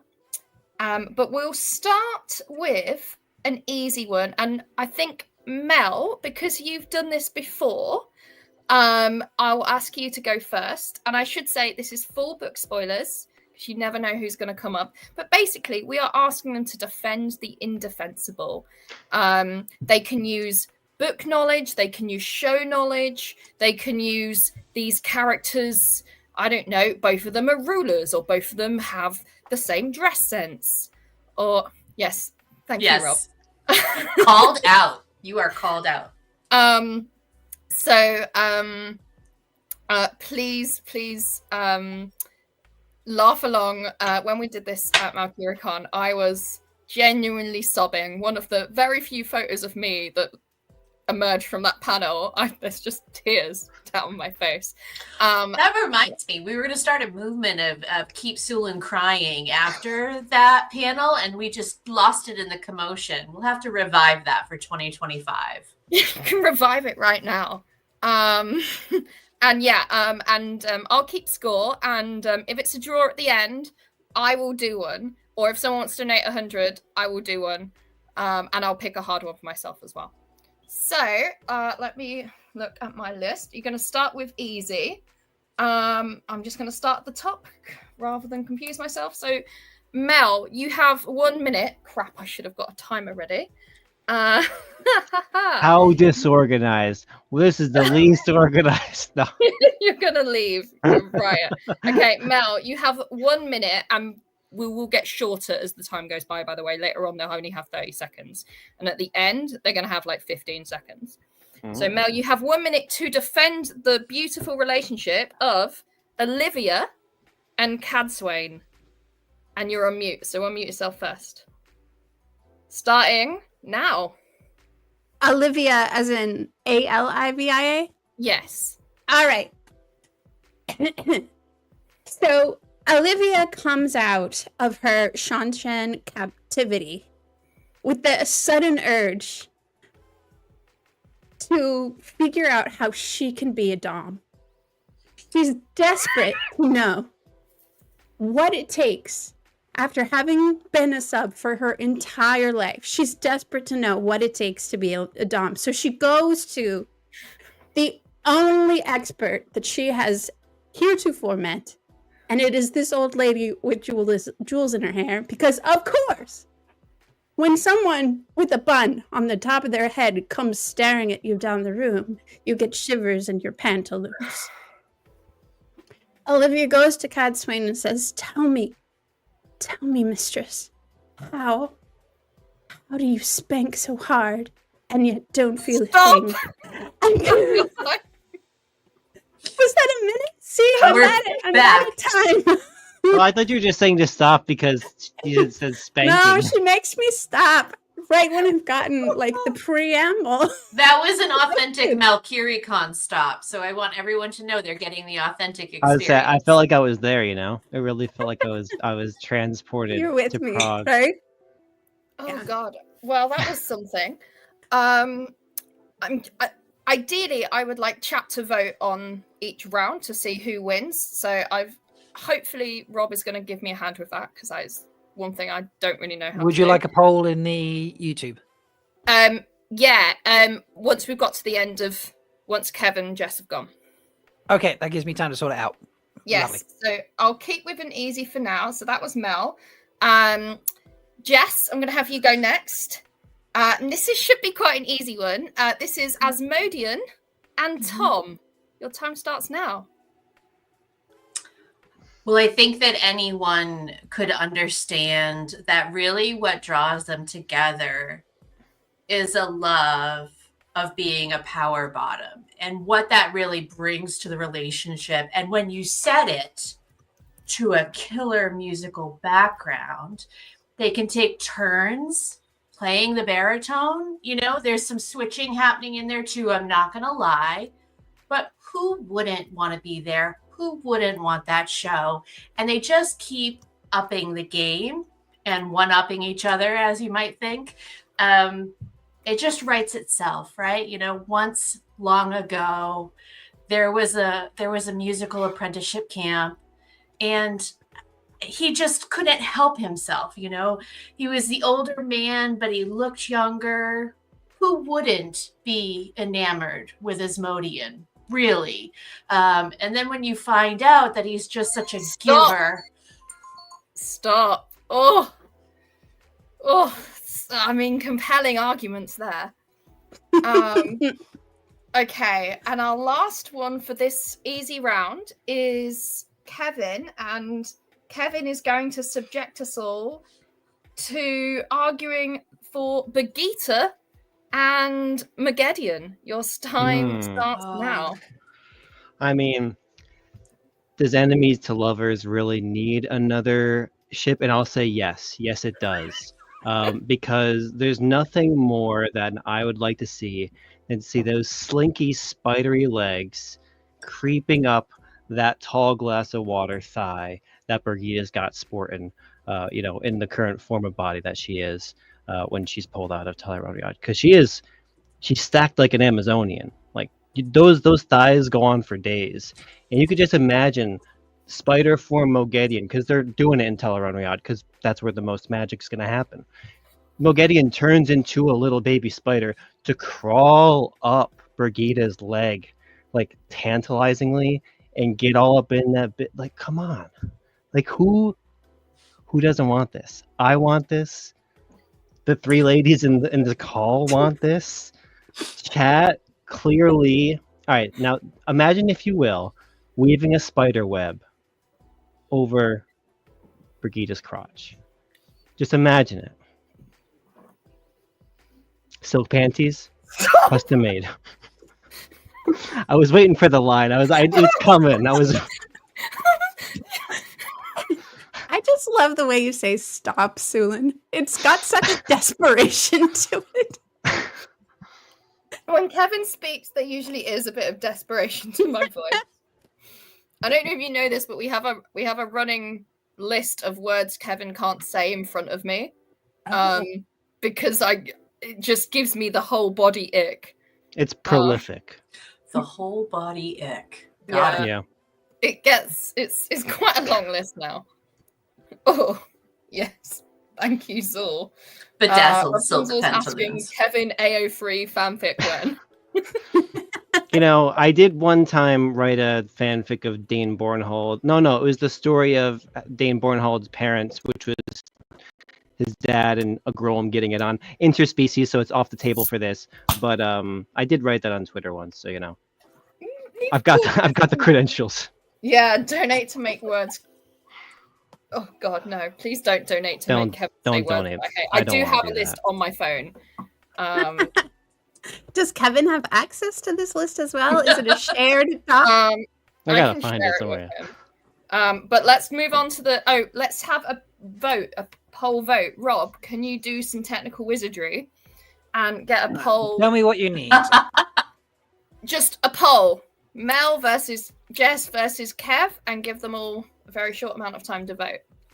And I'll go on the record now and say, if you vote against me every time because these two are brilliant, I'm not going to be upset, guys. You're just warming up, lady. You're just warming up. And if you also don't vote for me in order to try to get me to stop, the more votes I lose, the worse I'm going to get. So just be aware that if you make me lose, I want it. I want you to make me lose, because it will fuel me. It will give me like the motivation I need to really dial it up to the next level, because I'm already getting hot in here. That means a vote for Mel is a vote for progress. I think that's what I just I would say heard. so. I like winning. I do not. Okay, I'll give you like a minute more, and then I will end the poll. So I love probably, losing. by the time you hear this, probably like 30 seconds. Who's winning? Currently, it's Mel. Yes, Oh. perfect. Just as I you planned. Eye on and just make a note of who's in the lead, and I'll make a start on the next round. Yes. I can't see any donations. Please make a note in chat if you do donate. But I can't see any at the minute. So for now, I'm going to go to a medium one. So let me scroll. And this time I'm going to start with Jess. And Jess, you have 1 minute when I get my timer up to argue for Basil Gill. Oh no, wait, you're not going to do that one because we've already had a Catwing one. This is quite a good medium one. You've got Sen Bowie and Linny. Your time starts now. Well, as one might expect, there was a time in Andor's history where a Thatcher might have had to travel to earn enough for his family. And in that time, Sen might not have been the salty, crusty fool that he was when we met him in the books. He was a little younger, a little sprier, just as smarmy, just as snarky, but looking to sow some oats. And therefore, he might have made it as far as Camelin. And in Camelin, he was out selling his wares as one does, trying to find work as a Thatcher. And he and Linny met by accident in the market. They both reached for the same pomegranate. Their hands touched. There was instant magic. They couldn't deny it. And Linny, as the still older woman, Oh, I was just getting hot. magical pomegranate. Oh God. It was the pomegranate that broke me. I'm not gonna lie. The food of The food of love. The food of love. Yeah. You know that Catherine of Aragon had pomegranates sewn into a lot of her clothes and like fabrics and stuff because it was her symbol. The irony being then that she did not have lots of children. Oh, she a little freak like that, huh? Yeah. Damn. And Tiny- yes, tiny Matthew, jewels. Juicy if jewels. you want Kev to get worse, you keep voting for Jess and Wanna Mel. squeeze them? Correct. I think that's how it's gonna work. And Mel did win that first round, so she is 1-0 up. All right, just dialing my brain up a sec. Hang on. Turn it up, buddy. Turn it up. Okay. We have a so, donation when Kev, you I'm gonna are have wanted, you by the go way. next. A Sorry, donation. Rob, what was that? When you want to fit it in, we have a donation for a. Let's do the queerest medium. The ship. queerest medium, and who's doing that? This is from Max. Max. They haven't named Hi, a certain Max. person to do it. If Hi, Max names someone, we'll get it into the next round. All right, there you go, Max. You know what you got to do. So Kev, I'm going to have you go for round number 2. You are arguing for Dane Bornhold and Moraine. Your time starts now. Oh man, now this is one of those unlikely, unwitting tales of a late night in a bar. One Mistress Alice, she wanders down to the inn. She never does when she's in Amador. She never does. But just this one time, Land's already asleep. Mistress Alice goes down for a quick drink at the bar, and who's that? Who's that? But a dashing young man, with already a couple drinks deep, willing to buy her a drink. And Moraine never pays for a drink if she doesn't have to, and Dane always pays for a drink if someone's gonna drink it. So he's there, and the drinks are flowing, and they get talking, and it turns out Dane Bornhold, he's got a bit of a one power kink. It kind of comes with the whole white cloak thing. Those chills, like that, he gets the chills when they start channeling, and he assumes that's just a him thing, and that just means that he should be getting Jones in, and that extends to some weird ice play. He really likes to be cold when they're doing it, but I think Moraine's she's a pretty tepid personality so she doesn't mind too much, and she could always make it a little bit warmer for herself if she's got to. So anyway, they're getting lush in the common room, very lush. They go back to Dane's room, He's got the single bed, the single Stop! cot. And that's all they wrote, and nothing else happened after that. Oh God. Well, Kevin, we've had a donation for your next round, so I've got that ready to go. But in the meantime, let's take a break from your sick brain and transition nicely over to the brain of our lovely Melindra. And I'm gonna give Mel a main character one. Ooh, Mel, let's go. Please argue for Matt and Egwene. Your time starts now. Oh no. Your lover, Matt. Egwene steps out the back door of the Wine Spring Inn, only to see Matt holding a sack. And he says, Egwene, get in my sack. And she says, I'm no badger in your sack. And he says, put it in there, Egwene. You know you want to. You know you want to be running around in my sack, thrusting your claws through my sack, scrabbling your hard, creepy fingers against my leg, trying to break free. And Egwene says, I want it, but I can't. I have to be good. I have to be good. And Matt says, in the back of the wine spring, stop! Everyone is back. Nils is like, what? Okay, well that was fantastic. Rob, Y'all know how to vote. Another poll. Poll is in chat. Go for it, people. Vote, vote, vote, vote, vote. You know the rules. And please keep donating. We are going to move on to round 3. I'm going to stay at medium until I'm told otherwise. And I'm going to start with Kev, who's had a donation to give Kev the queerest medium ship possible.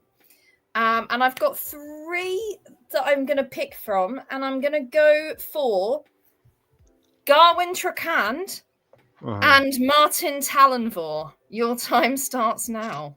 Got it. What do you give the one guy with the most daddy issues in the Wheel of Time? His new daddy to be his daddy. That's right. Just days after Martin Talonvor, whose name is Martin, marries his mom. Gawain is resurrected from the dead, obviously. And, has a bit of a dream, well, we say. Gawain's, prone to dreams that have a lot of moisture involved with them. He likes to get hot and heavy in his dreams. And, the seeds of the idea are planted one night where he has a... You are not allowed to say that word! Oh, yeah, I forgot. Anyway, so I'll fast forward a bit past the wet dream and to the action. And, anyway, let's just say that... and we'll never know, because that is time. Poor Max. You're welcome, dear Martin Silva.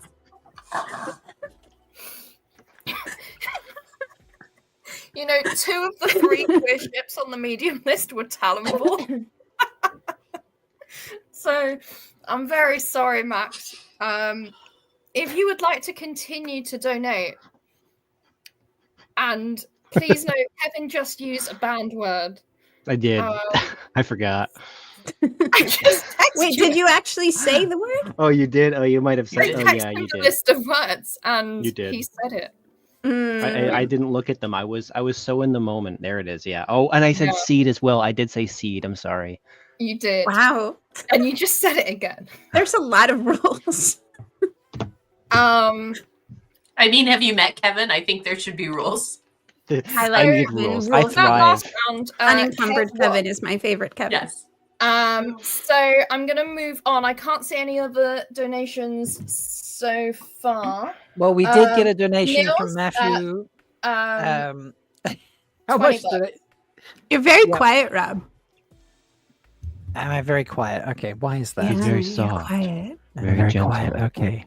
Something's on Turn with my your voice microphone. up. So we Are can we turn back it to down. story time, Rob? Story And time this with Rob. donation We got a comes donation from from Matthew Murder. Oh, Matthew Murder. But he's just Matthew. donating for donating. There's no request. Oh, well, that's so very kind. I'm going to take No advantage and requests. say give Melindra a medium. Yeah, Oh, no, medium. yeah, Give Mel a medium. That's fine. I can Unless- do unless- Unless I can add a fiver to it and we give Mel a hard one. Yeah, Mel needs a hard one. Yeah. Yes. Okay. Amen. Love it hard. That actually, can we just put Rapunzel's thing on screen? Mm-hmm. Oh no. I'm broke. I'm bankrupt. Oh no. Okay, so I will give Mel a hard one, but Jess is going to go next, and Jess, you're going to have a medium one as well. And who shall we pick? Okay, Jess, I'm very sorry, but I need you to argue for Lanfear and Aram. Your time starts now. In her time immediately out of her prison, she needed someone on which to vent her spleen. And Aram just made it so easy, didn't he? Really, he was there, he was in dreams, he thought he liked aggressive women, turns out he didn't. That just made her hotter. He did get really good at begging. She didn't care. It was really once he made her when she made him wear the headdress, though, that she knew that she had reached the end. And that she just couldn't wait for someone to just get rid of him because she had hit the end of his usefulness.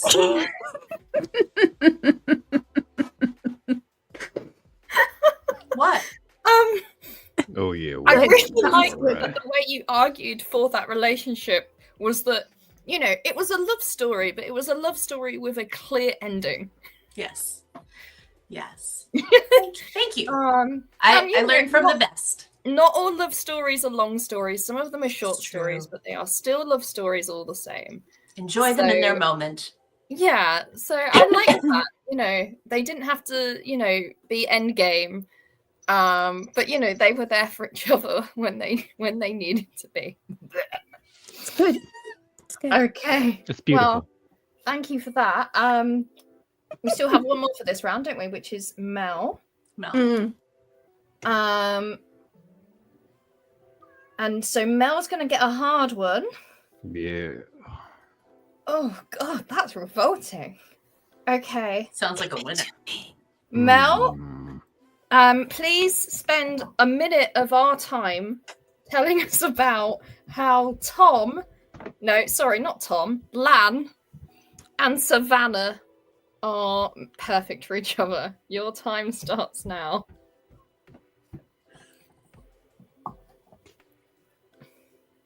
He's rigid and firm, and she's soft and supple and yielding. And in the yin-yang philosophy of the Wheel of Time, the opposites are the most magnetically attracted to each other. And so Savannah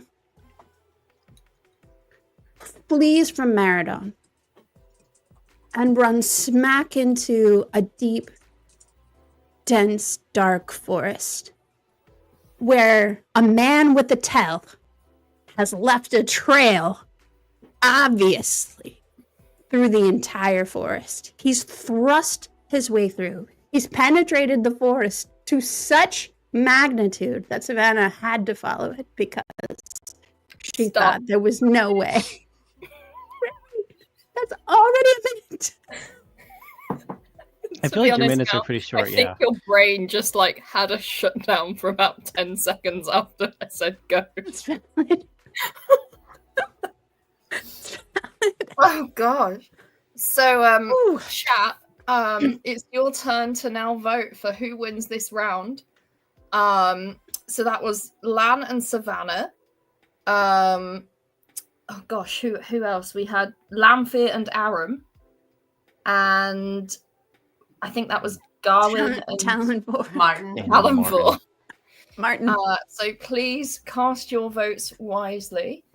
And please keep those donations rolling in. And yeah, if you want to hear Kevin say words he's not allowed to say, then you're going to have to donate as well.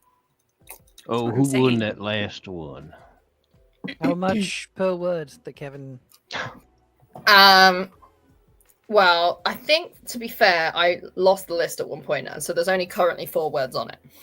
I'll find new ones today. Why are you speaking in your almond bud voice for this show? I don't know. Let's say £10 a word. £10 All a right, word. folks, £10 a word, and Kev, there's £10 every time Kev says it. So What if you kind want of to throw in pounds? like, Let's if you be want to throw in 50 quid, Kev can say 4 words once and one of them, or 3 words once and 1 word twice. I promise you, I have a fully physical reaction. So I've seen it. I watched her gag when it happened. So, well, I hope those votes are coming in. In the meantime, we're gonna. We have a tie currently, so they need to vote some more. Ooh. Shall I very quickly just show the bannery thing again, just so you can be reminded what you are donating for, with a handy QR code. So get those phones out now, guys. So that's £10 for a random easy ship, 20 for a medium, 30 for a hard, and 50 for a custom. So obviously it can't be canon. Them's the rules. It must be unhinged. And let us know who you would like to take on said thing. So let's move on to round number 3. And Rob, let us know who wins that. I'm hoping that Jess wins one. So, I think, did Jess win? Yeah. She sure did. All right. So we are all evens. That's fantastic. The more even it stays, the more you're going to force me to do one at the end. So well done, everyone. I'm going to do a hard one for everyone now, while we're still waiting for more donations to come in. Do So it hard. who went last that time? Mel. Mel I did. Mel went last. Okay, so I'm going to have Kev go first this time. With a hard one. So Kevin, and I think I might drop it to 45 seconds now, because we're nearly at the halfway point. One theme. Very difficult. warmed up. Okay, so 45 seconds, Kevin. Please tell us all about Nynaeve and Herod Fell. Nynaeve wants what she can't have, and what she can't have is Herod Fell, because he's in 100 pieces. So she sets out on a mission to reconstruct and recreate Herod Fell at the academy which he was torn asunder. And in her mission, she not only discovers the way to reanimate flesh, but to fully turn them into the most high-powered lover imaginable, with loads of blood vessels rerouted to his penile muscles that are now muscles and not just cartilage. So now he has a very strong penis that can lift her up, and that's what she wants, because again, Nynaeve ultimately wants what she can't have, and she can't have Herod Fell. Thank you, goodbye. With Is that 3 45 seconds? to spare. Okay. I don't know how I'm supposed to follow that. I can't believe you didn't go for the she's a healer, the Florence Nightingale angle. What? Who? Nynaeve will love her Frankenstein monster. Yeah, I think Frankenstein was ultimately more fun than Florence. She is the monster. Thank you very much. I don't know if you've read Frankenstein, but Nynaeve is the monster. Yes, yes. Well, chat is suitably disgusted with that. You're welcome. That's the goal. That wasn't not in the rules, just for the record. That wasn't not in the rules. We to were be given very clear rules. Yep. Necrophilia was not listed. You'll be more circumspect next time. Yes. Mel, No necrophilic. Mel, I'm going to have you go next. And again, Yes. I'm going to give a hard one. Mel, can you please argue for the sexed up couple that will be Swan, Sanche, and Tuon? Your time starts now. All right. On the ships on the sea, Tuon has decided to walk down into the bowels of the ship and get her prisoner to train. And this prisoner has been captured from an Aes Sedai raid on the White Tower, and it is none other than Swan Sanche. Swan Sanche turns to Tuon and says, "Hey, I don't think that you can best me." And Tuon says, "Believe it, I can." And so then she tries to clear her with an idom, but instead, Swan clicks her with her own idom, and then they're double idom together, and they're bonded, and they're sending messages across. Stop. I hate Tuon with a passion. Why do I always get Tuon? Is it because everyone wants to ship Tuon? Is it because they haven't found the right ship for Tuon? And the answer is There no is no ship. right ship for Tuon. The only There's no right ship for ship right Tuon is a ship for Tuon. shipwreck.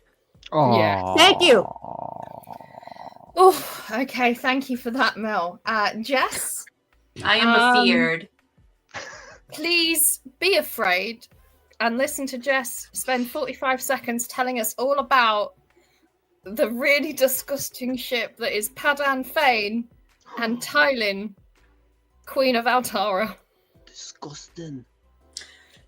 He came to her as a meager ribbon salesman, and she could see something in his eyes, something that just yearned for an older man to help her take possession of her frail femininity.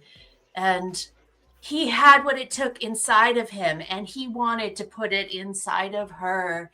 And it was incredible for them to blossom and grow together. And she came into her own power as a woman and said, "I don't need you anymore, but I will keep these ribbons to remember you by, because you've also gotten pretty weird. So I'd like you to go now." The end. The end. And that is time.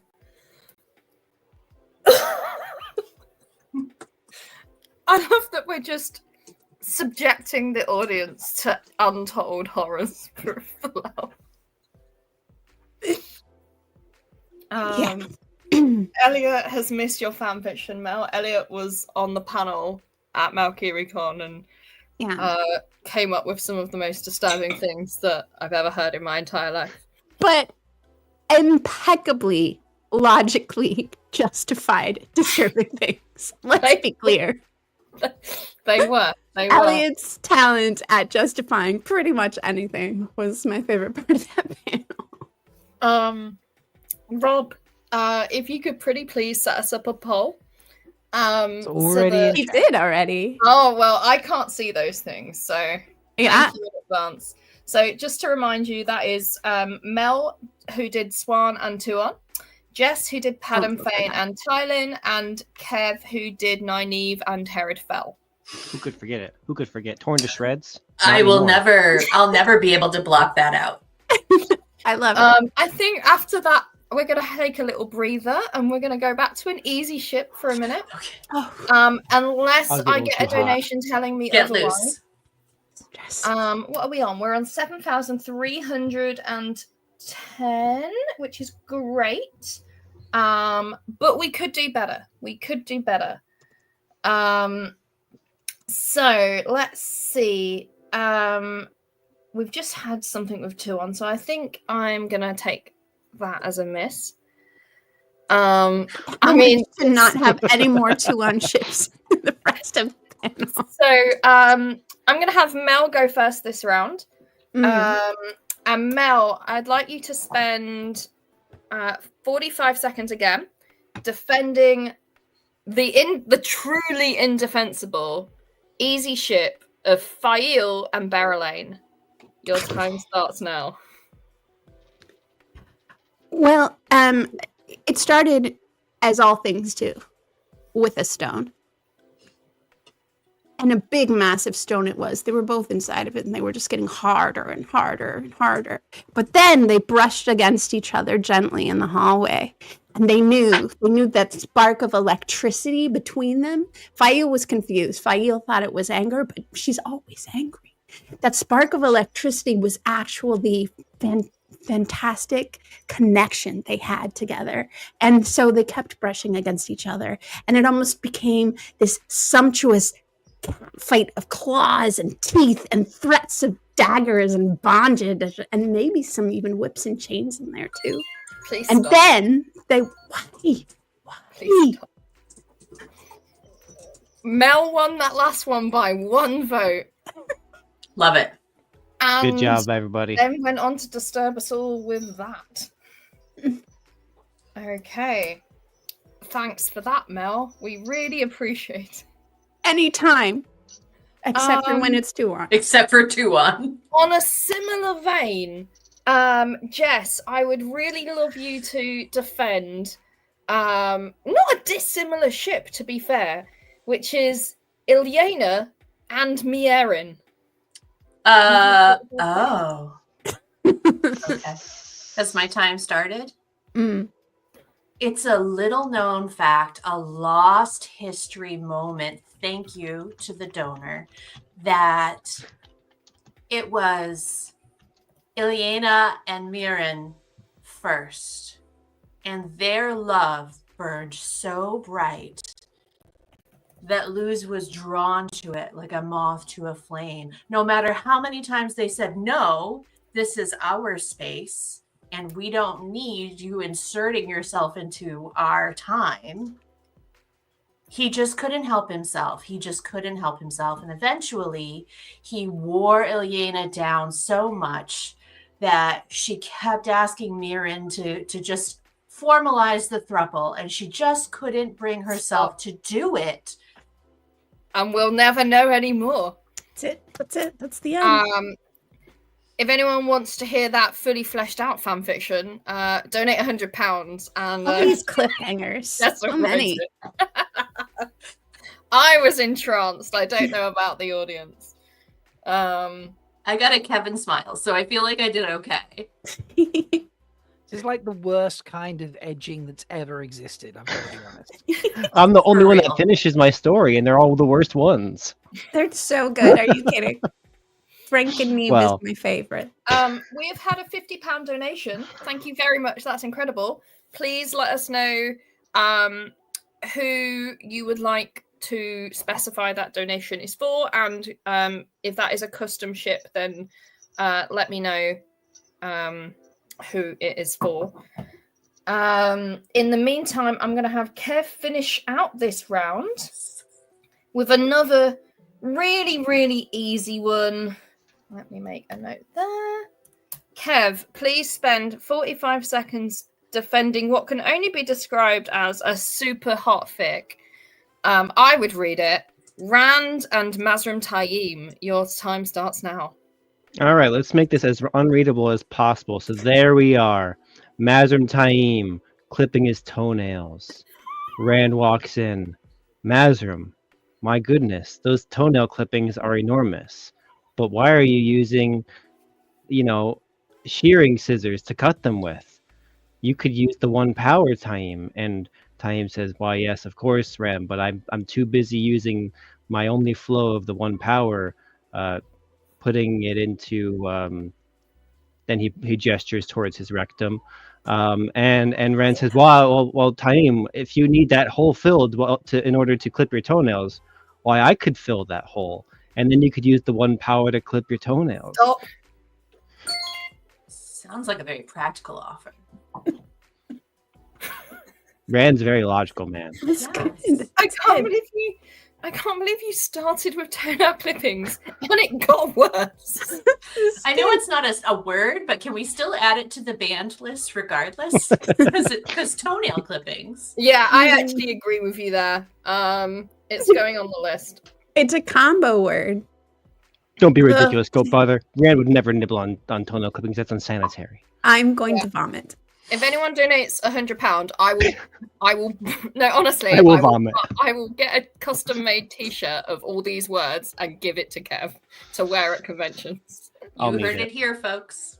You heard it here first. I got Kev. Oh God, that was awful. It's good. Hell yeah. Oh God. Well, you made the Black We scared off the Black Tower. That's really saying something. Well, the thing is, I said if I lost, I'd keep getting weirder, and I've been losing, so that's good. Rob, is there a vote going in chat?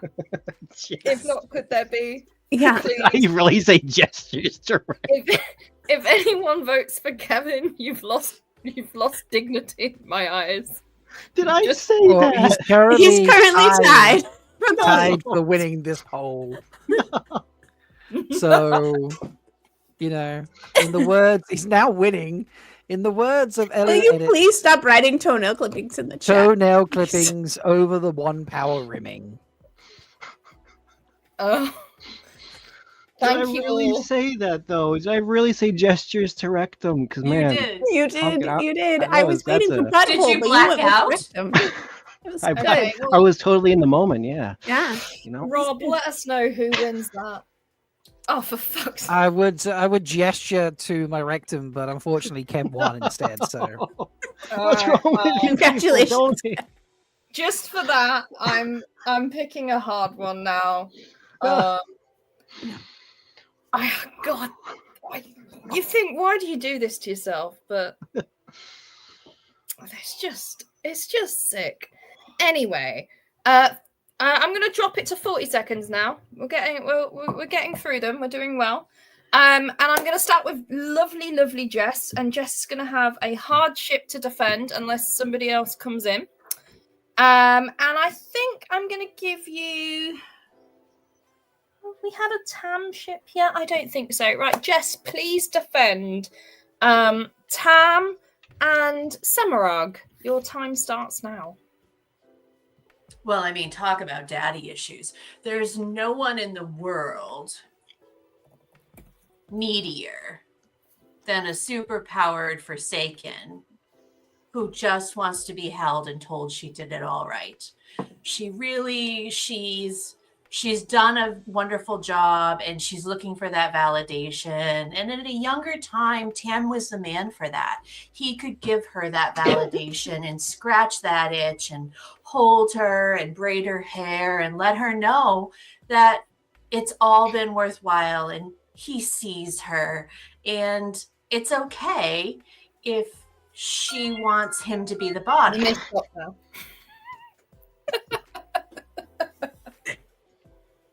I'm going to hell. That was good. That was good. It was very good. It was very good. I was in it. Oh goodness. Okay. Kev, you're gonna go next. Hell yeah. I'm looking at the hard ones and I'm trying to find one that is slightly Is not more too on. Kevin, please can you defend the wise one Amis and Daddy Davram Bashir? Your time starts now. Easy. The only person harder in the Wheel of Time than Dira Bashir, at least in the eyes of Davram Bashir, could be Amis. I mean, look at those luxurious, overly emphasized white locks of hair compared to her too smooth face. We hear about that all the time, but we don't hear enough about is the hard exterior underneath that woman. That woman is enough of a woman to break Egwene down into little tiny pieces, and I think Davram Bashir needs a woman to break him into tiny little bite-sized pieces. And Amis could do that in reality. She could do that in his dreams, which I think would be ideal. Oh. It was nice to hear a slightly more logical argument from you, Kevin. It I might not like to have mix been it as up, you know. entertaining, but I like my to mix God, it up. what a palate cleanser. No. It's the flow. Mel. Yeah. I mean, there's some really great things in here, but I feel like it's Mel, so I should give you one with an IEL. Mel, please spend 40 seconds defending Avienda and Slayer. As we all know, Slayer is a deaf mute, and Avienda is skilled at communicating with only looks and grunts. And so the two of them together form this impenetrable bond of communication without words, without sounds, and only being able to entwine themselves inside of each other in the world of dreams. Slayer likes to take that rod, the purple dome rod, and thrust it into Avienda's hands. And she likes to push the trigger of that rod so that it penetrates through Slayer and like blows him back and makes him weak and saggy. Yeah, didn't you know he's a deaf mute now? Yeah. As we all know. As we all know. Why did Slayer suddenly get riddled? We all know this. He walks up with a sack. Get in my sack. Did But I'm not a badger, Slayer. Matt? I love it. Except she doesn't say it because she just needs to click. Rob, please can we have a vote in chat for that? To remind you all, that was Avienda. Slayer and Avienda for Mel. That was Amis and Davram Bashir for Kev. And Jess argued for Tam and Semirag. Jesus. I can't see the polls. I'm very sad. Never mind. Let's go to a medium. Oh, well, I titled this poll a little differently. Normally, I've just put who wins, and I put the names of your competitors. This time, I put gestures to winner. Clever. It's good. How are we doing on donations, Rob?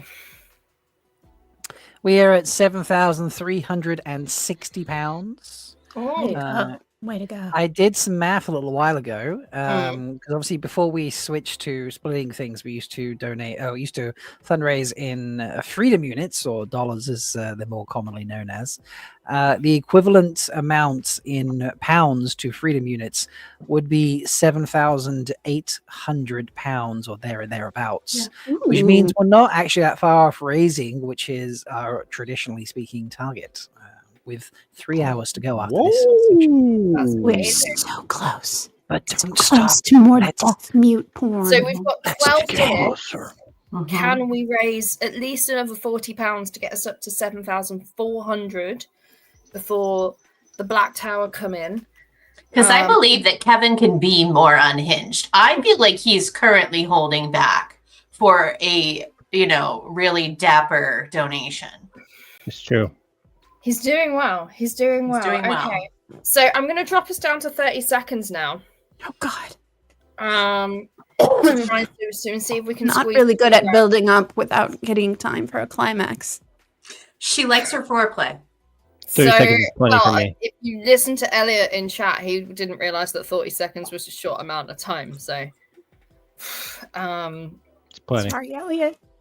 Sorry, Elliot. Yeah. Let's whiz Lucky through. Elliot. And I'm going to have Kevin go first. Kevin, please, can you argue for Rand and Nynaeve? Your time starts now. All right. So Nynaeve picks up where she left off after she leaves her own desiccated corpse of Harrenfell behind. She doesn't realize Rand's in a new body. She goes to the pyre where they burned Rand's old body. She starts to revive the old desiccated corpse of Rand al'Thor burned at the site of Shale Ghul. And lo and behold, of course, she's successful because she can heal anything. But she accidentally didn't realize she's getting that Moradin dick now instead on accident. Well, Moradin's soul dick, but Rand's physical dick. So you may stop.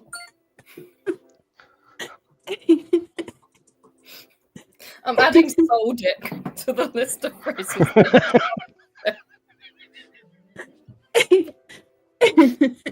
Oh my god.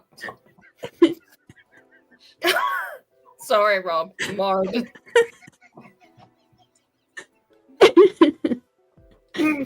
Okay. All right, let's move on. Let's be quick about this. Jess. Yes. Please spend the next 60 seconds of your life contemplating. I'm up to 60? Sorry, 60? 30 seconds of Lucky. your life contemplating those meant to be lovers, Min and Dane Bornhold. Oh, well, I mean, theirs is a story as old as time. Dane is in a position of incredible power, and realistically, he just needs somebody to walk on him at the end of the day, to get right with himself, to feel better about the choices that he's making. And Min is always about subservience and making him feel better and shedding light, as it were, on all of his many, many good qualities. Stop now. We don't need to learn about any of those good qualities. It hurt. It hurt. You did good. That was good. Okay. Oh, gosh, that was difficult.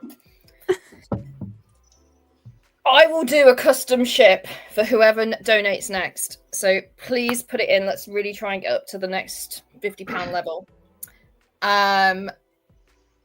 Geez, that was fairly unhinged, Jess. Yeah, it's good. Mel, you're gonna finish this round up. I love finishing. I'm gonna argue. Yes. I'm gonna ask you to argue for more gays. Perrin, your time starts now. All right. So Morgaze is actually secretly a chef, and there's nothing she loves more after a hard day, as stepping into the kitchen and thrusting her hands into the mold of a meatloaf. She loves to soothingly caress that meatloaf, and Perrin secretly steps up behind her as she's forming that meatloaf on its spinning wheel and entwines his fingers into her loaf as the loaf is forming. Then they just blend together, and then Unchained Melody sings out. Patrick Swayze goes to meatloaf. Please, dear God, stop. How did you make loaf a dirty word? I don't understand. Show me your ways. As we all know, Morgaze, secret chef, Yeah. Shortcuts to the backstories now. I only have 30 seconds. You have to give the She's doing what it takes, people. She is putting in the in the unhinged. She is. As we all know. Wow, thanks for that, Mel. Okay, so that's all three of round 6 done. Hell yeah. So Rob, please get a vote in chat. I understand that Mel won the last one. So that is vote for Jess for Min and Dane Bornhold, vote for Mel for Morgaze and Perrin, and vote for Kev, Rand, and Nynaeve, and Moradin Soldier. I should say, I think it's currently Mel has 2, Kev has 2, Jess has 2. Ooh, nice. Sorry. No, Tie. Jess might have 1. So if you vote for Jess Vote for on Jess. this round, then it's a 3-way tie. Vote for Jess. Vote for Jess. Because we want to make Sulin Yes. ship. Make Sulin Okay, ship. so we're gonna go for a hard one now. And speed round. We've got 6 minutes to go. Kevin, please spend 30 seconds telling us all about Barrelane and Pavara. Your time starts now. There's nothing Pavar loves more than a pair of big naturals. So she finds Barrelane and she lives out the ultimate fantasy she has had as a red sister and motorboats the hell out of those babies. And I mean, why not? It's what they're put on God's green earth for. Right? The creator even told me one day. He said we gave Barrelane big naturals to motorboat them. Time. I'm giving myself time. Yes, that is time. Big naturals inevitably going on the list of things you're not allowed to say. That was awful. Please never do that again. Right, 30 seconds, Jess.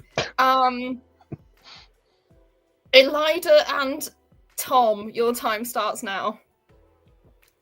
Elida just wanted a man to do as he was told, and Tom was there to let her know that that's not really what that was going to look like. She just needed to be shown that she didn't know what she was doing and to have it explained to her what an idiot she was. And she didn't know how much she was going to be into it until they were into it. You know what I'm saying? And then by the time he figured out, what goes where and who's doing what to who, all of a sudden. Stop.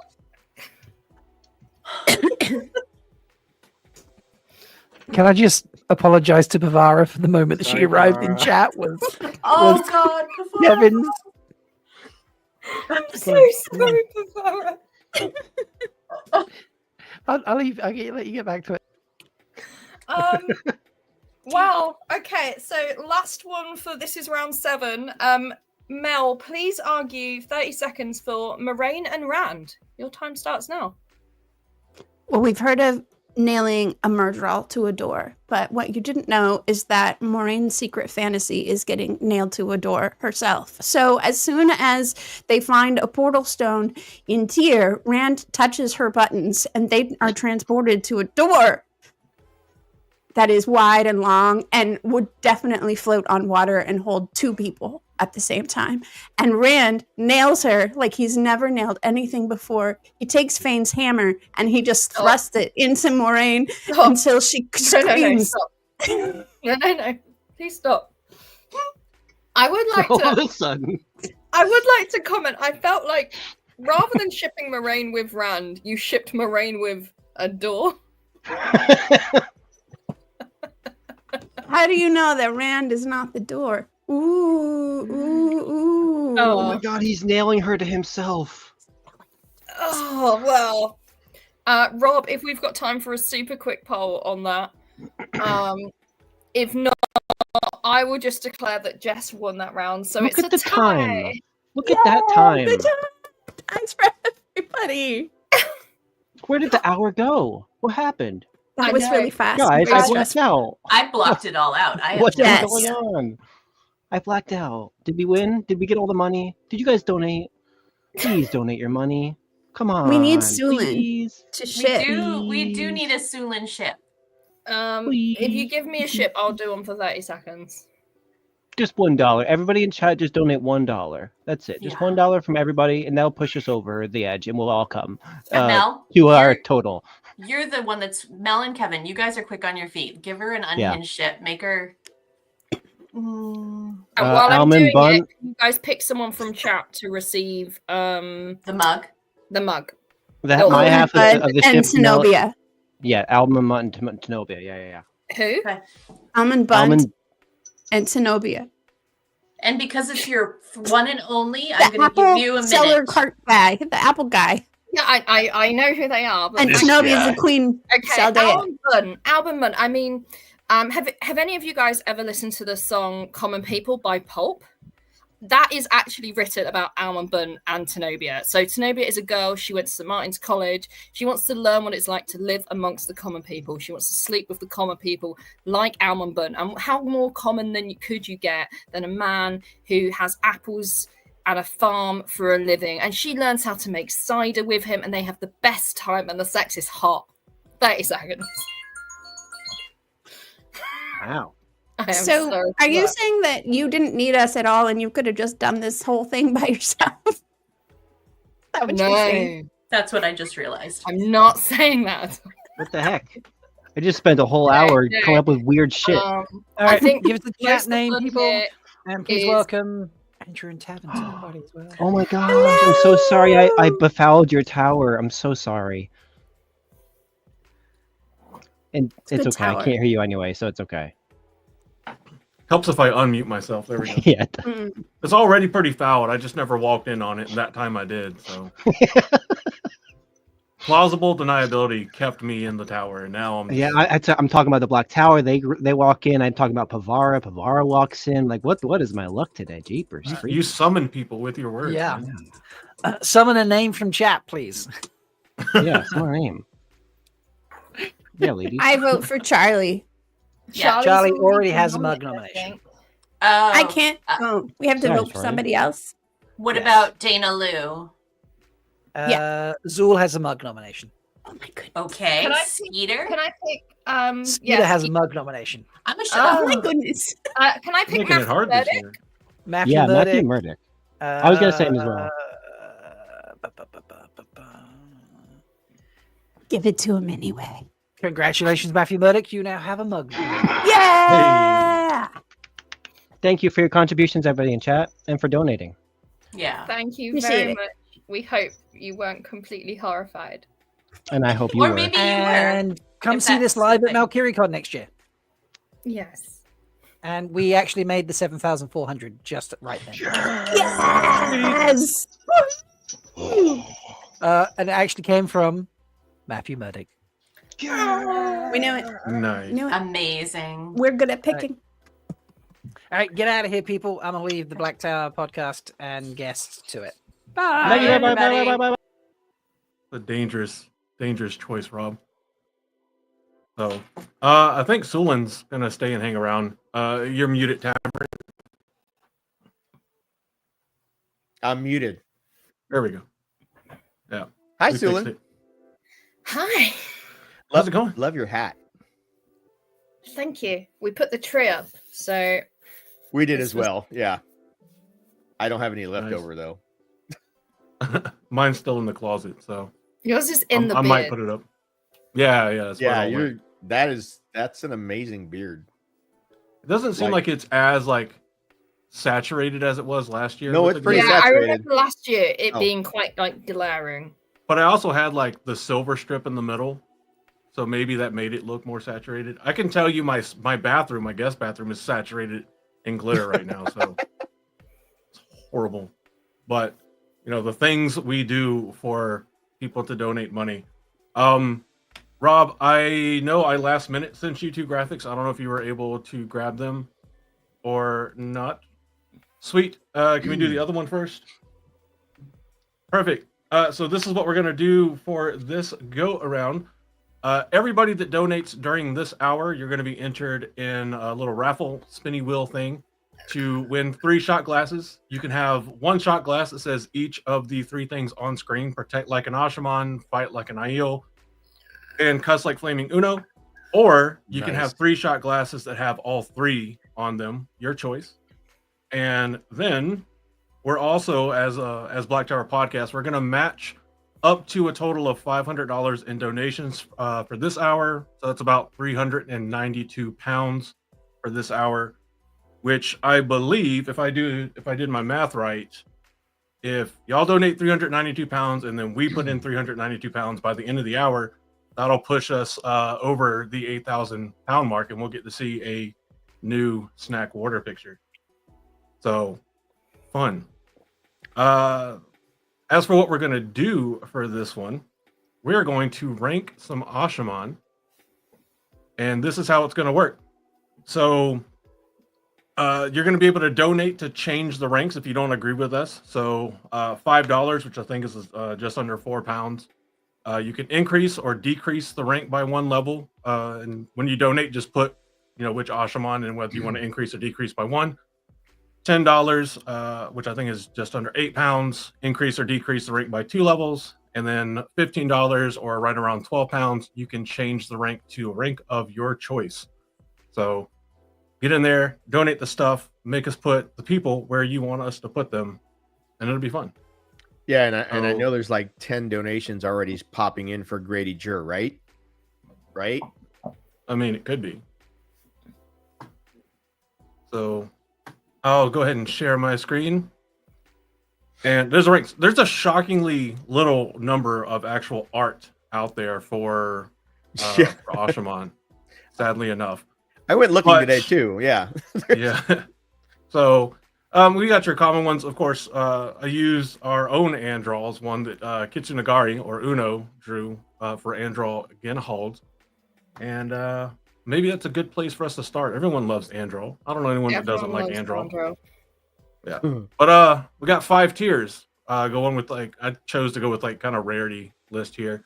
So you got mythic level, legendary, uncommon, common, and hot garbage. Because surely there's going to be at least a few that are hot garbage. So let's start with ye old Androl Genhold. Sulin, what do you think? Where are you at on Androl? I want to just double check. Obviously, full spoilers. Yeah, full spoilers. Yeah, obviously. In which case, I think Androl has to be mythic. If you think about Androl in the context of all the other Ashermen, what he achieves, especially in that last book, I don't think anyone else even realistically comes close to him. Purely for the scene with the lava out of the volcano alone, I think that solidifies his mythic status. Okay. What do you think, Tavir? Yeah, he definitely has to be up there. I aside from what you just mentioned with the lava, he was just cool. I just like this character. This swag, you know, I like this swag. So yeah, definitely mythic. Yeah, I don't necessarily disagree. My only mythic with 2 C's. Yes. My only thing is, one, I'm predisposed to saving the top tier, especially on the first rating. So why I kind of chose Androl, because I mean he is up there, but it's a single talent that he uses very well that puts him in that mythic category. Well, we could put him at legendary if you're uncomfortable with going so high so early, and then if people want to promote him to mythic, they can donate. I mean, I could try to put him at legendary just to try to finesse people into donating, but that wouldn't be fair because 2 of the 3 of us have said mythic. Yeah, but you know what? I'm just gonna tell you the way we do this. Winespring is our chaos goblin when it comes to when we do tier list, and regardless of whether a character is whatever, she will go the complete opposite, and then we average the middle. So yeah, even if we say both mythic and you want to say, oh no, he's hot garbage, I would say do it. Chat needs to fight for Androl if they want him. I'm gonna put him at legendary because what he does is incredibly epic, but it's a singular talent that he uses throughout the entire series. It's nothing uniquely incredible about using the same trick again. I'm gonna get so much hate. Are you saying he's a one-trick Asherman? I mean, he's got a couple more tricks, but when it comes to channeling, he's kind of one trick. I mean, I think he's more legendary because he leads the faction to rescue Logain more so than the lava thing, because and his ability, his opening the gateway despite the dream spike blocking traveling. So I think he also has a fairly mythic relationship, like non-toxic relationship with Pavara as well, which is absolutely. Speaking of it, Pavara did donate £5. So she can move him 1 level if Pavara wants to. Pavara can move him up or down a level. I've already negotiated with Pavara, and she would like to move him up 1 level, please. All right. Yeah, he is where he. I mean, he deserves mythic. This is how we get him. This is how we get him, Andrew. Yeah, that's how we get him. I mean, no, the lava thing was super cool. It's super. I'm cool. not going to argue against that. Well, I don't think like it's cool, like in a cinematic way. As far as like the actual effort and stuff done, I still think the coolest thing he did was still the opening a gateway while under the restrictions of a dream spike. Yeah, I was about to mention that. I said that alone, which supposedly in Wheel of Time, lore or whatever, it's supposed to be impossible. Like, that's not a.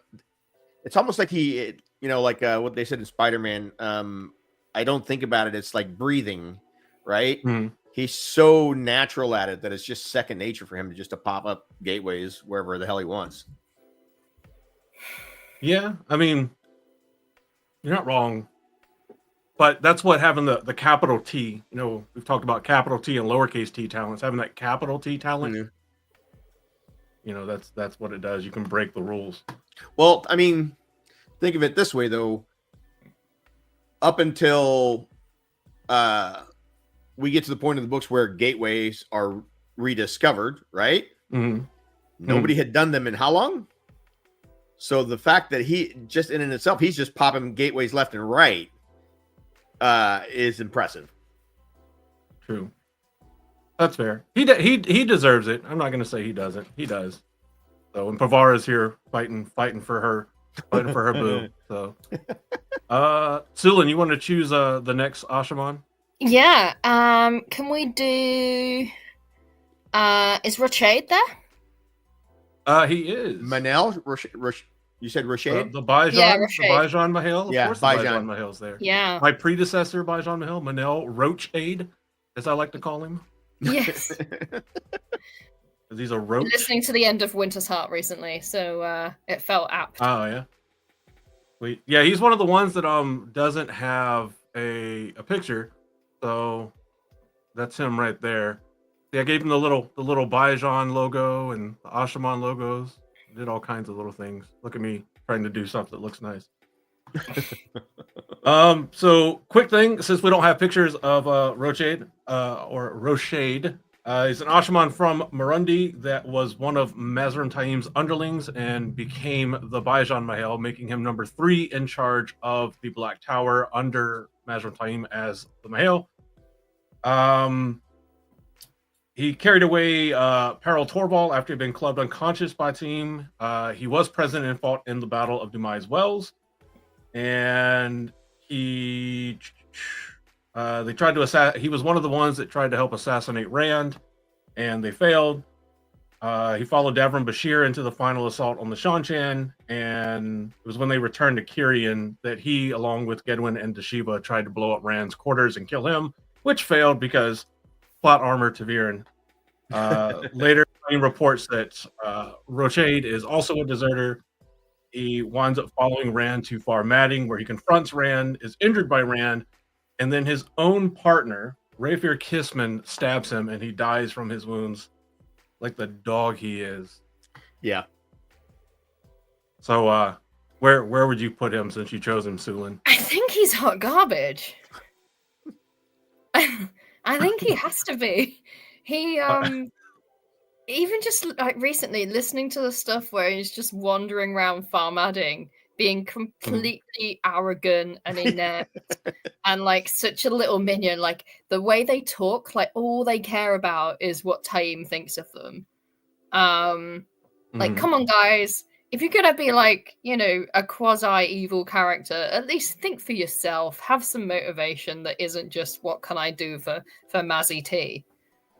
Mazzy T. I think he's garbage. I would heavily agree. I think he put a bad reputation on the Bajan Mahal title, and I've been fighting fervently to restore its honor, making it more. Not a second in command to the Sorvan, but on par with the Sorvan kind of thing. And there's a lot of just screwing up and just cowtailing that I have to make up for from this guy. That's again, he roach aid all the way. Yeah. What about you, Tavern? I mean, he wasn't all that bad. He had attitude. He was plucky. I'm gonna say he's common. I think there were worse. He did actually go out and try to blow up the dragon with Gedwin and Dashiva. Yeah, I mean, it was a pretty big explosion. I mean, the level of Aes Sedai symbols on that guy. You know what I mean? Freaking Aes Sedai symbols made of Quendiar, if you know what I mean. Yeah. So he's an ingenue. Is that what you're saying? Yeah. You can't crack them. They're made out of Quendiar. Like his moxie. Yeah. I think that's fair because he's far from the only one that just kind of looks at Papa Taim. Can you please love me? Yeah. Roaches do love hot garbage. Are there other hotter garbage? Is that what we're Yeah. saying? That like Yeah, he is absolute trash, but there I are think there's trash. hotter garbage. I Yeah. mean, I think there's a reason why so many of these names don't have artwork. listen, there's a garbage can, and then there's a garbage can with Oscar the Grouch in it, right? That's a I can much add tiers better also garbage if we can. really want to. All right, I'm so still we saying, add tiers if I we still want say one. common. I think you swayed me. I would say common. Okay. All right. In this round of We Override Sulin's ratings.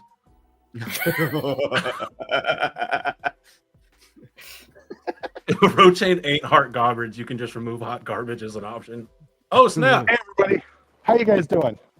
Oh, look who it is. I thought I'd gateway in real quick, see how everybody was doing. We just talked about you then. Oh, did you? Yeah. Yeah, Josh Rochade. Good things I heard. I hope. Yes, we decided you weren't hot garbage. Yes. Oh, I appreciate that. Thank you. Thank you. Yeah. Still common, though. Still common. Common loot. Look, it's my strategy. It's how I keep, and if anybody wanted to, like, I don't know, give me a boost, they could donate a little bit to, like, raise up my rank, Yeah. Or bring it down, or bring it, or yeah, that's the other thing is if you don't like me, you can just be like, Josh is on location Yeah, that's at right. the I am, White Tower, Black Tower Resort and Spa. That's right. That's right. Also known as the Parque Cité in Utah. I love Park City. Lots of apostrophes there. Gotcha. Having fun, though? I love them. I am. I just dropped my kids off. Well, one of my kids off at theater engagement. Did a little carpool thing for him, and then I was like, hey, you know what? Let's jump in and see how everybody's doing. Sweet. You're gonna see. Well, so far, music coming from somewhere too. That's from the stream. Is that us? Is that this? All right, Yeah. cool. Yeah. You're supposed to have music. So far, Okay, we good. rated 2 Ashaman. Andral, we rated we put him at legendary, and then Pravara donated 5 to move him up to mythic. And we just put Rochade, the previous Bajan Mahal, at common. We were thinking hot garbage, but it's kind of like he was turned. He has more right? Guspa to him than several other Ashaman. At least he tried to kill Rand. Yeah. I mean, and everybody's happy with those rankings so far? I don't think anybody's really I super think happy about Rochade. chat all want Rochade to be hot garbage. Patrick did definitely say if Rochade isn't hot garbage, we could get rid of that category. Yeah. So, well, I mean, we're definitely not getting through all of these. Can he pay a donation to get rid of a category? Oh yeah. So if he really wants to £100 to change, get rid of a category. £100. Yeah. Yeah. Now, remember, we're matching up to £392 or $500 donated this hour. So there is getting us another snack order. All right. Also, Tavern, I you love want to pick the call-out next there, Ashaman? Skeeter, thanks. what? Oh, we've done 2 in 20 minutes. Yeah. All right, so I'm gonna go with my favorite, Jer Grady. All right. Yes. Well, Grady. All right. So make the case for what tier you want to put Grady in. Okay. I personally would put him in Mythic, but I'm going to be realistic and say that I'm going to put him in Legendary. And the case being, I love him. I love him. I want to squeeze him. I want to stand and watch him raise the banner of light. Okay, that sounded really bad. I don't want to see him do that. No, that's No, it that right was there. that. You want to raise his banner of light, and you know what? We accept you I and love you. didn't say I wanted For to. I said I would watch, but then I took it all back.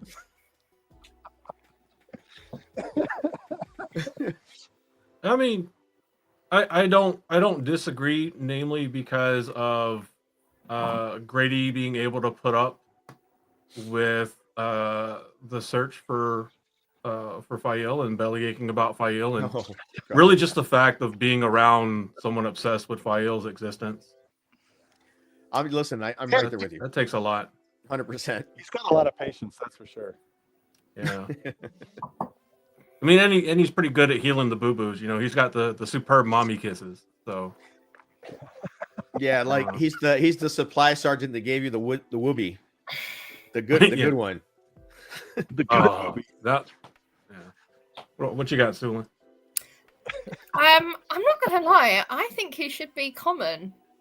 Well, okay. Look, hear me out. The argument that Tavern has just put forward, clearly is predicated on a imagined semi-sexual relationship that Tavern would like to have with Joe Grady.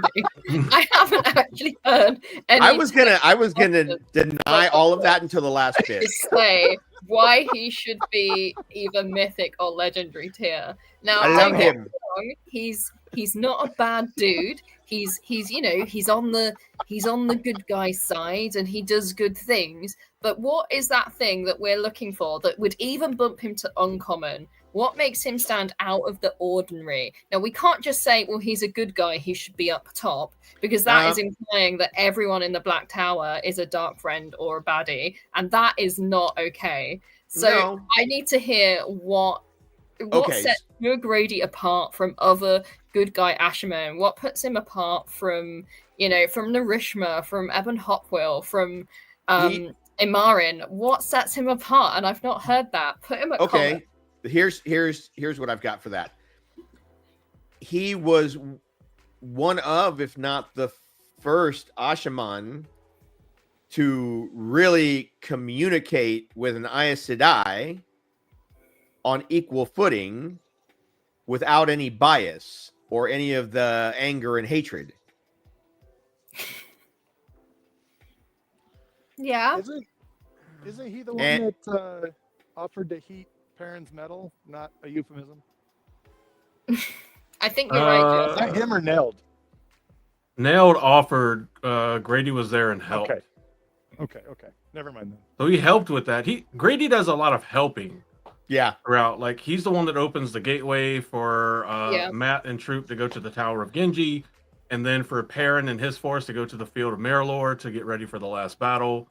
He's the one that heals Gaul. I think the most notable thing for him is that he, again, stuck with Perrin and dealt with his woe is me over Fael, and just dealt with Fael being a person that exists. That's at least uncommon, I think. But that's just me. I'm on board with uncommon. And the fact that I think Grady was the one that could do healing as a male channeler that didn't feel like your flesh was being torn apart, right? Yeah. So his actually didn't want you, didn't make you wish you would instead die. Yeah. Like you said, he had the superb mommy kisses. Yeah, the superb mommy kisses. I agree with the uncommon. I think I'd put him as uncommon would be like the lowest. I agree that you all suck. That's what I agree to. Yeah. Whatever. Yeah. Grady taught how to heal for real rather than battle healing. So with that, do we agree with uncommon or? He was uncommon. I'm legendary. I know Tavern. No, whatever. Legendary. Whatever. Hey, man, he was the first doctor. You can donate $5 to move him up. Technically, I didn't say participants couldn't donate. That's true. That is true. All right. I saw in chat someone said £5 to get Dahmer Flynn on the board. So let's go to Dahmer Flynn. Yeah. Next. Dahmer Flynn. The Dahmer and not the Jeffrey one, the cooler one. What are we thinking about? Right? It depends on how critical we want to get here. Because on one hand, he was the very first to be tested. right? Lord of Chaos. Well, yeah, he was busy serving in Tamid. the Queen's Guard until Yeah. Ravine Yeah. showed up, and he was like, "I don't like this shit. I'm leaving." He retires. He checks out. He gets his DD 214. He goes out and he's like, "Hey, I guess there's someone recruiting people at a farm. I guess, you know, I'm not done soldiering yet. I got a few good years left in me." Shows up and then they're like, "Oh, by the way, we want to see if you know how to channel." And he's like, "All right, I've always been pretty lucky. I guess I'll go for that." And like, I feel like that's admirable. I feel like he didn't shy away from it. He wasn't scared. He was just kind of like, "I'm old. Why not? Let's see. What can I do?" He embraced his new reality and went with the flow. Like he Yeah, didn't. He's not one of those grouchy old men who like shies away from change. He's quite amiable with it, and I feel like he's one of the like positive faces in the tower. I would put him at uncommon. I was just going to say legendary. I think legendary is a good place for him. Honestly, for him, I would put him at mythic because he independently of Nynaeve also figures out a way to heal stealing. Yeah. He doesn't know Nynaeve exists, doesn't know anything about that. He does that. He is the one that is able to stabilize Rand after he gets slashed by the ruby hilted dagger, which is incredibly difficult because for them to even bring Matt back stable, it took like a full circle with the Armerlin seat at the White Tower. So suck it, Aes Sedai. Our guy Dahmer Flynn did it all by himself. Yeah, He did the impossible like on day 5. Yeah, he was the strongest male healer alive. And on the female side, there was only like 2 or 3 Aes Sedai that even compared. Yeah. And his power in the one power shot up like super high faster than most other Ashaman. Like he very, very quickly went from just learning to being one of the most powerful. Maybe it's what Sulin was saying, where he just accepted life and went with it. And so he didn't have that block of maybe I can't do this or this is too hard. He just friggin' did it. Oh, and he fought Demandred at Shadar Logoth and survived. So they fought off Demandred. Now, I don't think he had Sakaran with him at that fight, but I mean, where do you want to put him? Pretty mythic.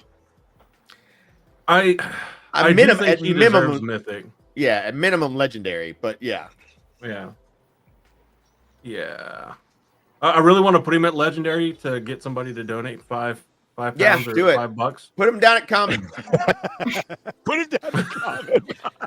Oh God, dude, we'll start trolling the audience. Yeah, just start trolling. All right, we'll put him at legendary. He's at legendary. Boots, now would be a good time to speak up. You have a £5 donation in there. I believe it's you, Boots, anyway. Nice. Also, nobody's like what Zool said in the chat. Pushed Rocher down, which is sad. No, someone needs to push Brady was Rocher so up. good. Oh, I need to push him down. Oh God. Wait, I'm surprised you're campaigning for Rocher. Wait till we get to Gedwin. I figured you campaign for Gedwin. I mean, they're kind of like the same person with different names. I mean, they were buddies, right? You got to watch out for your buddy. It was Gedwin, Rochade, and what's it one? Deshiva. Yeah. Those 3. Deshiva's on the list. Kisman. Oh yeah, Kisman too. Yeah. Oh yeah, because Kisman was the friend that shanked Rochade in the side and was like, "Hi, you suck." Mystic healer. Yeah, there it is. All right, Boots. Boom. He's up to Thank mythic. you, Boots. Good job, Boots. All Good right. call. Good call. Josh, you haven't got to choose an Ashaman yet. Who do you want us to go over next? I have yet to choose an Ashaman. Let's see. I'm going to get real close to the screen, see who's up on here. We're going to go with. We can think of their names. You know what? I do want to go with Neld. I want to go with Neld because I feel like if we're not going to get through a lot of the list, right? But I need to. We're definitely not. The guy who rediscovered power rot metals. We need the guy on the list who rediscovered power rot weapons. You know, and that needs to be there's something in the water in Murundi. Fager Neal. So much of these are Murundi. Oh, 40-pound dono. $40 dono. Ooh. Where are we going? Well, the 40-pound dono, Congratulations, you everybody. can. Good job. Thank you. you can like put 2 Ashaman wherever you want them in the ranking, honestly. Yeah. Or you can break down and move a bunch of people up and a bunch of people down. You can do a whole combination of stuff. You could put Androl all the way at the bottom. Yeah, 5, 10, 15, 20. I'm moving straight back up again. You could put him all the way at the bottom, move him back up. You could put Androl and Dahmer Flynn in the hot garbage tier if you wanted. Oh. That would be so disrespectfully hilarious. Oh. I did that last year with someone else was doing rankings. I think I put Egwene and Nynaeve in the bottom just to force people to donate to put them back up. All right, I'm in love with Emily Megan right now. Emily's Can that Emily's go comments. to make another tier above Mythic just for Bay? Just called Bay for Androl. I mean, it can. Listen, so she asked for a tier above that. She didn't ask us to move Androl. Yeah, he's I mean, the tier's there. Yeah, the tier's there. So I guess they're gonna have to move Androl up there themselves somehow. I mean, it's there. I mean, we do have it in a spoiler warning that Androl is Bay, but one of ours for the show. But all right, Josh, where are you putting the old? Oh, Josh is gone. All right. Oh wait, was Emily the one that donated the 40 pounds? Yes. Okay, well then, yeah, she gets to move wherever she wants to. All right. Androl has his own tier, the Bay tier. You did say for Androl. Look at you can make something for somebody and leave it sitting there waiting on them. Yeah, It's not there on to that pick it up person. yet. So Yeah, like you can build a new house and just wait. we're for trying to people get move in. pounds to help people read books and do Shakespearean plays. All right, we're trying to help. Bay should be purple. All right, I'll make it purple. That's what I 40 think bucks that's will get you, people. 40 pounds. That's what'll get you. You get color, your own category. You can choose you can basically just move. choose whatever you want. Yeah. So it's the all-inclusive package. All right. Sulin, where would you put Nailed? Oh, nailed. I think legendary. There's a nice little Why? gap there. Because he rediscovered the lining. Yeah. Because he, he's power up weapons, right? Yep. Yeah. So aligning the matrix is using the one power to like make steel or metal super strong because you align the crystalline structure of the metal. And I think it's core That's power component rot, of, right? He made it power rot. Yeah. Yeah. I think aligning the matrix is part of making a power rot weapon. Yeah, I don't think that's all there is to it. But I mean, Mjolnir does more than just not get dull. It burns all shadows on contact, and anybody pairing considers an enemy. Yeah. And it was literally just something he felt like on a vibe, like getting caught up in the moment. Like it was intuitive. It's one of the most beautifully written parts of the entire series. Yeah, we just did an episode on it, and they ask like Grady asking what he's doing. He's like, I don't know, it just feels right. Yeah. Can we make a cold garbage category for Mishrael? We sure can. If you donate $40, there's some big money. There's some big money in creating categories, people.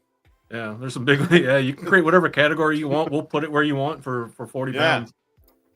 And remember, everything up to 392 pounds or 500 USD is being matched by Black Tower. So, and all of your donations get entered to win shot glasses. So, yeah, and if somebody, let's say, didn't want Androl as Bay, they could donate money to have Bay move below uncommon. You know, and then the original. Yeah, we could do all kinds of stuff. So, where do we think for Nerd? Legendary. I like legendary. Yeah. Yeah, I'm good with legendary. We'll put him in legendary because he does all that. Also, he's still a soldier by the end of the series. Like he never gets promoted. Yeah. And actually, they never say what his power level is in the books. Yeah. They say he's less than Grady, but they don't really talk. They don't, give him a. He has the level. potential to go to Mythic. Like, Oh after yeah. Yeah, he's got potential. Oh, Josh is back. Okay, what did I miss? We put Nailed in Legendary. Yeah, Nailed is in Legendary. All right, I agree with that. I think right. that's good because he did something that was super pivotal. All right. Well, since they were brought up in chat, let's bring up the blonde-haired beauty, a tall Mishrael, another Ashaman. Ooh, pretty boy. Let's start there. Specifically, directly, another one recruited by Taim. Cited by Loghain's men taking private lessons from the Mahale himself, from Taim. He's the one that goes to Loghain with a message from Taim and is like, yeah, you can go out recruiting. Okay. Light Blinded Fool has donated £40 for category below garbage for Mishrael. Add a row below. What color do you want garbage? Blue? Money well Nice. spent. I don't know what color this one was. I feel like it has to be a cool color, like blue. Well, cold garbage, I There feel you like go. it has to be like blue, right? Yeah. Yeah. Cold Well, it's garbage. disturbingly close to bay. No. Instead of cold garbage, can it be bin juice? I feel like that is the lowest of low. Trash juice Old is garbage bin absolutely inspired, Sue, and I'm Thank impressed you. by that. Trash That is juice. so good. Bin juice. Old garbage bin juice. That makes me want to make next year for the Gathering Madness cocktail competition. Bin juice. That should be one. Bin juice. Bin juice is perfect. You want it to just be bin juice or cold garbage bin juice? Oh. Is this a situation of naming less is more? CB Yeah. was it CGBJ? Yes, bin juice is so gross. Okay. Cold bin juice. CGBJ. Oh wow. Cold garbage. Yeah, logo. CGBJ. Yeah. Yeah. Look, I Bin cleaned gravy. the Oh, can, God. like just a couple of days ago, and I'm particularly grossed out right now. So Oh man, there's not really too much reason to talk about it now. It's already got a trash tier ranking. I mean, this someone get a whole new seems like perfect category. little messenger boy, because this is the one that runs to Androl and takes pleasure in being like, you've been demoted to soldier Yeah. because you He's, suck. he's a mean girl. Yeah. He's the one that gloats to Androl that they're all going to be turned to the shadow because they suck. Yeah. What in Taim charges Atal to turn Toveen Ghazal before Taim returns. okay, let's flip the perspective though. Like we know he is a little shit, right? But is there value in being a good villain? Like that? He's not a good villain though. I was about to say no. A good villain is complex and has reasons, and you can understand what their motivation is, and even to an extent, be sympathetic, right? Yeah, he has Not none of that. necessarily empathetic, He but at has least- none of that at all. He's like Goldmember is to Dr. Evil. Like, he doesn't really have his own goals. He just runs around and does weird shit, and it's just like, yes, what he said. Yeah. Mistral definitely like eats his own golden peeling hair is skin. Goldmember. Absolutely. Yeah. Absolutely what he does. All right. I withdraw my statement. Yeah. Yeah. Huh. Ben Ioli. What? Who's getting bougie in chat? What's happening? Just bin juice, whatever's the worst. Bin juice with some Perfect. egg whites. Mix it up. Oh man. Spread it Well, over your bin. Oh, do we want to do Jahar Narishma next? Yeah. Yes. Oh yeah. All right. Let's do Narishma, Narishma. mythic. Yeah. All right. No, he's hot garbage. Oh yeah, we're doing this all wrong, guys. Yeah. We're supposed to be like making people get Narishma mad is so hot they donate. garbage. Oh, he's so, Not garbage, so huh? bad. Oh, he's the worst. Bells? I mean, Look come on. on What year is WhatFandom.com. this? It Who wears says often bells described anymore? as having a pretty mouth. Oh no, it says pretty youth. Never mind. He's Pretty mouth? mythic That alone puts him for at least a common. the hair, the beard care routine that goes into maintaining those little bells.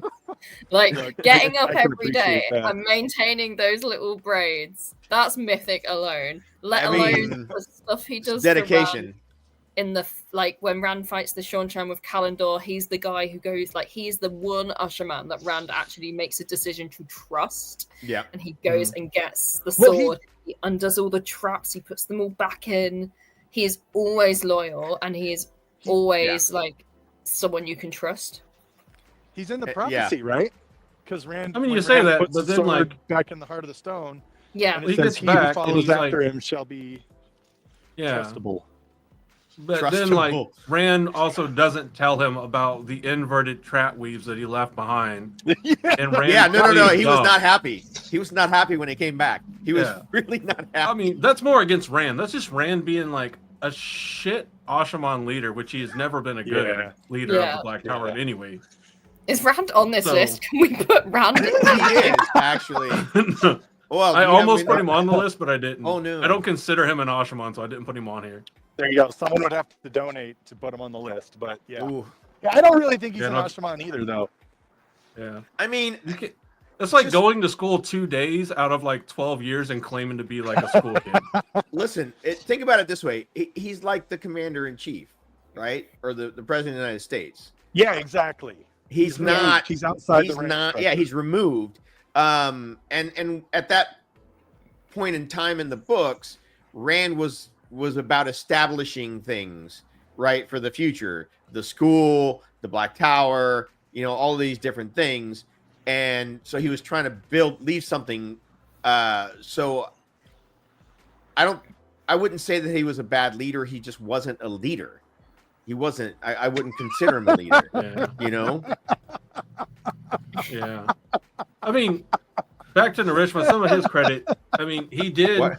He was like directing Egwene to cut down weaves of Sidene, and was even directing her in the fight against Mahale. Yeah. So that happened, and then he also did like preliminary first aid on Lan, so very likely saved Lan's life, and then by extension, Nynaeve. Oh yeah. That's a good point. I mean, he was around doing all this Throne of stuff. Malkier. Yeah. Yeah, I mean, he was definitely doing a lot. So I would say at least uncommon, at least. I'll give you uncommon. Uncommon's I think that's a good, like, safe place. Mm-hmm. Like, I think you can make the case for more. Well, I think but, he's legendary, someone and wants that. Pavara has already donated to move him up one, so put him in legendary. Oh, Laura did? Boom! Yeah. Yes. All right, legendary it is. I love for all the people who are donating too, remember that the Black Tower is matching donations up to 500 US, or what was it, 392? 392. Yeah. 382, something like that. Yeah. Yeah. So please, We're at a please. total of 7450 pounds right now, so Nice. keep her going. I can see 7520. Emily Megan says that 30 is to put our Black Tower boys at Mythic. Don't know if I can, but donation is the point anyways. So did she just donate another $30 or another 30? Yeah. What it looks Nice. Oh, all right.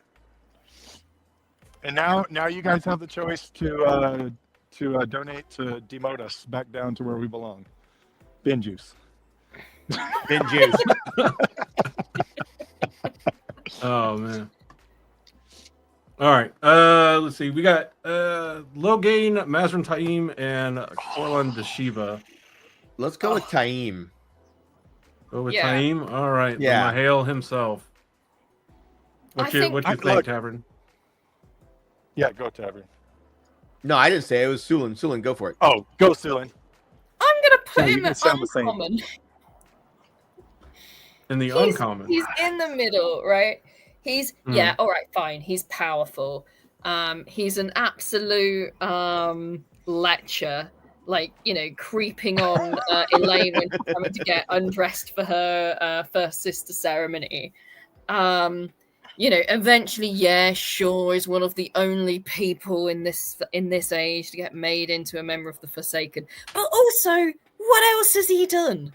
You know what he isn't? Okay. He's not Demandred. That is true. And I'm gonna say this: I'm offended for Sulin, Josh, for saying that we sounded the same. That was so rude. Sulin, I'm sorry. I'm sorry that they even compared you to me in any way, shape, or form. Look, I will apologize for Josh. I will say this for Demandred. He is the absolute. For who? Demandred? Sorry. I was gonna say, yeah. Tame Andred. No, but this is another case for that, though, right? Because Taim is the most effective Forsaken. He is the only one, aside from Demandred, who actually brought soldiers to Tarmangaiden. But Pavara agrees with me. Well, Pavara is probably the smartest one here, so I'm gonna say I don't think he was. Yeah, he wasn't as evil as all of that. I mean, as a villain, he was kind of there, and he did some stuff, but. I mean, I don't put any of his nefarious acts at the tower fully under his sole ownership. Right. Yeah. Because he was directed to do everything he did. And then at the time we see him wielding true power. Guess what? He's no longer an Ashaman. Yeah. Ooh, At the point that he leaves and becomes a member of the Chosen, he's no longer an Ashaman. So him fighting Egwene and doing all this other no longer counts under his Ashaman coat. Agreed. And while he was at the tower, his notable things, he did vastly increase the strength of the farm in the Black Tower. He oversaw the building of the farm. As told to by Round. Yeah. Yeah, but he oversaw a bunch of people being turned as told to by the Forsaken. But he was also an observed and effective monitored leader. by the Forsaken. So he's a middleman administrator. That's what we're essentially saying he's good at. 100%. Yes. Yeah. I would say common. He's a dark friend that can channel, and he barely does that. Yeah, common. As the Mahale. I don't know if Josh is frozen or dumbfounded. I know he was angry at me earlier. I'm gonna go with if Josh frozen. wants to donate. He has a message to say that I think his computer is dying. And so when he disappears, he's done, he's out of battery or something. So, there he goes. Yep, there he goes. And another one bites the dust. Speaking of biting the dust, let's rock on with Dashiva. What do we think about the maybe not Ashaman? Because I just said that Taim wasn't one because he was a chosen, and now we're talking about Dashiva, who actually is Osengar. It's a dude disguised as a dude playing another dude. Honestly, before the reveal, reading Dashiva, I loved it just because of how perfectly unhinged he was. Yeah. He's a really good cool actor. He'd have a cool idea.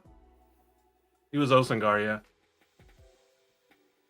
Because he plays that daydreaming Which is farmer Agenor so reborn, well, yeah. and there's loads of observations about Ram being Dashiva was looking at the stars again and blah blah blah. So in terms of acting ability, I would say really good.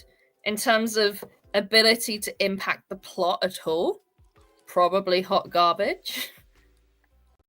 What does Dashiva really do apart from attack Rand and Carrion? He keeps dropping nuggets of information, and He as soon helps as Rand Rand, I would argue, more than he hinders him.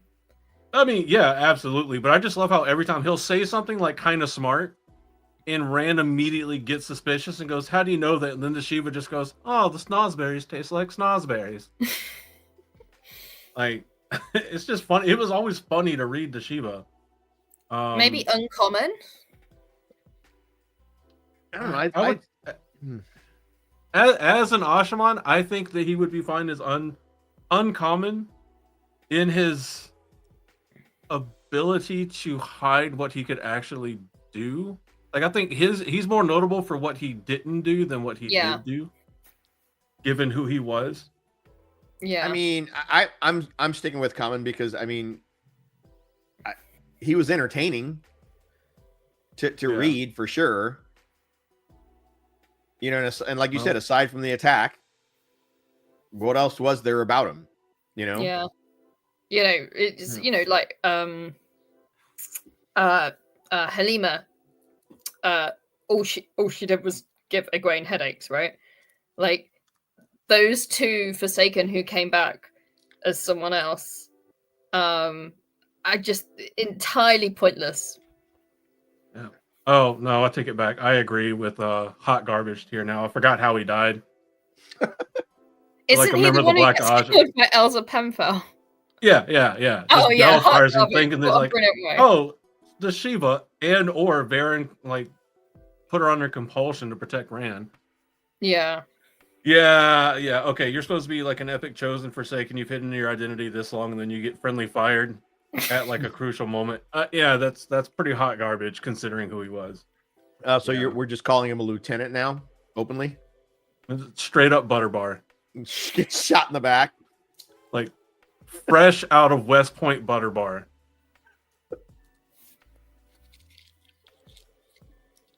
Compared to Halima, Shiva's pathetic. Yeah, that's fair. That's fair. Halima's actually effective. Yeah. All right, last one we have a picture for. One of the most loved, Logain. I think Logain at a minimum deserves legendary just for his efforts before even. Well, I mean, can't really count on being an Ashaman, but where he starts off in his kind of redemption arc, going from being a false dragon to being gentle, to being healed from the gentling, to fighting, getting turned, to being rescued, and then leading an entire other faction of the Black Tower against Taim, winning the Civil War. Listen to in what the Black you're Tower. saying. That's mythic. I mean, that's why I said at least legendary. Yeah. I'm trying to give room. I'm trying to give room, man. I know, but I'm just saying. Personally, I think he goes in Bay with Androl, but I would not argue that or argue against that. I mean, the dude disagree. looked at Sakar and then gave it up. I would say uncommon. Ooh, I enjoy Logain's arc, but I think he has a lot of toxic traits that he has not kicked by the end of the book. And I don't disargue that where he ends up at the end of the book, he has potential to go to Mythic. Like once he's made that final decision that he's not going to go after Taim. Sure. Yeah, but does every arc have to have that perfect ending? No, but you know, the bonding the women against their will. Yeah. The actual like selfishness he displays in the last battle. I'm not saying he won't get there, but I think he's still got work to go and to develop. Absolutely. I mean, he there's a false dragon, right? So yeah, he's got that ego, and even though his arc, he starts redeeming himself, he still has a bit of an ego, and he still has the same mannerisms that he was before. You know, and I can never really forgive Sholo Game for wasting an entire bottle of wine. That's just outrageous. I'm not a big wine person, so I mean, I have to take your word on that one. I mean, I drink a nice Merlot every once in a while. I don't know how good a Gelden Red is. A Gelden Red, but the wine, not the other. I mean, I think it's one of those that like definitely he's got some massive blotches on his record before and after the hill. Yeah. Like the most notably being the forced bonding, which in his own way he does try to make some degree of amends for by going along with the sorry, we can't really undo this, but y'all can come and choose some of ours to bond. Like it's not really something that you can make up for. Like, there's no way that Alana could ever make it up to Rand for forcibly bonding him. Right. Like, that's not something you can really make right again. I mean, I'm not Which saying doesn't that- mean you shouldn't fucking Yeah. try. Like, that's not what I'm saying. Like, you can't do it, so don't even try it. Like, at least Logain in his very trying to go from being the center of the world to nothing to now having potential glory again is trying. I see the efforts there. I would love to see like a continuing story of Logain to see like what does he do in the future? How does he work with Andor and the White Tower to try to fix things? Yeah, I agree. Like undoing the fucking bonds, that should be doable. That should, be step one. Because you can do that. But I mean, but look, what I'm saying is Logain was Logain from the start to the end, right? His character, his changes were not personality. His changes were on a whole different level. I think he had a great story arc. I would, like you said, I would love to see what would happen in the future. Like the stuff with him like resisting being turned and all of that is some of the most compelling bits of the book, right? And you really start to understand him as a character, and you understand why he's resisting this and what the difference between him and the other people in the Black Tower is, and that is really, really wonderful. So perhaps legendary for that alone, actually. I'm fine with that. What do y'all think? Legendary, final? Yeah. All right. We need to pick someone from chat, by the way, Andrew, to be entered into the raffle to win 14 Frosty mugs. That we do. Would one of you care to pick someone? Because I'm putting names in to pick somebody for the shot glasses. Cool. I would like to put Emily Megan forward. Emily. Yeah. Yep, for kicking Rob, off have you got that? for kicking off the big donations. Does that work, Rob? We'll tell Rob it works. Sorry, I was typing. It does work. Ah, perfect. All right. So I got the names in. I think we have 1, 2, 3, 4, 5. Huh? I can't count. Oh, I'll put somebody in there twice. 1, 2, 3, 4, 5, 6 different people donate during this hour. Is that right, Rob? Does that sound right? Maybe just 5. Pavara, Nicole, Emily, Light Blinded Fool. Yeah, 1, 2, 3, 4. I've got. Or is Nadine from the last hour? Nadine's from the last hour. Oh, okay. And so's Matthew. So just 4? Yep. Rose, Nicole, Emily, and Light Blinded? Yep, they just donated multiple times. Sweet. All right. So I will stop sharing that screen and I'll share this one to see who wins the mugs. Here we go. Here's our 4 Are they shot donators. glasses? Thank you all. Wait, is that everybody? Are we sure? Am I missing anybody? I mean, that's all that I see on the thing, but I feel like there was more. Boots of Time is Nicole, right? Okay. Yeah. All right. Here we go. Let's spin.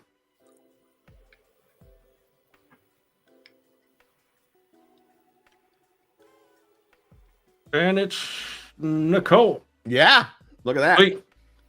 So, Nicole, you win the shot glasses. Rob, if you don't mind throwing that graphic up there again. You can have your choice. It's 3 shot glasses either way. You can either get the shot glass, so each shot glass can have just one of these things, the Protect Like an Ashaman, Fight Like an Aiel, Test Like Flaming Uno, or there's a variant that has all 3 sayings on a single shot glass, and you can get 3 of those shot glasses. So just let us know either shoot Rob a message, or you can shoot Black Tower Podcast a message either on Twitter, X, or email at blacktowerpod@gmail.com. Any of that kind of stuff. Just let us know which you prefer, and then shipping address or shipping information, and we'll get it out there to you. Sweet. And I think we started this hour at what, 373? I think it's 140. Is it 140 we've gone up by now? That's awesome. So I'm not going to complain. More is more, and that is always good. Yep. Yeah, 140. Sweet. So we will be matching that roughly. I'll probably round it off and make it about 200 USD, because that's Very a nice cool. even number for us. That's 157 pounds. So sweet. Amazing. And that'll get the next one's closer. I think Jordan is on after us, right? Yeah, Soundscapes speaking of of which, Time. please welcome Jordan to the stream. Hello, hello. Hey, Jordan. How we doing? Hey, you sound really good. Thank you. I've been enjoying popping in as much as I can over the weekend. This has been great. Awesome. All right. Thank you, Andrew, Tavern, and Sulan. That was good fun. And thank you to the people who were creating tiers. That was probably the most hilarious bit, if I'm honest. Yeah, that's always good. Like naming the bin juice category. That was perfect. So, Oh, All right. Josh needs to make bin juice taint. bin juice taint. Well, yeah. I'll make sure he knows. All right. Yeah. Thank y'all. Later. All right. Later. Jordan, I will leave you to it. I'll be in the background if you need anything put on screen or taken down or anything like that. Just say, Rob, please do this for me, and I shall do it. Am I able to present something from... Yeah, if you go to present, I will put it on screen for you when you need it, but you have to set it up, and then I bring it on for you. Cool. All right. Sounds good then. And I can choose a window, which is perfect. Good. All right, I'll get that set up. All right, I am excited to be here, everyone. This is my first time being here. I'm excited to share. I have a bit of a different kind of segment here. We're going to do some listening. I'm super excited for you guys to hear what I have ready. And I'll start off by saying that every donation we get for this is going to, for this hour, is going to enter you in for a chance to win a copy of the eye collection of my Soundscapes of Time. So if you don't know what that is, it's an audio accompaniment to the Wheel of Time books, and you'll hear exactly what that is in a minute. So I won't go on too long of an explanation for it, but if you donate during this hour, then I will enter you in to get one of those. So that's going to be a lot of fun.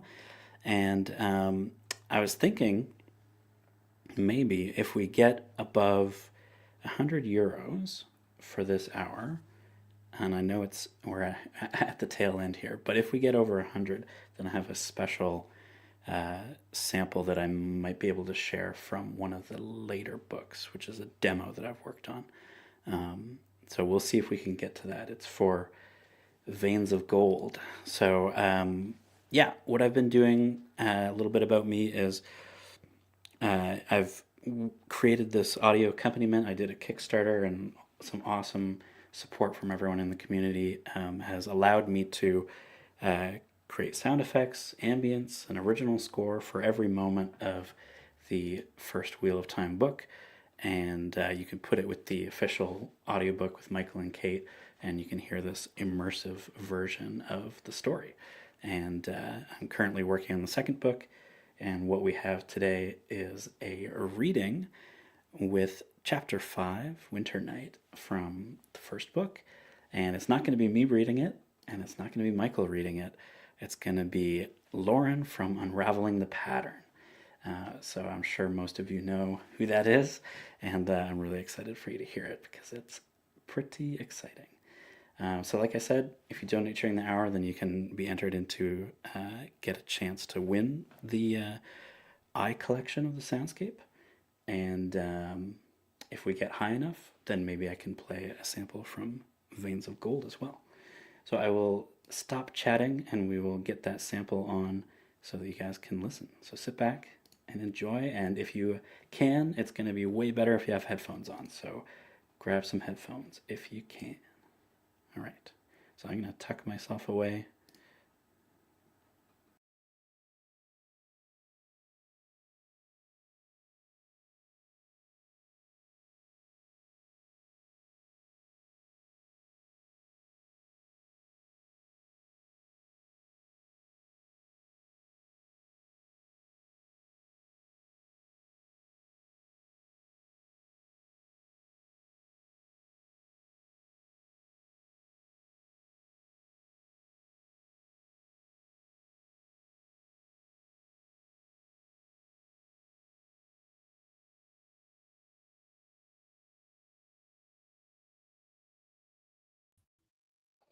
Jordan, we're not getting any sound. Just check. Pop it back on. When you shared the screen, did you hit the little tab at the bottom that said share audio? You know, you would think that I did, but the second time we will.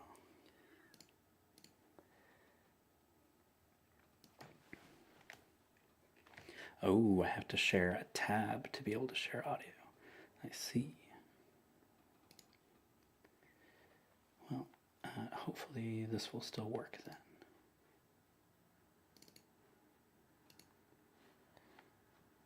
All right.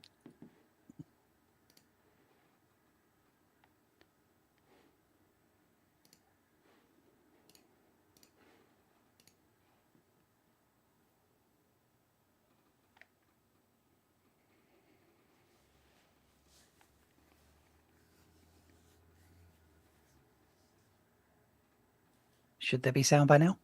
No. Oh, okay. That would have been helpful. Chapter 5, Winter Night. The sun stood halfway down from its noonday high by the time the cart reached the farmhouse.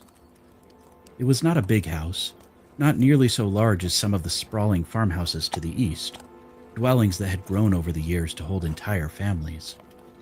In the Two Rivers, that often included 3 or 4 generations under one roof, including aunts, uncles, cousins, and nephews.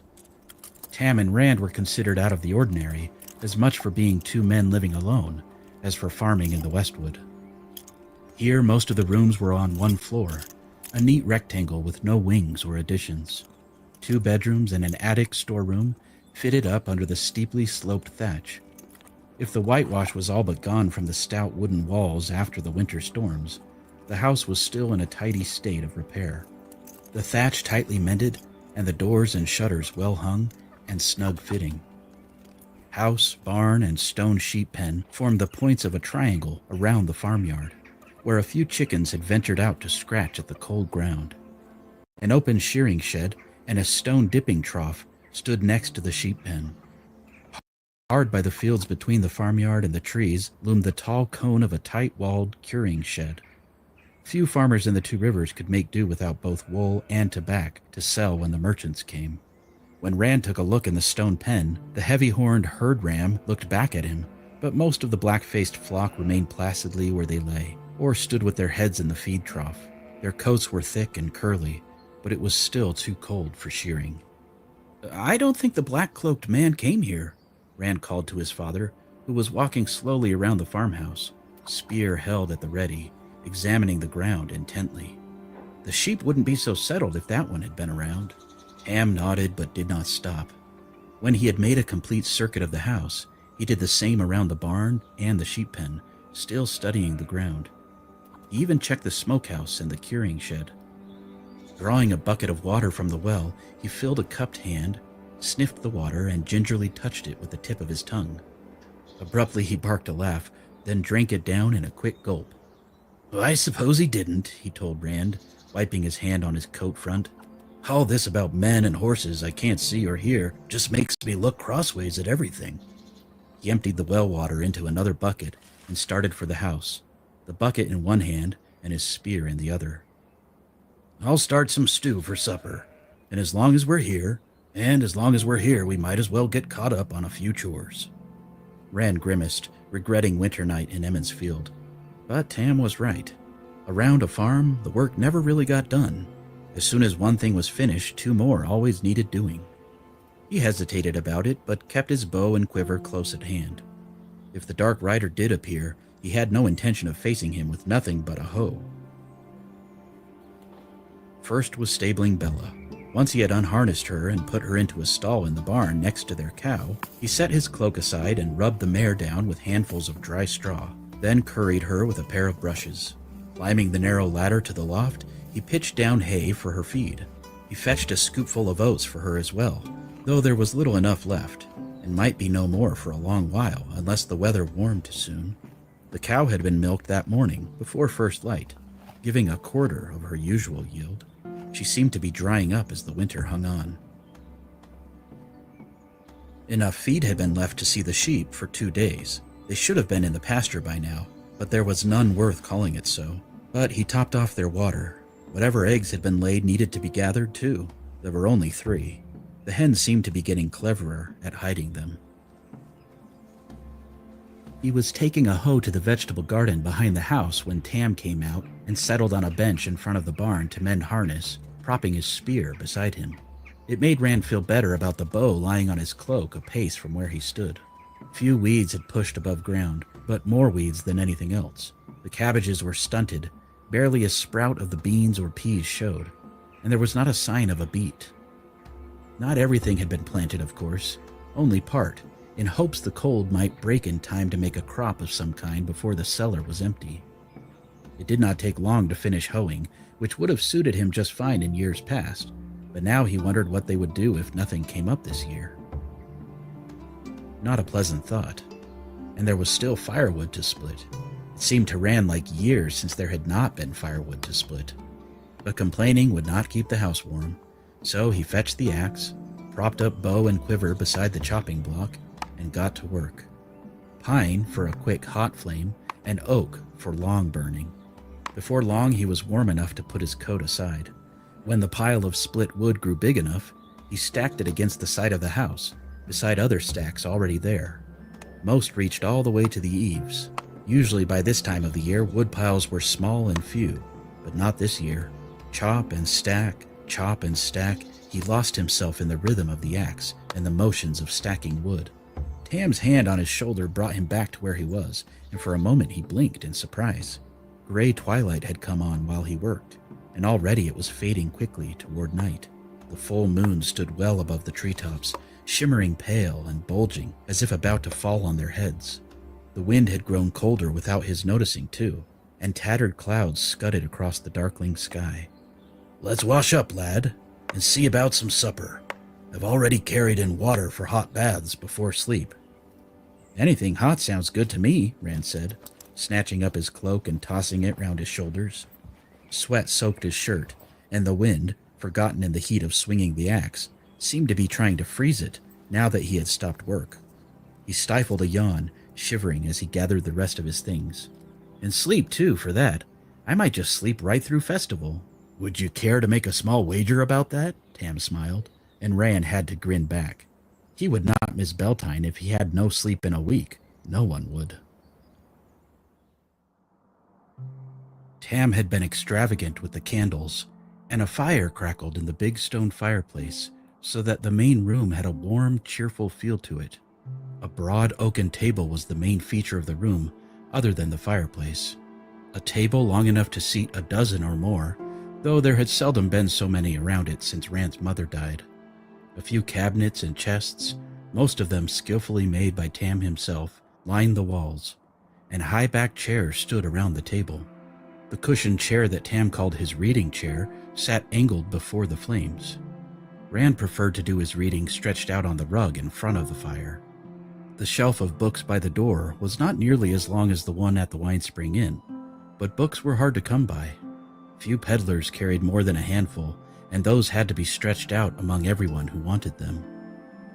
If the room did not look quite so freshly scrubbed as most farm wives kept their homes, Tam's pipe rack and the travels of Jane Farstrider sat on the table, while another wood-bound book rested on the cushion of his reading chair. A bit of harness to be mended lay on the bench by the fireplace, and some shirts to be darned made a heap on a chair.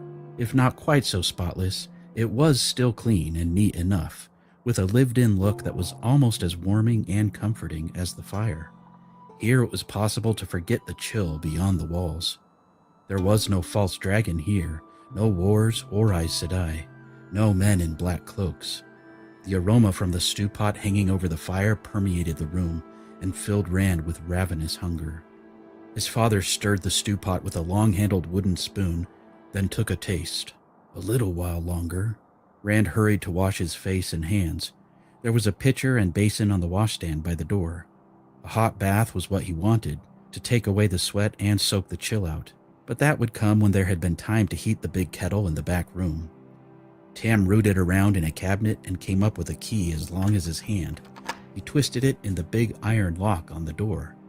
At Rand's questioning look, he said, "Best to be safe. Maybe I'm taking a fancy, or maybe the weather is blacking my mood, but..." He sighed and bounced the key on his palm. "I'll see to the back door," he said, and disappeared toward the back of the house. Rand could not remember either door ever being locked. No one in the Two Rivers locked doors. There was no need. Until now, at least. From overhead, from Tam's bedroom, came a scraping, as of something being dragged across the floor. Rand frowned. Unless Tam had suddenly decided to move the furniture around, he could only be pulling out the old chest he kept under his bed. Another thing that had never been done in Rand's memory. He filled a small kettle with water for tea and hung it from a hook over the fire, then set the table. He had carved the bowls and spoons himself. The front shutters had not yet been closed, and from time to time he peered out. But full night had come, and all he could see were moon shadows. The Dark Rider could be out there, easily enough, but he tried not to think about that. When Tam came back, Rand stared in surprise. A thick belt slanted around Tam's waist, and from the belt hung a sword, with a bronze heron on the black scabbard and another on the long hilt. The only men Rand had ever seen wearing swords were the merchant's guards, and Lan, of course. That his father might own one had never even occurred to him. Except for the herons, the sword looked a good deal like Lan's sword. "Where did that come from?" he asked. "Did you get it from a peddler? How much did it cost?" Slowly, Tam drew the weapon. Firelight played along the gleaming length. It was nothing at all like the plain, rough blades Rand had seen in the hands of merchants' guards. No gems or gold adorned it, but it seemed grand to him nonetheless. The blade, very slightly curved and sharp on only one edge, bore another heron etched into the steel. Short quillins, worked to look like braid, flanked the hilt. It seemed almost fragile compared with the swords of the merchants' guards. Most of those were double-edged and thick enough to chop down a tree. "I got it a long time ago," Tam said. "A long way from here. And I paid entirely too much. 2 coppers is too much for one of these. Your mother didn't approve, but she was always wiser than I. I was young then, and it seemed worth the price at the time. She always wanted me to get rid of it, and more than once I've thought she was right, that I should just give it away." Reflected fire made the blade seem aflame.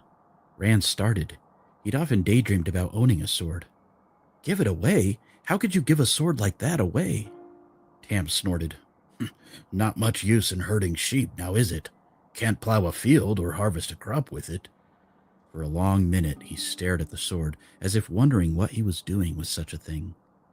At last he let out a heavy sigh.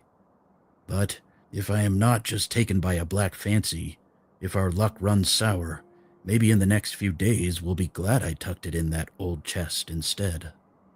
He slid the sword smoothly back into its sheath and wiped his hand on his shirt with a grimace.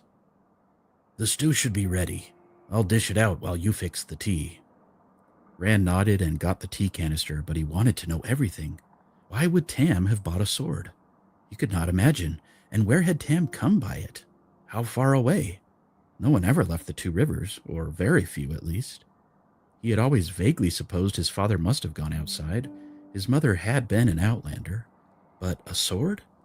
He had a lot of questions to ask once they had settled at the table. The tea water was boiling fiercely, and he had to wrap a cloth around the kettle's hand to lift it off the hook. Heat soaked through immediately. As he straightened from the fire, a heavy thump at the door rattled the lock. All thoughts of the sword or the hot kettle in his hand flew away. "Oh, one of the neighbors?" he said uncertainly. "Master Dowtree wanting to borrow..." But the Dowtree farm, their nearest neighbor, was an hour away even in the daylight, and Orin Dowtree, shameless borrower that he was still not likely to leave his house by dark. Tam softly placed the stew-filled bowl on the table. Slowly he moved away from the table. Both of his hands rested on his sword hilt. "I don't think," he began, and the door burst open, pieces of the iron lock spinning across the floor. A figure filled the doorway, bigger than any man Rand had ever seen. A figure in black mail that hung to his knees, with spikes at wrists and elbows and shoulders. One hand clutched a heavy, scythe-like sword. The other hand was flung up before his eyes, as if to shield them from the light. Rand felt the beginnings of an odd sort of relief. Whoever this was, it was not the black-cloaked rider. Then he saw the curled ram's horns on the head that brushed the top of the doorway, and where mouth and nose should have been was a hairy muzzle. He took in all of it in the space of one deep breath that he let out in a terrified yell, as, without thinking, he hurled the hot kettle at that half-human head. The creature roared, part scream of pain, part animal snarl, as boiling water splashed over its face. Even as the kettle struck, Tam's sword flashed. The roar abruptly became a gurgle, and the huge shape toppled back. Before it finished falling, another was trying to claw its way past. Rand glimpsed a misshapen head topped by spike-like horns before Tam struck again, and two huge bodies blocked the door. He realized his father was shouting at him, "Run, lad! Hide in the woods!" The bodies in the doorway jerked as others outside tried to pull them clear. Tam thrust a shoulder under the massive table. With a grunt, he heaved it over atop the tangle. "There are too many to hold! Out the back! Go, go, I'll follow!" Even as Rand turned away, shame filled him that he obeyed so quickly. He wanted to stay and help his father, though he could not imagine how. But fear had him by the throat, and his legs moved on their own. He dashed from the room toward the back of the house, as fast as he had ever run in his life. Crashes and shouts from the front door pursued him. He had his hands on the bar across the back door when his eye fell on the iron lock that was never locked, except that Tam had done just that tonight. Letting the bar stay where it was, he darted to a side window, flung up the sash, and threw back the shutters. Night had replaced twilight completely. The full moon and drifting clouds made dappled shadows chase one another across the farmyard. "Shadows," he told himself. "Only shadows." The back door creaked as someone outside, or something, tried to push it open. His mouth went dry. A crash shook the door in its frame and lent him speed. He slipped through the window like a hare going to ground and cowered against the side of the house. Inside the room, wood splintered like thunder. He forced himself up to a crouch, made himself peer inside, just with one eye, just at the corner of the window. In the dark, he could not make out much, but more than he really wanted to see. The door hung askew, and shadowed shapes moved cautiously into the room, talking in low, guttural voices. Rand understood none of what was said. The language sounded harsh, unsuited to a human tongue. Axes and spears and spiked things dully reflected stray glimmers of moonlight.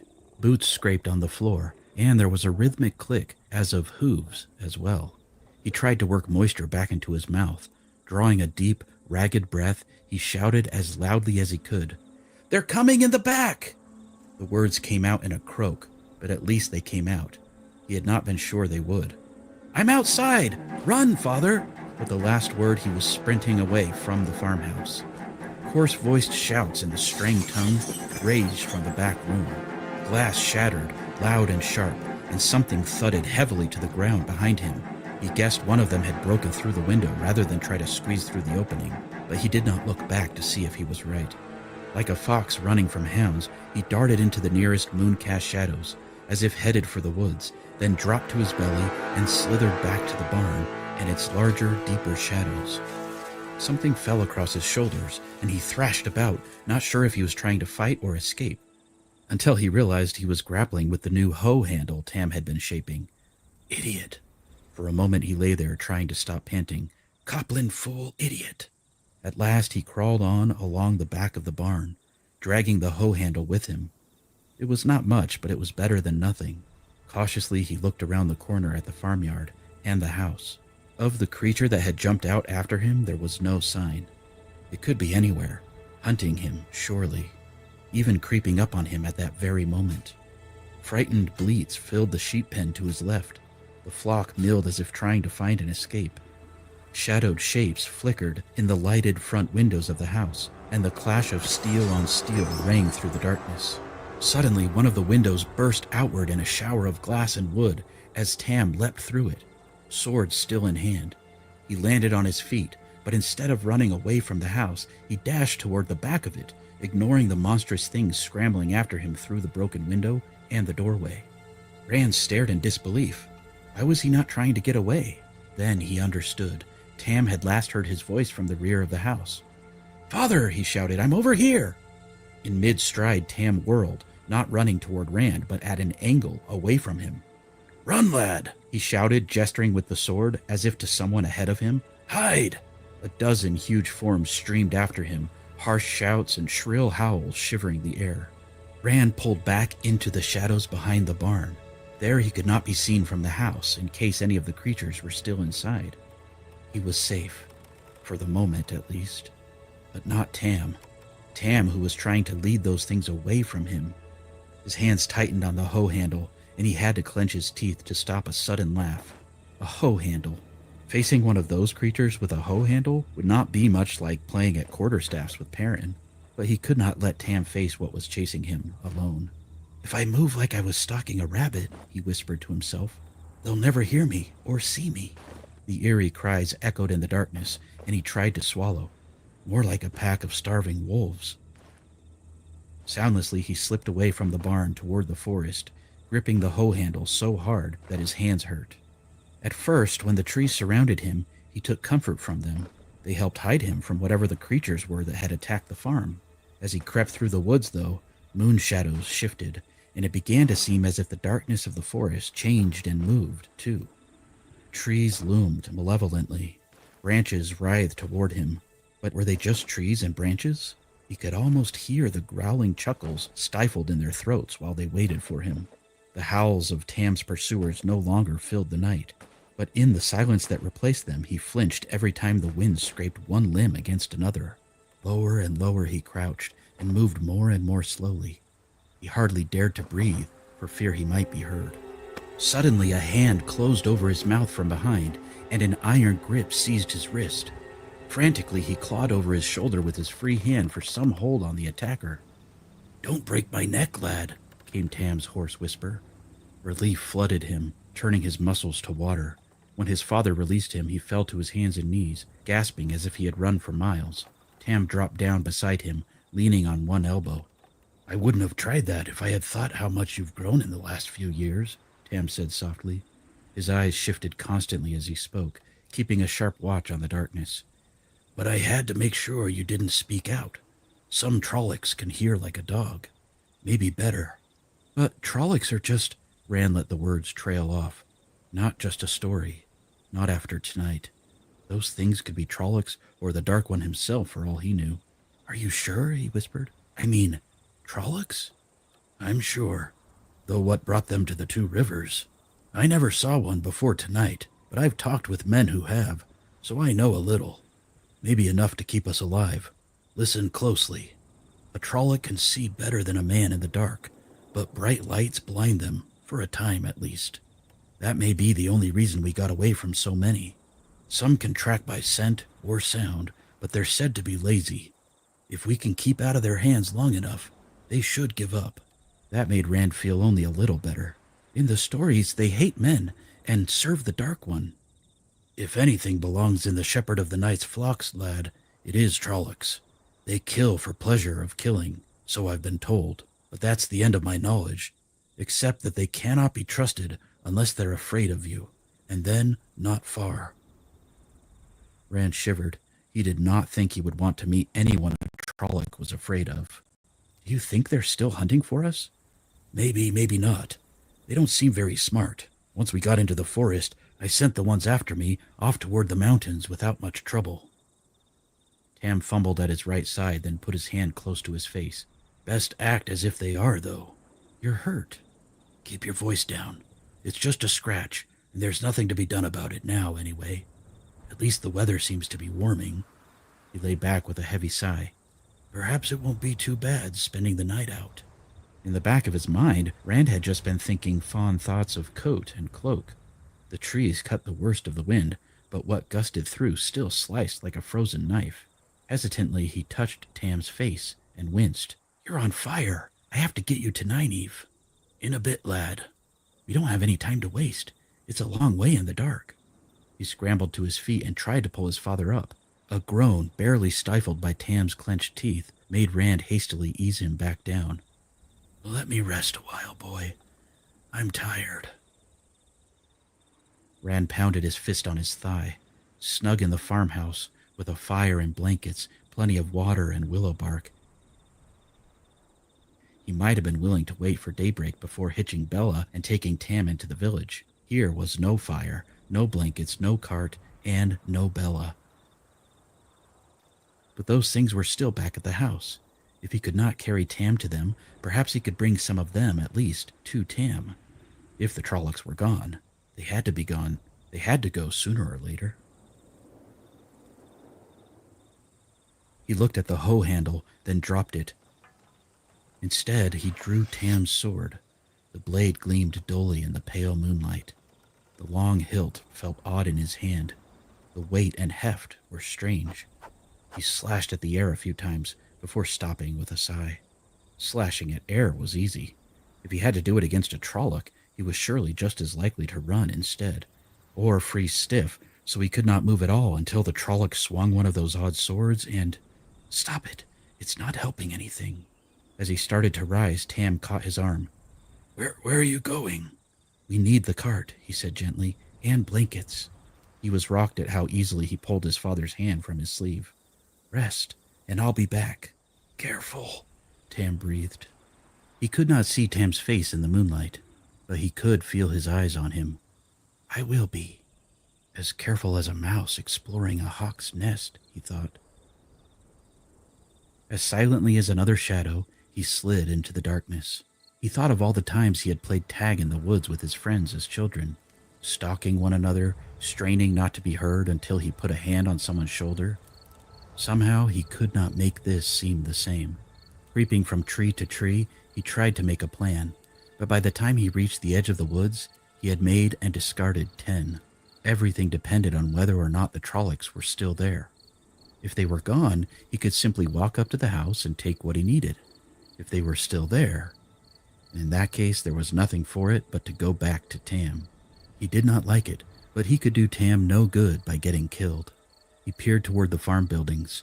The barn and the sheep pen were only dark shapes in the moonlight. Light spilled from the front windows of the house, though, and through the open front door. Just the candles father lit, or are there Trollocs waiting? He jumped convulsively at a nighthawk's reedy cry, then sagged against a tree, shaking. This was getting him nowhere. Dropping to his belly, he began to crawl, holding the sword awkwardly before him. He kept his chin in the dirt, all the way to the back of the sheep pen. Crouched against the stone wall, he listened. Not a sound disturbed the night. Carefully, he eased up enough to look over the wall. Nothing moved in the farmyard. No shadows flickered against the lit windows of the house, or in the doorway. Bella and the cart first, or the blankets and other things? It was the light that decided him. The barn was dark. Anything could be waiting inside, and he would have no way of knowing until it was too late. At least he would be able to see what was inside the house. As he started to lower himself again, he stopped suddenly. There was no sound. Most of the sheep might have settled down already and gone back to sleep, though it was not likely. But a few were always awake, even in the middle of the night, rustling about, bleating now and again. He could barely make out the shadowy mounds of sheep on the ground. One lay almost beneath him. Trying to make no noise, he hoisted himself onto the wall until he could stretch out a hand to the dim shape. His fingers touched curly wool, then wetness. The sheep did not move.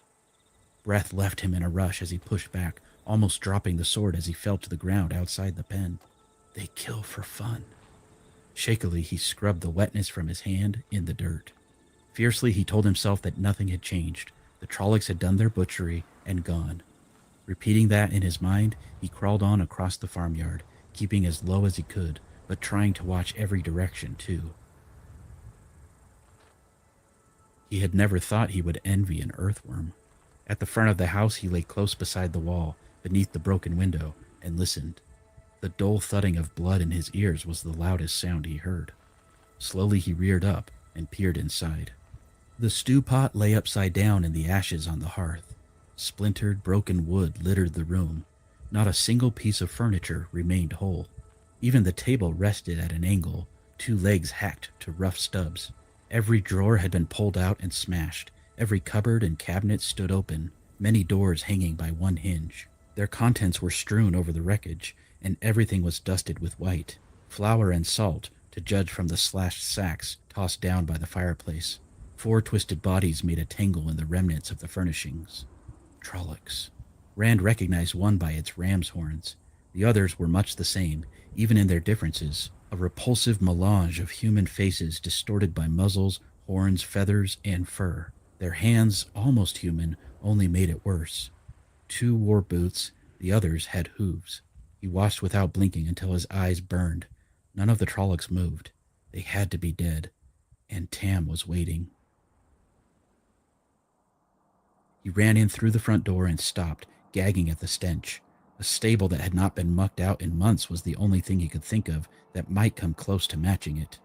Vile smears defiled the walls. Trying to breathe through his mouth, he hurriedly began poking through the mess on the floor. There had been a water bag in one of the cupboards. A scraping sound behind him sent a chill to his marrow, and he spun, almost falling over the remains of the table. He caught himself and moaned behind teeth that would have chattered had he not had them clenched until his jaw ached. One of the Trollocs was getting to its feet. A wolf's muzzle jutted out below sunken eyes, flat, emotionless eyes, and all too human. Hairy, pointed ears twitched incessantly. It stepped over one of its dead companions on sharp goat hooves. The same black mail the others wore rasped against leather trousers, and one of the huge scythe-curved swords swung at its side. It muttered something guttural and sharp, then said, "Others go away. Narg, stay. Narg, smart." The words were distorted and hard to understand, coming from a mouth never meant for human speech. Its tone was meant to be soothing, he thought, but he could not take his eyes off the stained teeth, long and sharp, that flashed every time the creature spoke. "Narg know some come back sometime. Narg wait. You no need sword. Put sword down." Until the Trolloc spoke, Rand had not realized that he held Tam's sword wavering before him in both hands, its point aimed at the huge creature. It towered head and shoulders above him, with a chest and arms to dwarf Master Luhan. "Narg no hurt." It took a step closer, gesturing. "You put sword down." The dark hair on the back of its hands was thick, like fur. "Stay back," Rand said, wishing his voice was steadier. "Why did you do this? Why?" "Vrjadai grogda." The snarl quickly became a toothy smile. "Put sword down. Narg no hurt. Murderal want talk you." A flash of emotion crossed the distorted face. Fear. "Others come back. You talk murderal." It took another step, one big hand coming to rest on its own sword hilt. "You put sword down." Rand wet his lips. Murderal? The worst of the stories was walking tonight. If a fade was coming, it made a Trolloc pale by comparison. He had to get away, but if the Trolloc drew that massive blade, he would not have a chance. He forced his lips into a shaky smile. "All right." Grip tightening on the sword, he let both hands drop to his sides. "I'll talk." The wolf smile became a snarl, and the Trolloc lunged for him. Rand had not thought anything that big could move so fast. Desperately, he brought his sword up. The monstrous body crashed into him, slamming him against the wall. Breath left his lungs in one gasp. He fought for air as they fell to the floor together, the Trolloc on top. Frantically, he struggled beneath the crushing weight, trying to avoid thick hands groping for him and snapping jaws. Abruptly, the Trolloc spasmed and was still. Battered and bruised, half suffocated by the bulk on top of him, for a moment Rand could only lie there in disbelief. Quickly he came to his senses, though, enough to writhe out from under the body at least. And body it was. The bloodied blade of Tam's sword stood out from the center of the Trolloc's back. He had gotten it up in time after all. Blood covered Rand's hands as well, and made a blackish smear across the front of his shirt. His stomach churned, and he swallowed hard to keep from being sick. He shook as hard as he had in the worst of his fear, but this time in relief at still being alive. Others come back, the Trolloc had said. The other Trollocs would be returning to the farmhouse, and a Myrddraal, a Fade. The story said Fades were 20 feet tall, with eyes of fire, and they rode shadows like horses. When a Fade turned sideways, it disappeared, and no wall could stop them. He had to do what he had come for and get away quickly. Grunting with the effort, he heaved the Trolloc's body over to get to the sword, and almost ran when open eyes stared at him. It took him a minute to realize they were staring through the glaze of death. He wiped his hands on a tattered rag, it had been one of Tam's shirts only that morning, and tugged the blade free. Cleaning the sword, he reluctantly dropped the rag on the floor. There was no time for neatness, he thought with a laugh that he had to clamp his teeth shut to stop. He did not see how they could ever clean the house well enough for it to be lived in again. The horrible stench had probably already soaked right into the timbers. There was no time to think of that. No time for neatness. No time for anything, maybe. He was sure he was forgetting any number of things they would need, but Tam was waiting, and the Trollocs were coming back. He gathered what he could think of on the run, blankets from the bedroom upstairs, and clean clothes to bandage Tam's wound. Their cloaks and coats, a water bag that he carried when he took the sheep to pasture, a clean shirt. He did not know when he would have time to change, but he wanted to get out of his blood-smeared shirt at the first opportunity. The small bags of willow bark and their other medicines were part of a dark, muddy-looking pile he could not bring himself to touch. One bucket of water Tam had brought in still stood by the fireplace, miraculously unspilled and untouched. He filled the water bag from it, gave his hands a hasty wash in the rest, and made one more quick search for anything he might have forgotten. He found his bow among the wreckage, broken cleanly in two at the thickest point. He shuddered as he let the pieces fall. What he had gathered already would have to do, he decided. Quickly, he piled everything outside the door. The last thing before leaving the house, he dug a shuttered lantern from the mess on the floor. It still held oil. Lighting it from one of the candles, he closed the shutters, partly against the wind, but mostly to keep from drawing attention, and hurried outside with the lantern in one hand and the sword in the other. He was not sure what he would find in the barn. The sheep pen kept him from hoping too much, but he needed the cart to get Tam to Emmons Field, and for the cart, he needed Bella. Necessity made him hope a little. The barn door stood open, one creaking on its hinges as it shifted in the wind. The interior looked as it always had at first. Then his eyes fell on empty stalls. The stall doors ripped from their hinges. Bella and the cow were gone.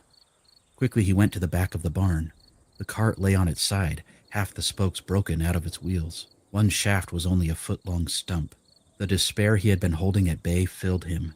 He was not sure he could carry Tam as far as the village, even if his father could bear to be carried.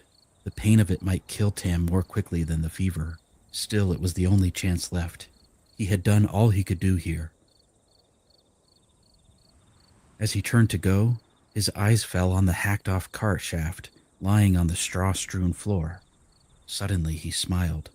Hurriedly, he set the lantern and the sword on the straw-covered floor, and in the next instant he was wrestling with the cart, tipping it back over to fall upright with a snap of more breaking spokes.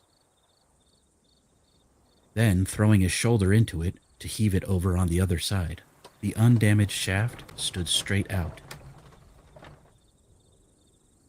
Snatching up the sword, he hacked at the well-seasoned ash. To his pleased surprise, great chips flew with his strokes, and he cut through as quickly as he could have with a good axe. When the shaft fell free, he looked at the sword blade in wonder. Even the best sharpened axe would have dulled, chopping through that hard, aged wood. But the sword looked as brightly sharp as ever. He touched the edge with his thumb, then hastily stuck it in his mouth. The blade was still razor sharp. But he had no time for wonder. Blowing out the lantern, there was no need to have the barn burned down on top of everything else. He gathered up the shafts and ran back to get what he had left at the house. Altogether, it made an awkward burden, not a heavy one, but hard to balance and manage, the cart shafts shifting and twisting in his arms as he stumbled across the plowed field. Once back in the forest, they were even worse, catching on trees and knocking him half off his feet. They would have been easier to drag, but that would leave a clear trail behind him. He intended to wait as long as possible before doing that. Tam was right where he had left him, seemingly asleep. He hoped it was sleep. Suddenly fearful, he dropped his burdens and put a hand to his father's face. Tam still breathed, but the fever was worse. The touch roused Tam, but only into a hazy wakefulness. Is that you, boy? He breathed. Worried about you. Dreams of days gone. Nightmares. Murmuring softly, he drifted off again. Don't worry, Rand said. He laid Tam's coat and cloak over him to keep off the wind. I'll get you to Nynaeve just as quick as I can. As he went on, as much to reassure himself as for Tam's benefit, he peeled off his blood-stained shirt, hardly even noticing the cold, in his haste to be rid of it, and hurriedly pulled on the clean one. Throwing his old shirt away made him feel as if he had just had a bath. We'll be safe in the village in no time, and the wisdom will set everything right. You'll see, everything's going to be all right. That thought was like a beacon as he pulled on his coat and bent to tend Tam's wound. They would be safe once they reached the village, and Nynaeve would cure Tam. He just had to get him there.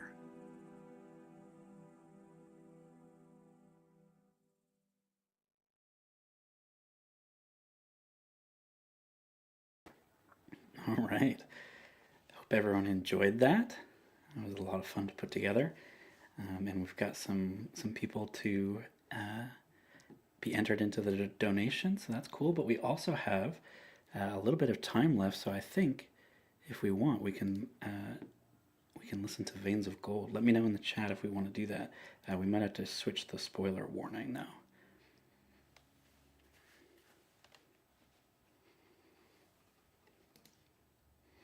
I don't know how to do that, so.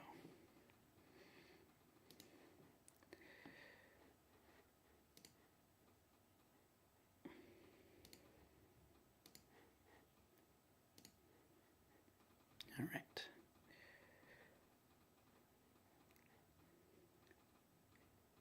Huge thanks to Lauren for doing that. Really awesome reading. Where is the full Lauren audiobooks? All right, if we can put up the spoiler warning, we can do Veins of Gold.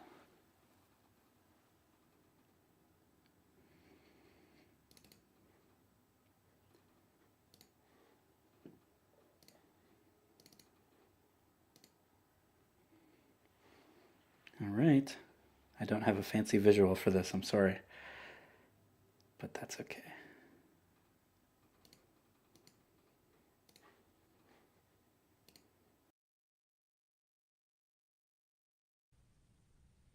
Wind blew around Rand as he sat at the top of the world.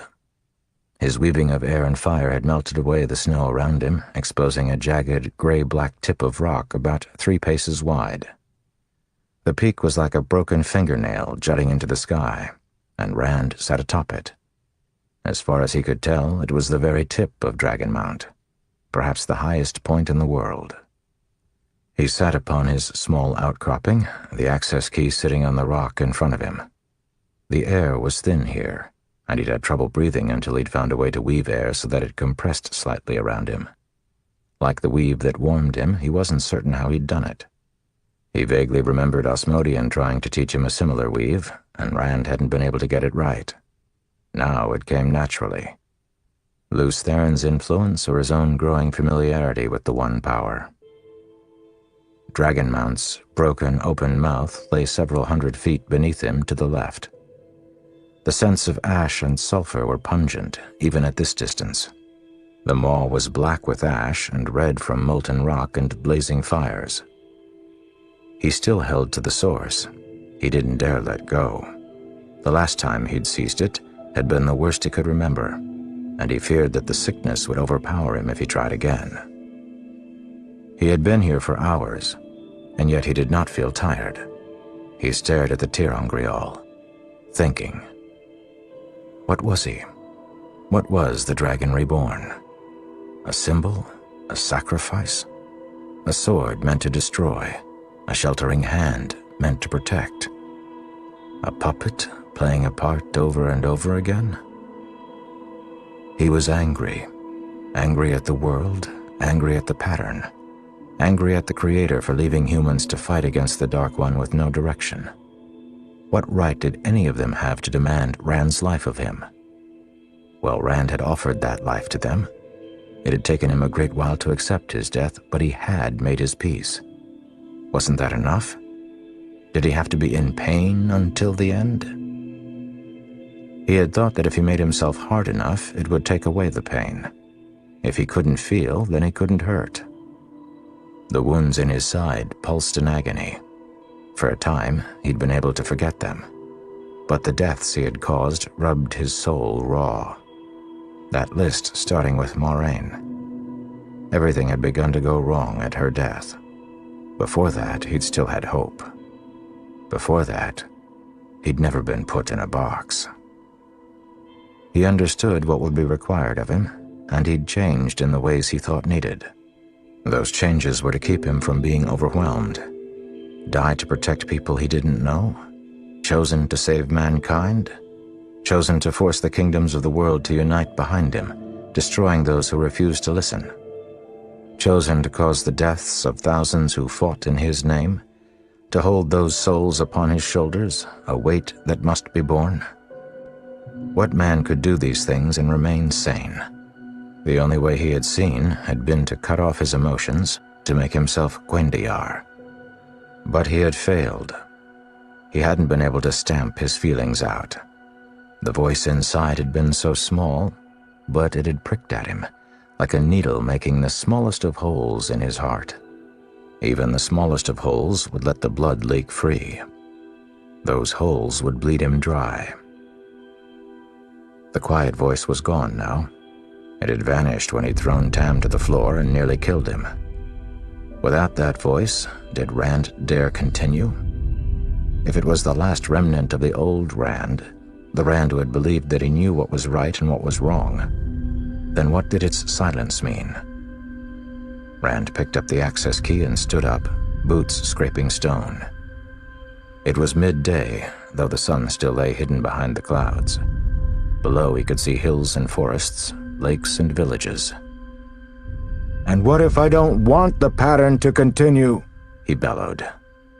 He stepped forward, right to the edge of the rock, clutching the access key to his chest. We live the same lives, he yelled at them. Over and over and over. We make the same mistakes. Kingdoms do the same stupid things. Rulers fail their people time and time again. Men continue to hurt and hate and die and kill. Winds buffeted him, whipping at his brown cloak and his fine Tyran trousers. But his words carried, echoing across the broken rocks of Dragonmount. It was cold and crisp, the air new. His weave kept him warm enough to survive, but it did not stop the chill. He hadn't wanted it to. What if I think it's all meaningless? He demanded with the loud voice of a king. What if I don't want it to keep turning? We live our lives by the blood of others, and those others become forgotten. What good is it if everything we know will fade? Great deeds or great tragedies? Neither means anything. They will become legends. Then those legends will be forgotten. Then it will all start over again.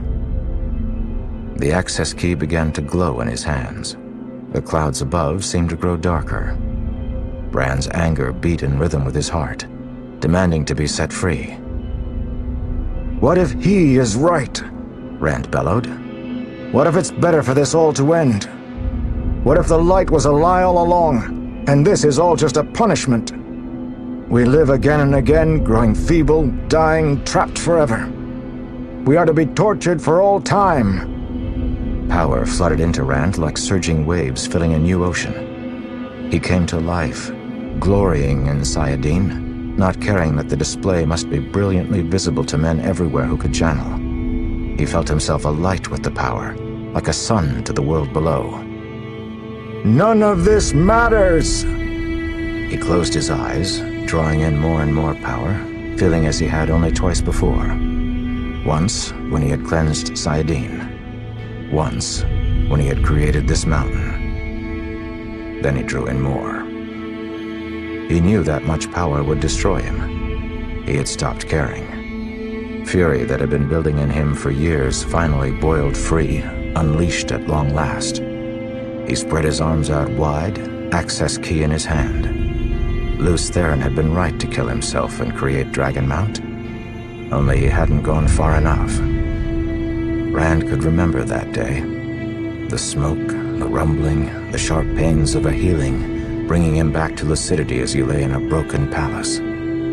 But those pains had paled compared with the agony of realization. Agony from seeing the beautiful walls scarred and broken, from seeing the piles of familiar corpses tossed to the floor like discarded rags, from seeing Ilyena a short distance away, her golden hair spread out on the ground around her. He could feel the palace around him shaking from the earth's own sobs. Or was that Dragonmount, throbbing from the immense power he had drawn into himself? He could smell the air thick with blood and soot and death and pain. Or was that just the scent of a dying world spread before him? The winds began to whip at him, spinning, enormous clouds above twisting upon themselves, like ancient leviathans, passing in the profound black deep. Lews Therin had made a mistake. He had died, but had left the world alive, wounded, limping forward. He'd let the wheel of time keep turning, rotating, rotting, and bringing him back around again. He could not escape it, not without ending everything. Why? Rand whispered to the twisting winds around him. The power coming to him through the access key was greater than he'd held when cleansing Sayadine. Perhaps greater than any man had ever held. Great enough to unravel the pattern itself and bring final peace. Why do we have to do this again? He whispered. I have already failed. She is dead by my hand. Why must you make me live it again? Lightning cracked above, thunder buffeting him. Rand closed his eyes, perched above a drop that plummeted thousands of feet downward in the middle of a tempest of icy wind.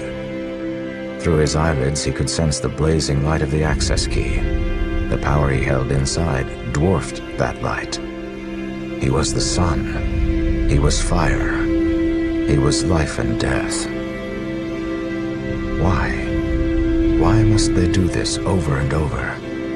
The world could give him no answers. Rand raised his arms high, a conduit of power and energy, an incarnation of death and destruction. He would end it all and let men rest, finally, from their suffering. Stop them from having to live over and over again.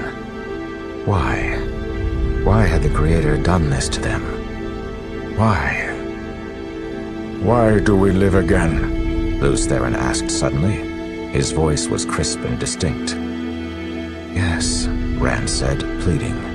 Tell me, why? Maybe, Lews Therin said, shockingly lucid, not a hint of madness to him. He spoke softly, reverently. Why? Could it be? Maybe it's so that we can have a second chance. Rand froze. The winds blew against him, but he could not be moved by them. The power hesitated inside him, like the headsman's axe held quivering above the criminal's neck. You may not have a choice about which duties are given you.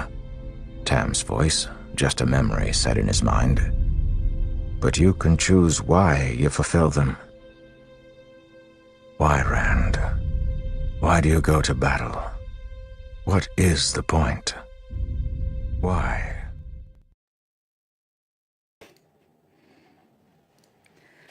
I hate to cut it off before the end there, but we are out of time. So to hear the end of that, you will just have to check out the Soundscape of Time and wait for that epic moment to come later. All right. Thank you all for listening. Thanks, Lauren, so much for doing that reading. I'm going to do the giveaway, and we can announce that during the closing ceremony. So stay tuned for that, and thank you guys so much. Thank you for that, Jordan. It was really, really good. Obviously, thank you, Lauren, as well. Like Jordan just said, I will announce the winner of the draw for everyone who entered to win a copy of the Idleworld Soundscape of Time. And let me bring in the final acts for this 24 hours. Jen, Tom, and Joe of Talk-A-Rama. Hey! Hello! Yeah. Did you enjoy that little welcome sort of serenade? You didn't expect that, I bet. No, I logged in and I was like, what's going on here? Is Michael Kramer on the stream? I thought maybe you surprise Michael Kramer was here, and I was pleasantly surprised, though. The music was awesome, man. I was getting chills listening to that. It is beautiful. So you have the final hour. The total is £7,817 so far, which is equivalent to the $10,000 that we would normally raise. But obviously, we have to do different amounts for now. We're in pounds. So we've kind of made the original target we always did. We just like to stretch now. We do it in pounds. So if you can raise another 2,100, no problem. We got this, Rob. We got this. That'd be great. But you've only got £183 to go to the next snack reveal. So that one should be very achievable. So yeah. I will leave it in your capable hands. Have fun. And Zool, yes, Jordan did give me someone from chat. We talked in the background so that we could just pass things straight over to the talkies. Enjoy, folks. I'll see you back in an hour. Rob, I can share my screen. Yeah, just ask me and I'll pop it on and off whenever you need it, I think. So just say, Rob, do this, and I shall do it. Okay. Wow. I'll just start by saying this. If anyone donates $1,000, I will put on a bikini top. That's all I'm saying right now. Okay. Just be clear, Joe. It's 1,000 pounds. So it's more than 1,000 pounds. Sorry, 1,000 pounds. If you donate 1,000, I think you should $1,000. Yeah, that's true. Still do it. That's still a lot. That's still a G is a G. Let's do what we could do. Yeah, I won't. Yeah, whatever. Either or. I will find a bikini top and put one on for you during the stream. So there we go. Oh boy, how's everyone doing? Did either of you catch any of the streams so far over the last 24 hours? A little bit of it. I saw a little bit of Wolf Brother and Silvertooth early this morning. I believe Wolf Brother slapped Silvertooth, and they were doing like shots of hot sauce. It was very early, but it was enjoyable.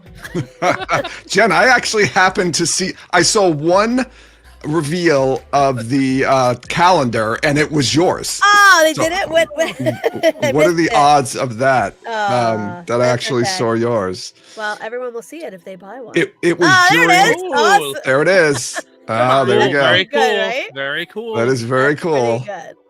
It was during the Thirsty the Clown segment, I believe, that they revealed that. I saw some of that this morning. That was really good. I saw some of Sulin and Kevin Angus and Melindra and Jessica doing these weird it was almost like romance novel shipping kind of segments. It was pretty funny. So it seems like it's been pretty good so far. Raised £7,800. So yeah, let's do another 2,000. Come on, people. We've got about 55 minutes left. So should we do an introduction to ourselves? Like, hey everybody, I'm Joe from Talk Around Riyadh podcast. How's it going? Why'd you sound fake all of a sudden? But yeah. I don't know. That's what everything on the podcast is fake, so I figured I'd do that. That's true. I figured at one point you'd go into the actual intro for the show, just because that's how we start every show. But whatever you want to do. No, how about I start the show with this? We got three of you here. Is it Jen, Joe, and Tom? There we go. Thank you, Donald. Thank you for that, Donald. Yeah. So we don't have any. Yeah. We don't have any like elaborate games to play, although we are going to play a game, and it's a very simple game. The game is called, we've never played this game before, and I've kind of been saving it for a while. And the game's called What Did Tom Say?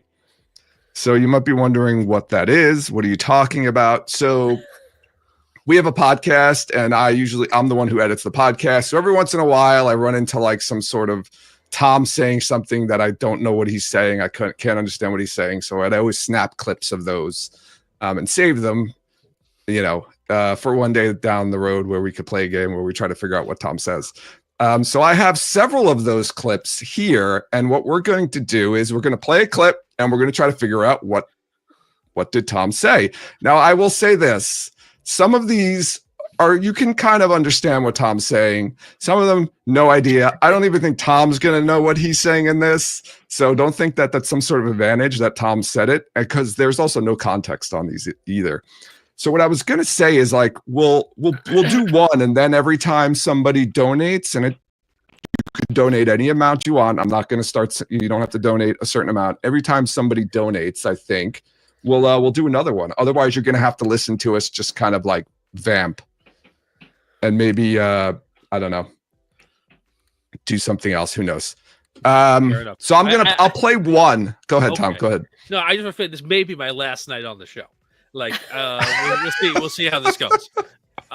This may be me and my last night on the show, because Tom might kill me. So should we start? I'm going to do one just to give everyone an idea of what's going on here. I'm going to start with the one at the bottom. And again, there's no context. I didn't like clip out like a few, like 10, 15 seconds. It's just the unintelligible part for the most part. So are you ready to go? Yeah. No. Oh wait, I have a graphic for this too. So Rob, if I can share my screen, it looks like I might be able to share my screen. Yeah, hit present, and then I will bring it and put it on screen with all of you. Okay. There we go. All right, here's the game. What did Tom say? That's amazing. That's great. Oh my god. Okay. I'm gonna stop and let's play a clip here. Okay, ready? Here we go. Did you hear that? No. You need to share that screen for the audio to come through. Oh no, it shouldn't have to do anything with the audio. Hold on 1 second here. I think maybe it didn't come through. There was a subtle low breath. I think that's what I was saying there, Joe. Was it very low, or you couldn't hear it at all? No, there was nothing there. I didn't hear it. Yeah. Okay, let's try it again. It might be for different. Make it a little louder. Make it a little louder. Can I make it louder? Let's see if I can make it louder. Oh no! What is that? I think that's as loud as I can make it. Okay. I'll try it again. I'll play it again. Here we go. Play it again. It might be for different. It might be something. That's what he's saying. I'll play it again. Here we go again. It might be for different. I believe it might be for different is the beginning of that, but then I get and I don't know where that part is. Anyone here? Anyone in the chat want to guess what Tom's trying to say here? Silence. It might be for different. It might be for different something. Yeah, I don't know. Light blinded fool here. It might have been different though before. Let's listen again. I should have probably set it up so I could slow it down, but I can't. So here we go. It might be for different. It might be for different. I'm still hearing. It might be for different. Dana Lou's got it might be forgiving. It might be for dimples and butt. I like that, Melindra. It might be forgiving. What else do we got here? Indubitably. Nice tree. I like that one. Is Tom okay in this clip? I don't know. Chris, man, I've been doing this for 5+ years. You would think I would know how to speak, but I don't. I just don't. All right, I'm gonna do one more time here. Let's see what we can get here. It might be for different. It might be for different. This is our next song. We're It might be gonna for just different. like play these clips. It might be for different. I have no idea. Fluba dibba diba beta. Oh boy. It might be. What do any of these sound? Do you like any of the ones that the viewers pick? Guest any thoughts? Which one do you like the best? So Rain has. It might have been different before, and I think that might be what I was trying to say. Yeah, could be. Maybe because I threw the extra 4 in there, like my brain just short circuited and I stopped the end of the. You sentence. started to say before. You said it might be I think it might, different yeah, before, like something like you said it too Yeah. fast. Obviously. Light Blinded Fool's last one is also good. What's the last one that Light Blinded Fool has here? It might be for Doobies and Blow. That probably actually is the closest to what it sounds like. So It might be for Doobies and Blow. oh my gosh. Oh my god. Oh. All right. Let's Whew.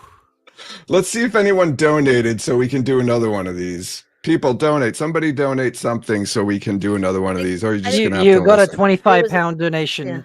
Hey, all right. Oh, we did. Oh, there it is. Carrie. Thank you, Carrie. All right, Carrie, just for you. I'm gonna play another one of these. All right. Are you all ready? Yes. Let me see if I can make this a little bit louder, but I think I'm maxed out on loudness. Okay, here we go. Let me give it. Let's do it again. Here we go. Let me give it. Let me give it. That's Tom trying to start saying something. Yes, that's him yeah. interjecting to make sure that everyone is listening, and then the thought is going to come after that. Yeah. It's like, I got, yeah. Yes, let me give it. Yeah. Yes. I think that's 100% right. I think one of the two of you in my mind was lost in trying to figure out a point, and I was like, I can. Let me just get. Yeah, that was a pretty good reenactment. Let's see. I wonder if we could pick out any specific words you're trying to say, though. So let me hear. Let me give it. Let me gimme. Let me Like- give me. I can. Those are the three. Let me gimme. I can. Yeah. Let me give it. I can. Yeah. We got it. Yeah. That was. Wait, my God. is that correct? Let's see. Let's hear. It might be give it. It might be give it. Yeah, that's All right, true. Let me give it. I can. Yeah. I can't tell which one is the real one and which one is you doing it now. It Yeah, I know, sounds Tom. almost Now I'm like, it sounds confused. almost like I see Joe trying to open a jar of pickles, and like I'm like, just give me. Just give me. I just give it. Just give me. Like, Let me give it. what's the first thing you're trying to say, though? Hold on. What's the first thing? Let me give it. That's just an interjection. Those are just. Just let me get a noise in there before somebody else starts talking. Yes, But yes, no, exactly. I was gonna say something. We all do that, though. I think. Just say one word so everyone else starts talking. It's not a word though. It's just I know, but mumble. make a noise. So everyone else is quiet, and then we can say what we want to say. Too many Hugh Grant 1990s rom-com movies are just stuck into my vernacular. Like Jeff Goldblum a little bit too. Yeah, same thing. I'm gonna so since Carrie donated so much, I think I'm gonna do another one here. But everyone else, come on, £5, £3, anything. Just donate something here. I've got a lot of these, so if you want to get through all of them, start forking over some money. Okay. Rob Christensen. Okay, I'm gonna skip up here. I'm gonna go back some time. So those were from fairly recent episodes. Both of those were from the same episode, by the way. Oh, really? Okay. Yeah, both of those were from the same episode. Both of Both those. of those. Both of those.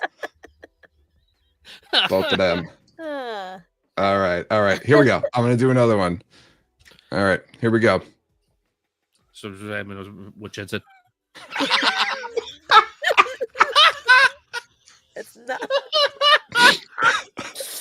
Here we go. Wait, one more. So what Jen said. This is a professional podcast, or what? Like, what's Make going up on? a new language, Tom? I'm sorry, like, what's happening in the background here? That one's like, I don't even know. I literally, I don't know what was happening to myself when I was. Here we go. Oh my Shh. One more time. So what Jen said. What Jen said, but I don't know. No, yeah. Yeah, That's what Jen said is said. clear. What Jen said.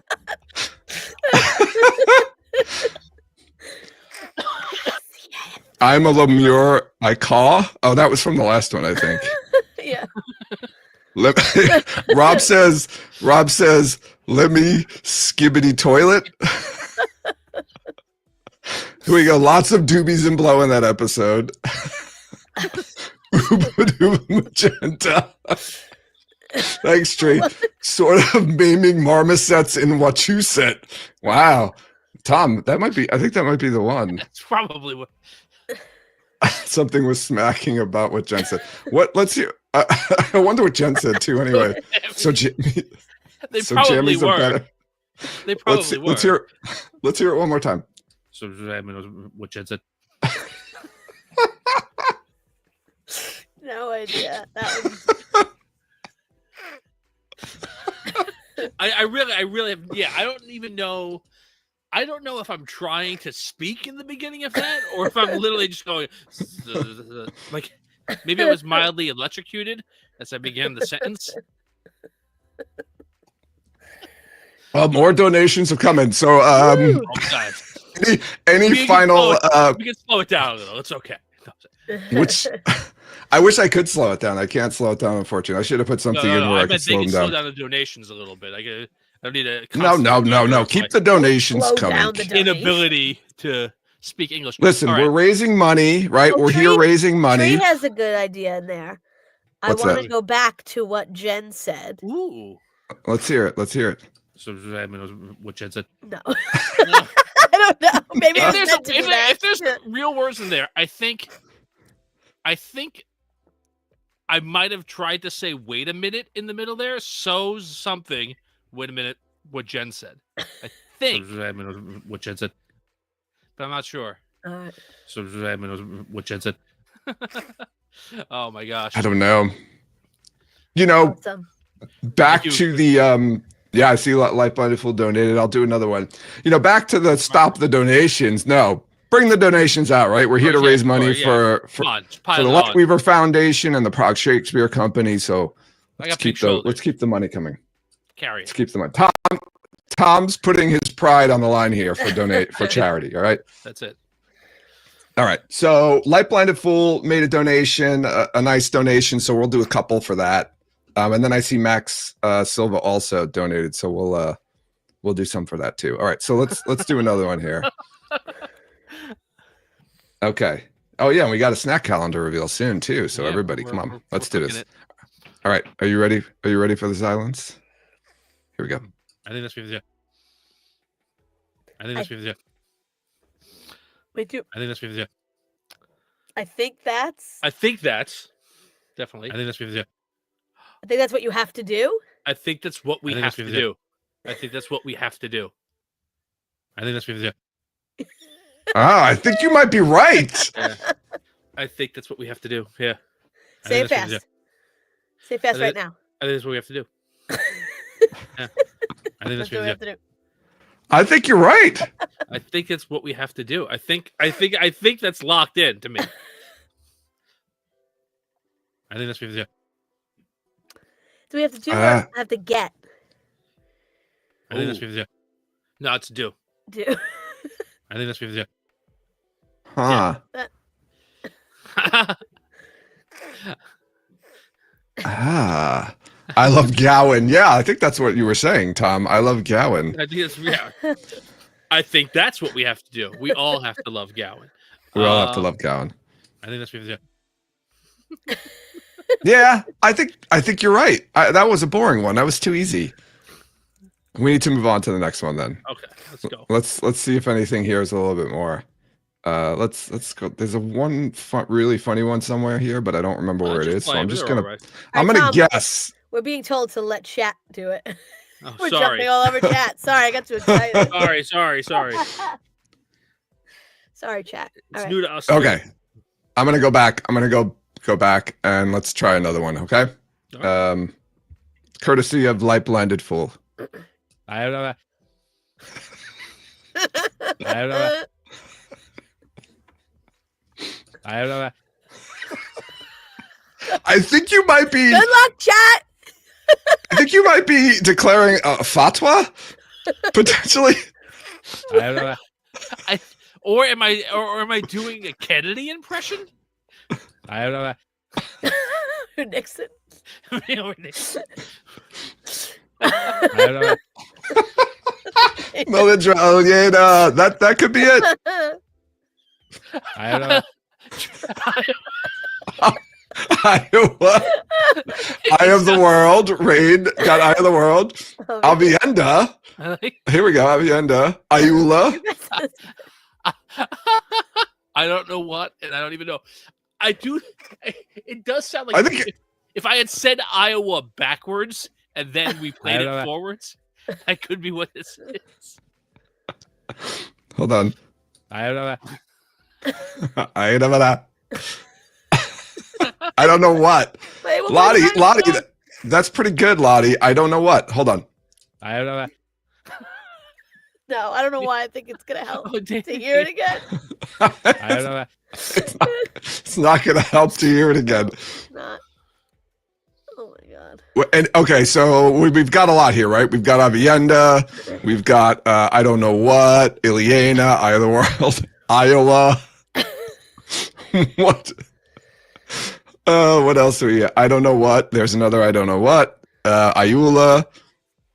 Any? Which one do you like the best? Just saying I don't know, and then Bane and Chi, I don't know that. And the Soundscapes is the same. The one Iowa. I think Iowa the best. I think you're saying Iowa. You must be saying Iowa. Let's have Iowa. There we go. It's Iowa. The best part is no one's wrong or right because we don't know what Tom said. So, all right. Shall we move on to another one? Yes, we have another donation. We have. Well, I still haven't finished these out, but yeah, we'll get to this. Okay. So this. I'm going to do one more, courtesy of Light Blinded Fool, Okay, just because of his donation was a nice donation. So here we go. I was like, Oh, that was a short one. I know what that is. I think I know what you're saying too. I was like,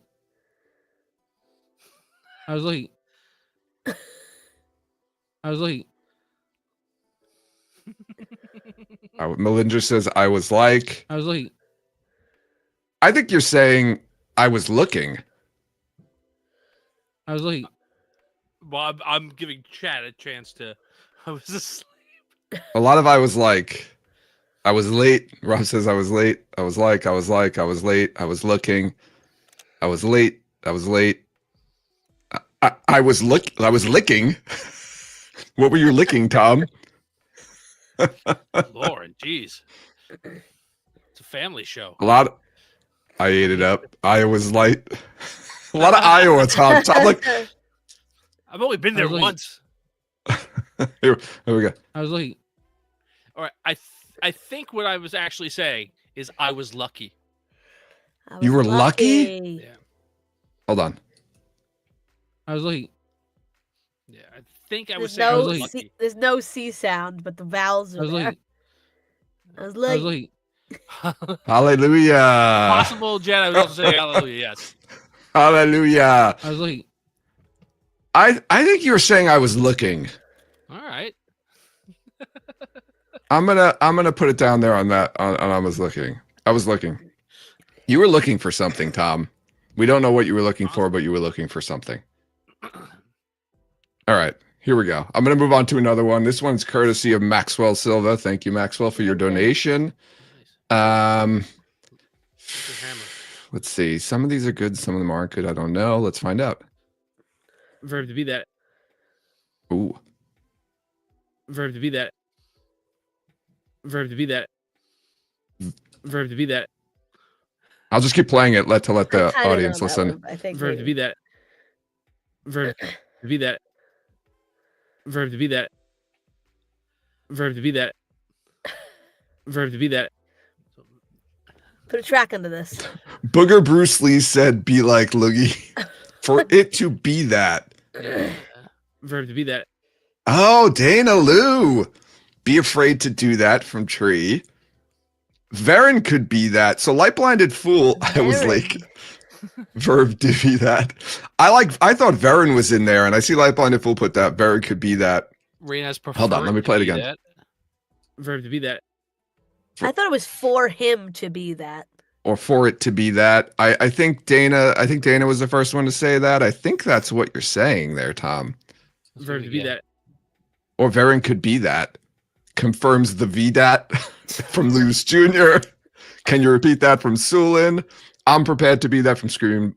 Bud Monkey curves be that from the Dusty Wheel. Can you repeat that? For it to be that. I think we've got a hold on. Verb to be that. Verb to be that. Tom? I think I might be saying for Varen to be that. I think that's how condensed the beginning of that sentence is. For her to be that. For Varen to be that. Yeah. No, Tom, that's not what you're saying. Oh, sorry, man. You don't know. I don't know what you're saying. All right. Let's lock it in. For it to be that. For Varen to be that. Well, One more time. For it to be that has the most votes. So let's say that's correct. Okay. Verb to be that. I don't know. For her to be that. I don't know. Oh wow, we got a lot of new. Oh my God! Somebody donated 1,800 pounds. What? No, they didn't. An anonymous donation of 1,800 pounds. Where? That means I have to go yet. find a bikini top. Wait, you're kidding, right? I'm not kidding. I don't see it. I see it Oh my God. I do. just now. Is that Joe? I have to go find a bikini Well, top. I don't don't take even the know if we rest- have one in the You house, gotta but start texting people to bring you one. all right. I'm gonna. God, Thank who you, is anonymous donor? donor. Yeah, seriously, thank you, anonymous donor. Wow. So we now have 2 snack reveals to put on. Joe, go get your bikini while we're doing the snack reveals. Joe, you need to get a bikini. I wanna see the snack reveals. I'll get it at the end. We got some more of these. I'm gonna text my wife to see if she can get one. I made a stupid bet, darling, and now I knew it would never, ever. Thank you, anonymous seriously. donator. Oh my God. And That's amazing. Right. Painted she had. I The mean, anonymous yeah. donor was Joe. Yes.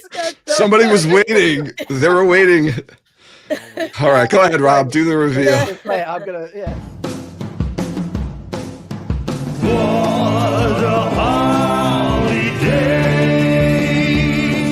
I hope you came to stay. Come and join the fun, it is sublime. I hope you cough up every dime. When winter's dark, let's light a spark. Let us give from our heart. And here we go again. What a holiday.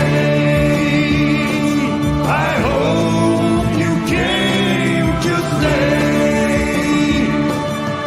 What a holiday. I hope you came to stay. I hope you came to stay.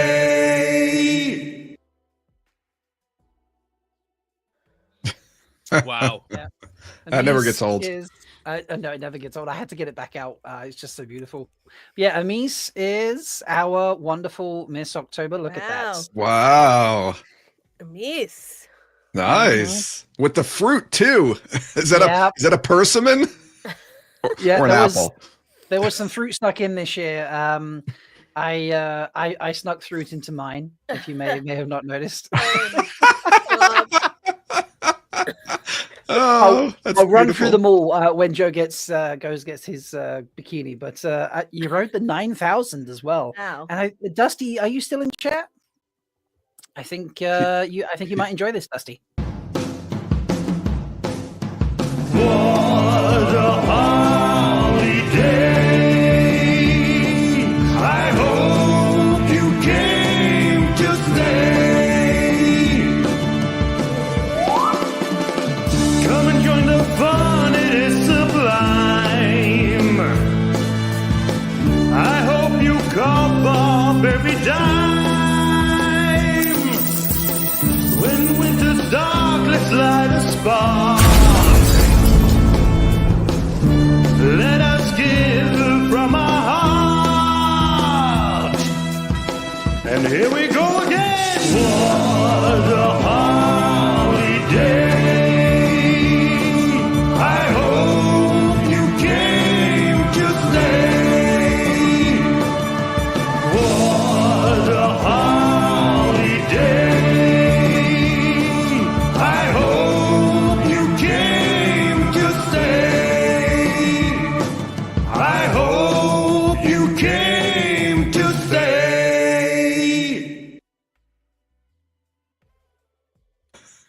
Nice.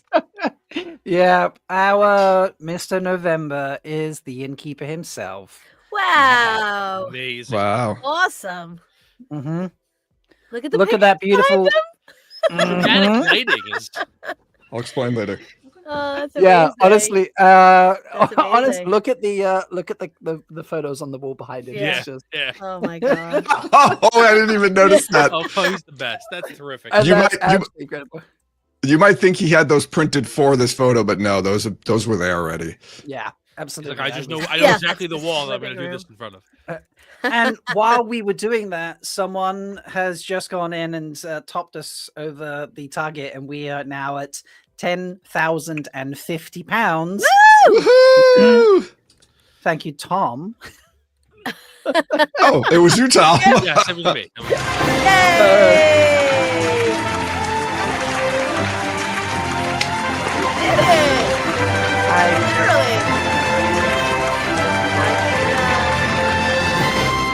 Look at that. We deliver. Rob, we deliver. That's where we're the anchor position. On Yeah, I seriously, I challenged him like, do you reckon you just like throw in a casual 2,200 and whatever it was, loose change? And you were like, yeah, sure. Boom, you've done it. You've done it with 28 minutes to spare. I've missed so many comments in chat doing this, but obviously, Yeah. Innkeeper, they wish you'd been wearing the heels, or a good pair of boots. Boots. Yeah. yeah. Maybe Yeah, some convergent heeled heels. boots. Some heeled boots. Yeah, pretty incredible. We've just gone up another 50 quid again, so we're now at I can't even. What are you doing to me? I guess I owe you another video. All right. Okay. Oh, that's right. Yeah. Here we go. Joe, is the bikini on its way before we play this? Oh, the bikini's here. Okay. Let me see if I can. I'll try to put it on while the video's playing. Yes, Yeah. go for it. Oh, I'm Right. so Okay. happy. You have 1 minute and 14 seconds from Okay. now. What a holiday. I hope you came to stay. Come and join the fun, it is sublime. I hope you cough up every dime. When winter's dark, let's light a spark. Let us give from our heart. And here we go again. What a holiday. I hope you came to stay. What a holiday. I hope you came to stay. I hope you came to stay. Oh my god! It's all right. happening. Oh, no, sorry, this there we go. Stand up! Yay! Oh my god! So good. Oh, never did I think we were actually going to do that, but Well, good thing you didn't say anything crazier than that. I'm a man of my word. So here we go. I'm going to do the rest of the stream in this bikini top. So Incredible. Oh my god. Yeah. Oh my goodness gracious! That's amazing. Rounding out the calendar, this is Screaming Spud Monkeys. Wow. Doing Spuds. So good. Amazing. That's Told pretty you hot. we got fruity, so there were snacks. Snacks abound. I'll run for the whole calendar because I don't know if everyone's seen them all. So Sure. Go for it. enjoy. This is I'll go month by month. So we have January. Nice. Oh, hey, Jen. Brian is Oh my Mr. God. February. Oh Oh my my. god. Jen Sadai, Miss March. Nice. Oh, Very nice. nice. Yep. Then we have Beth Doman. Take it on. Wow. April. Yep. I am Mr. May. Gorgeous. Wow. I have to tell you, just gorgeous. Yep. Took a lot of attempts to get the right lighting in that field. I'll tell you that right now. You were out there all morning waiting for that. I was for the perfect angle. Delusion. Delusions taking June. S coming in strong with the Bella game for July. Oh my gosh, I missed that one. That's good. Yeah. Memo making us love August. Nice. Oh, nice. She drew those flowers on rather than found an outfit, so Wow. it's been memorized. Taking on September in a badass way There you is go. our very own Jen. Woo! And then, as you've just seen, Amis for October, the Innkeeper for November, and Awesome. Spuds rounding out December. So, Wow. So awesome. This is beautiful. oh my god, I need to go and compose myself. Enjoy the rest of the. Go ahead. We've got a lot more. There was so many donations. We're going to go What through a have you bunch more done of to these. me? I don't even know. Like, just have I fun. don't know. All right. Thanks, Rob. Bye. We're just doing our job. Just doing our job. Were we in the middle of what? I don't even remember what was going on. Did we do? Let me see. I'm Yeah, going to press the one. I think we had wrapped up. Let me jump Okay, in. let me see. She was ready for it. Was that the one we were She saying? was ready for it. No, that's the one we were going to do. Here we go. Here it is. She was ready for it. She was ready for it. She was ready for it. What did Tom say? She was ready for it. Let's hear it, chat. Any guesses, chat? She was ready for it. She was ready for it. I think I know what I'm saying, but I don't know why I would say it. Mel is saying she was ready for it. Dana Lou also. Trees, she was my queen. Light Blinded Fool, sure you're ready for this. We want some. They want me to wiggle again. She was ready for it. She was right for it. Should we try to freeze it? Should we fight for it? Ooh, I like should we fight for it. Let's hear it again. She was ready for it. She was ready for it. No idea. I like she was ready for it. Yeah, Dana Lou says she was ready for you. I She was think ready that it sounds like a yeah at the end. All right, that's what it is. She was ready for you. All right. This next one is brought to you by Jerry Williams. Thank you, Jerry, for donating. Here is another. This is a recent episode, actually. So let's see what Tom was saying recently. That's it. I mean. Say that again. Shh.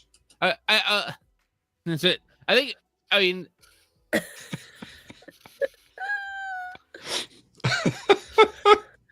One more time. One more time. Everyone listen very carefully and tell us, what did Tom say? That's it. I mean.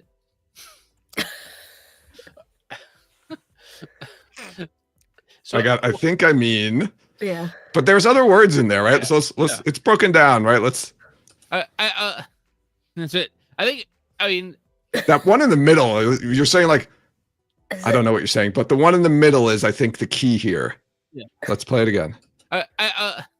That's it. I mean, I think I mean is the end, right? Yes.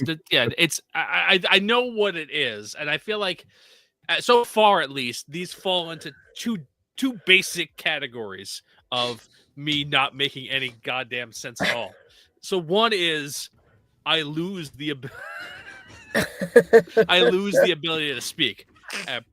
Probably because I'm rushing too much, or I'm very tired, or I've been drinking too much. And the other is what I would say is good-natured stammering, and I think this falls into that same category. Yeah, this is. I feel like in the middle though of it is that key thing of like you're saying something there, right? Like I think the beginning and the end are pretty clear. You're just trying to like break in, and then the middle though you say something interesting. So let's hear it one more time. Yeah. That's it. I mean. Is it? That's is it. It or is it? It's not. It's. I know it's. Let me say, very fast and slurred. I think I mean. Oh, hold on. Let's hear it. Let's hear it again. That's it. I mean. Yeah. Let me say it. Is that what you're saying? Let me say. I think. I mean. That's where. That's it. I mean. A lot of these probably have us talking at the same time as you're saying this, so it's not. Yeah, some of them were talking over you. Yeah. Not. I don't know how many, but I think a lot of them are pretty clear. It's just you. So. Yeah. No. All right. It is. All right. Let's move on. This one is sponsored by Danielle Hamilton. Thank you, Danielle, for. All right, I'm gonna pick this one because I think this is the one I really want to listen to, but I'm not sure. So let's see. I'm gonna skip ahead. No, that's not it. But we'll do it again. What?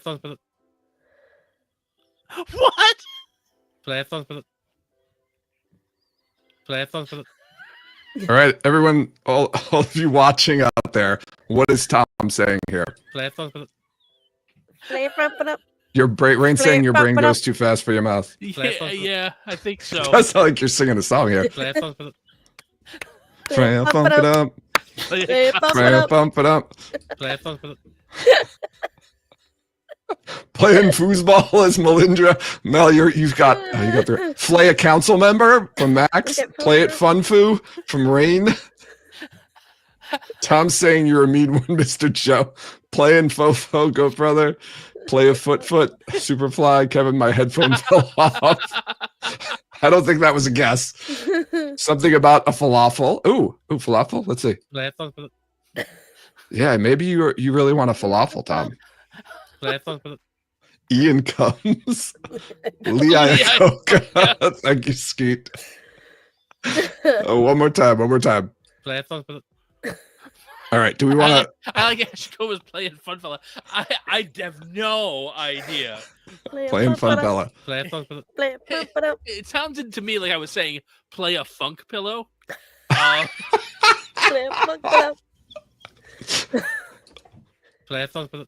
Yeah, this isn't Tom. This is actually a clip from a Bruno Mars song. Play a funk pillow. I have no idea what you're saying here, Tom. No, I'm gonna say everybody is wrong. We are all dumber for hearing that. Oh my gosh! Oh man! All right. This next one is sponsored by Andrew Wilson. I'm gonna go back and let's see. Here, let's see what this one is. Oh, let's do this one. This is from a bonus episode. So this is only our patrons could have potentially heard this. By the way, some of these are actually in the episodes and some of them I've taken out of the episode. So well, thanks for leaving some of them in, Joe. No, maybe I have taken them all out. I'm not sure. I can't commit to an answer for that. Here we go. I'm going to do, this is from our February bonus episode back in 2023. Wow. All right.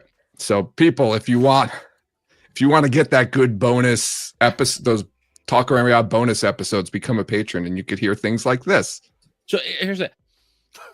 Oh, I know what you're saying. How would I know? Yeah. So here's it.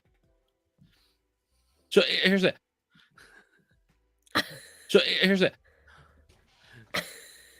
Mel wants. I think Mel wants more. Push it up he a wants little bit. a lower. Joe, a lower cross your arms underneath your breast. You want to call? There you go. Perfect. Oh my gosh. Here we go. So here's it. All right. I like Goat Brothers here. Okay. What does Goat Brother saying, Tom? Tom in hyperspeed. Sometimes here you go. Sometimes the entropy of matter itself I think lets me Dave- question the reason of existence at all. got it, and Kev got it. So here's the thing. Yeah. So here's the thing. So here's it. Yeah. So here's what I'm saying. So here's a dong. I think that's it. Here's a dong. Here's a dong. Light Blind Fool gets it. I do think it's so. Here's the thing. So here's it. Yeah. I think you're saying so. Here's the thing. Yeah, people who have met me in person have probably heard me say that sound for real. Yeah, I think you've said that many times on the podcast, so I don't think that's anything surprising. All right, I'm gonna do another one for Andrew since Andrew made a nice donation here. So let's go back to this one. I think I don't think we did this one yet. Let me click it. What? That's the one I was looking for. Let's hear it again. He's clearing his throat. That's not words. It's like a groan or a quorum. Which one are you? It's not even nice. What is Tom saying? Viewers, what is Tom saying? I'll play it once more. I thought that's what Tom was saying, Rob. Or you've died. I think you meant Tom died. I might start making a compilation of Jen blowing her nose too. But I don't know if people want to hear that. No, they do not want to hear that. I feel like I feel like Zool might have a chance to get this just because it sounds like I sound like the gatekeeper or the keymaster. It's a golem. Spuds is saying a golem impression. A Grolm. We got a lot of Grolm here. Oh my It's actually someone's dog farting. None of us have a dog. Tibetan throat singing. Oh, Amis, I like that one. I think you're right. I think it's like the Mongolian Tibetan throat singing. Too many beans, Tom. That's from my mouth, I think. Oh my goodness. Unless you put your microphone somewhere else. Let's hear it. Let's hear it once more.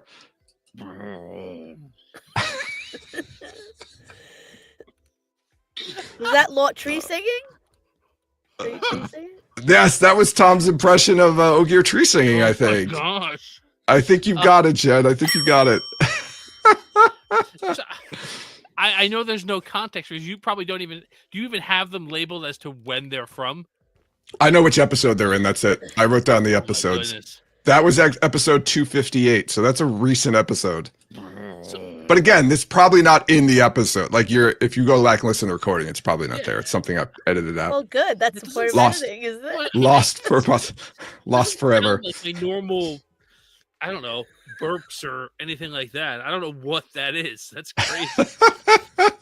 That's very basic for me, I feel like. Yeah, it is. It's pretty deep. That's deep stuff there.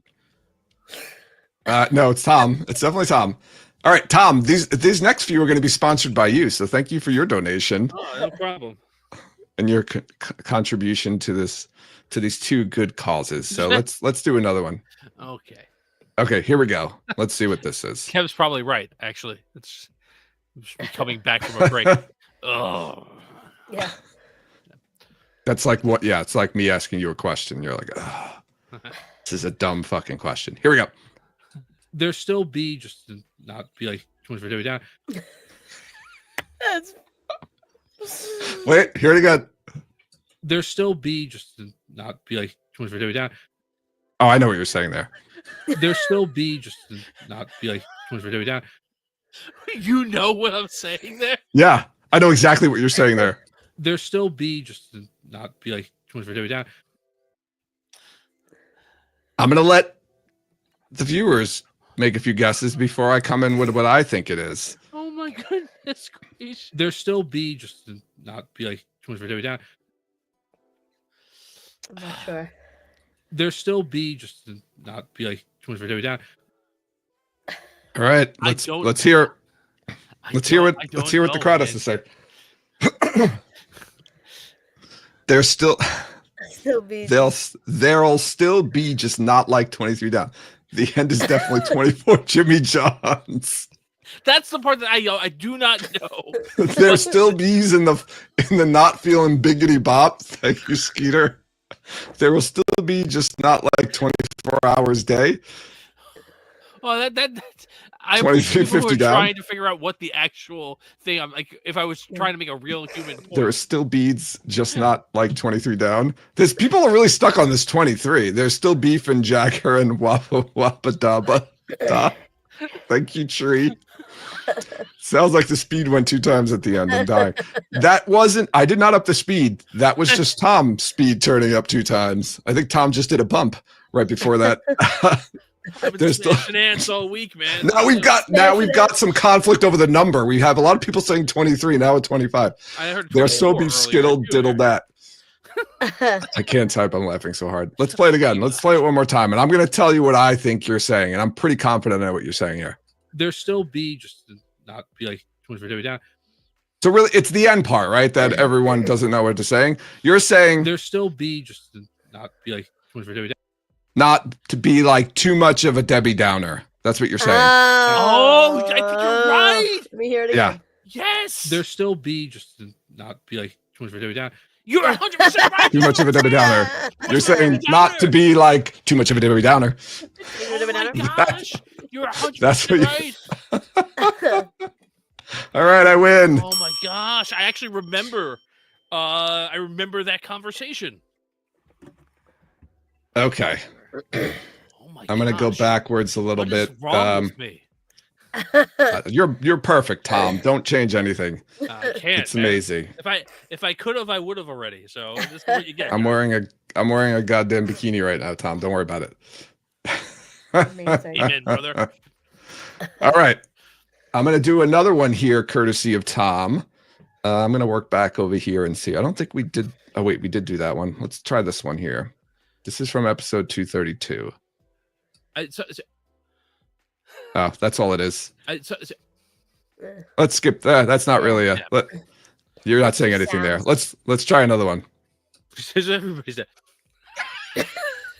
I do that.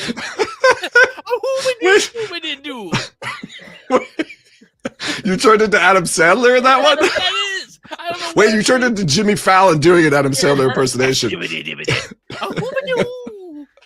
All right, let's hear it again. Everybody said. I think I know that one. Wait, let's hear it again. I'm gonna play it a couple times. Let's be quiet here. Everybody said. Everybody said. I think I know it. I have a good guess. Everybody said. All right. All right, viewers. Have at it. What is Tom saying? Everybody said. Everybody said. Oh, I'm not sure now. Everybody said. Size doesn't matter, she said. That's what Mel is saying. That is definitely Roxacorphalopotorius. I don't know. I don't know what you're saying there. I can't even pronounce that. Joe should put on the bikini bottom too. Skeeter. If another thousand, no, I won't put on another bikini bottom. I won't put on a bikini bottom. Sorry. Oh, that's exactly. Oh, that's exactly what he If- said. If another 1,000 gets dropped, I'll put on a bikini top. Oh, Oh wow. Come on, we got 7 minutes, right? Or is it up till 9? Now we've 7 minutes. 7 minutes. Okay. Specifically, they said so. Everybody's dead. Oh man, these are good. These are like. That's definitely what she said. Play it one more time. Cezanne is what he said. Thank you, Shansane. Here we go. Everybody said. I was gonna say that's what everybody said. That's what I was gonna say too. Everybody said. No, I think who said something about someone being dead? I think that might be what I'm trying to say. I think you're saying about somebody being dead too. Yeah, everybody's dead. Everybody's dead? Yeah, I think that's what I'm saying. Everybody's dead. Yeah, Light Blinded Fool. Yeah, I think Light Blinded Fool. I think you're the closest to it. I think you are saying something about everyone being dead, Tom. I like it. I like that. Yeah. There we go. All right. Let's see. Do we have any more donations? Oh, we do have more donations. So let's do some more then. Oh, Jen. This one is sponsored by Jen. So let's you, Jen. hear what. Here we go. I want to take a second. Oh no, you're saying I know. that's too easy. I want to take a second. Wanna take a That's just second? that's clear. I don't know. Yeah, that is too That's clear. as clear as it gets. That's perfect diction. I don't know if it's perfect diction, but Yeah, well, compared to what you said prior, on yes. a curve. You can grade on a curve, you know. All right, I'll do a different one. Let's see. Like, well, well. What's that middle part? Hold on. Let me play it again. Like, well, it literally sounded like I needed to reboot. Like, well, No idea. I'll play it again. Is it clear or we'll just adapt it? You might be right, Mel. Here we go. Like, well, well, What are you saying in the middle there? like, well, Someone's up. Something's up. Someone's up. Big boy did it. Yeah. Like, well, Oh, and well. I got that part. Hey, Eludra, well. Thank Sure. you, Tree. Wait. Oh, so well. Thank you, Lottie. So it's like someone said, well, ooh, Max is getting it right. Fit as many possible words into the incoherent sound possible. And I think That's why it sounds like that, because Tom's trying to put more words that could humanly be said in that time frame. yeah, I'm trying to micro machines it, you know. Like, well, Hold on. No. Hold on. like, well, I don't think you're saying anything there. I don't think that's those words. Like it'll be tons of well. like, well, like, I think I think this falls. I do think this actually falls into the charming mutterings like that. That's like I think it's just that. Not I think it just sounds. No, it doesn't. All right. Nobody gets that one. All right. Next one brought to you by Sherbet Mango. Ah, Sherbet, thank you. Yay. Thank you for your donation. All right. Going back to this one. Let's see if this one is any good. I don't know if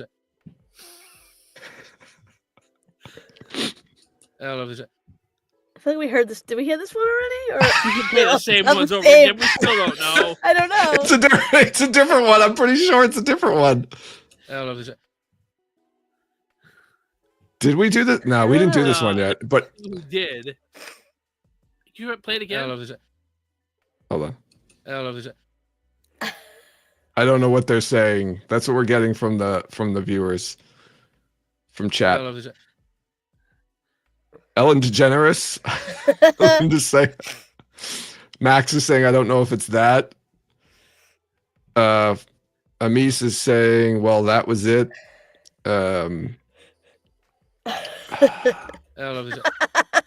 I don't know what. Are people discussing or commenting? I have no idea. Show today saying I would love to say, I'm not sure. I don't know what you said. I don't love this crack. My Blinded Fool's got a theme going here. I don't know if it's that. Ooh, Illuminatrix. That sounds like something Tom would say. Okay, hold on.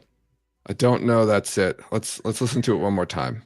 I don't know if Yeah, I think you are saying. I don't know know, if it's like that. if it's. I think that's pretty close to what you're saying, Tom. I'm gonna give it a thumbs up. Thumbs up. All right. I don't know what I heard. I don't think this is what it is, but what I heard is I don't love this jacket. And I don't know why I would say that on the pod. So I don't think that's it. Yeah. I'm gonna try. Oh, let's see. Let's see if it's. I don't love this jacket. I don't know if it's No. No, I don't. I don't Yeah, think there's so. no- You there's might no be saying end. I don't love this. I don't love Yeah. something though. but I don't Pretty know if close. it's that. I don't know if it's that fits. Works. I don't know if it's works. I don't know if it's Yeah, that. it does. Yeah, I'll buy I it. can see myself saying that, Yeah. like trying politely to go, "You're not." Yeah, you're correct." wrong. I don't know if it's that, but let me say what what the real thing Let's is.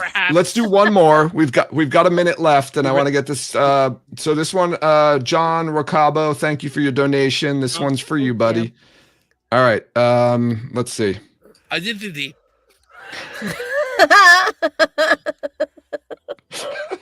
Let me hear it play again. I did the D. What? I did the D. No, that's.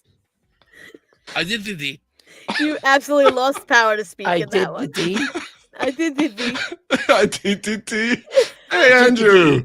Andrew, what is Tom saying here, Andrew? Let's listen carefully. I did the D. I did I the think D. it's I did the deed. He was thinking about dirty deeds done dirt cheap. All right. Let's put it in the books. I think that's the right answer. That's a good way to close it out. Oh man. Never did I think we'd end up in this situation when we started this. You definitely did the deed. Before you go, I want to let you know the innkeeper came in and started off 24 hours ago, and his goal was to not just be the highest amount raised in an hour slot, but to break a record for a fundraising in an hour slot, which he achieved. And then you went and beat him by 200 pounds. Eat that, Matt. So we've had 2 records broken in this stream, in the first and the last slot. So That's how we do. That's how we do. Great. Thank you, everybody. 'Cause that's all you. Thanks. Yes, thank you. Thank you all. Everyone, just I can't believe it, and they still just kept coming in even after we'd hit the total. It was just insane. So I'm very, very, very, very grateful. Andrew, I love the beard, by the way. Tom, it's the beard is great. Tom, you need to leave those in and see if people it'd be the challenge at the end of every episode. Be like, what did Tom say here? Bye, guys. You know, I think people will be calling 911 for me if they keep putting those in. Guys, why do you continue the podcast when Tom's stroking out? But it was absolutely amazing. The So show thank must you so go on much for having us. Thank you. No, it was a pleasure. So I'll leave everyone with this. Goodbye, all. Bye, everybody. Good night. Just Tom's impersonation of a zombie from Minecraft. Oh my god, that was that was insane. You can thank Joe's Bikini for the extra donations. They're like, that was just what's happened, Andrew. That was nuts. That was nuts. In that last hour, they raised £2,453. What even is my life at this stage? What are people doing to it? Oh, Anonymously insane. donating 1,800 pounds in one fell swoop. Yeah, that was nuts. That is very nutty. They're bringing it for the finale. This is true, which is also funny because most years they've tend to do one of the opening slots. It's only the last couple of years that they've done the closing slots. So maybe Dusty and Todd just need to be our openers and closers. But between the two of them, they raised almost half of what we raised, which was just ridiculous. So thank you. They can Thank you to compete to everybody. fill out the form to see who goes first, who goes last. Yeah, it really takes the pressure off the rest of us. We can just have fun on the stream, So I think if you get the later slot, you wind up with there's the disadvantage because a lot of people have already donated a lot of money. So you got a lot of people that they can't donate more because they've donated a lot to the other streams that they've enjoyed. But you also have all the people that have just been waiting to see what else is happening that are now at the last hour. They've got I set myself this budget. I can give it all now. Mm-hmm. It's very, very true. And someone definitely was doing that, whoever that was out there. So An incredibly generous, kind person. Absolutely incredible. So generous. So this is, I think this is up there with, Sharon's arrived. Hey, how we doing? You're muted? Oh, no. Are we having sound again? We're getting the clicking. Oh, I heard I heard there you that are. clicking. There we go. Nope. And as quickly as you came, you left again. We're not hearing anything, Jan. Oh. In the city again. Oh, there. Fine internet wise.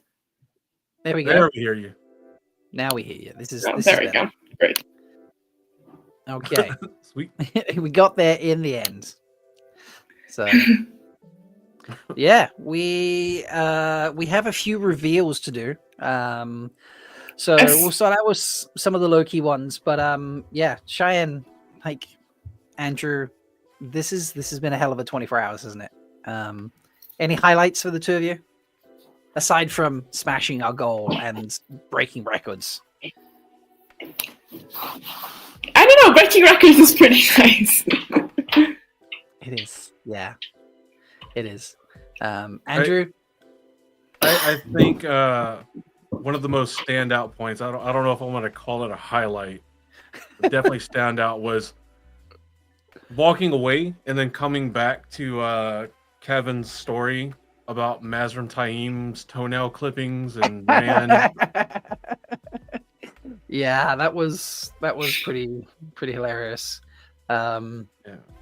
People arriving. I'm worried for my nightmares. Yeah, it was it was pretty crazy.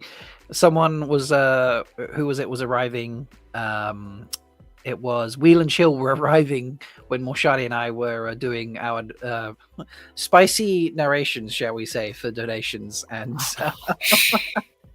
Wine Spring got very, very red, shall we say. Well, see, I showed up when they talked about when Kevin and then did the story involving Black Tower, kind of, and then wasn't it Pavara that came in when they did a story like a ship talking about Pavara or something? Yes, yeah, he did. He was talking about Black Tower stuff, and you guys walked in, and then he was talking about Pavara, and Pavara arrived on the stream. It was just like, what is going on with you all right now? That's a fun coincidence. Yeah. So it was. It's been a crazy 24 hours. I managed to get some sleep. It always is, honestly. Oh yeah, it really is. But let's do some of the reveals. So if you were hoping to get your calendar, the Snackwater calendar, signed by Priyanka Bose, your opportunity for that has now ended. The calendars will still be on sale for a short period of time, for a few more days at least. But the opportunity to get it signed, that moment has passed.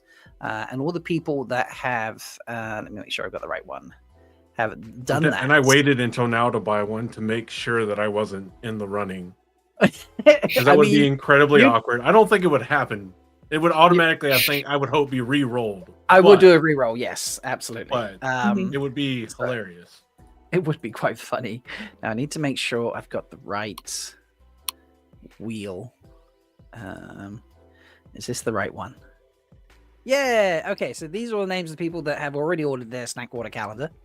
Obviously minus Andrew. Oh no, I'm about to order mine now. Okay, perfect. But before we do that, let's have a refresh on the calendar and have a look at everybody. So we have January, which is Meg.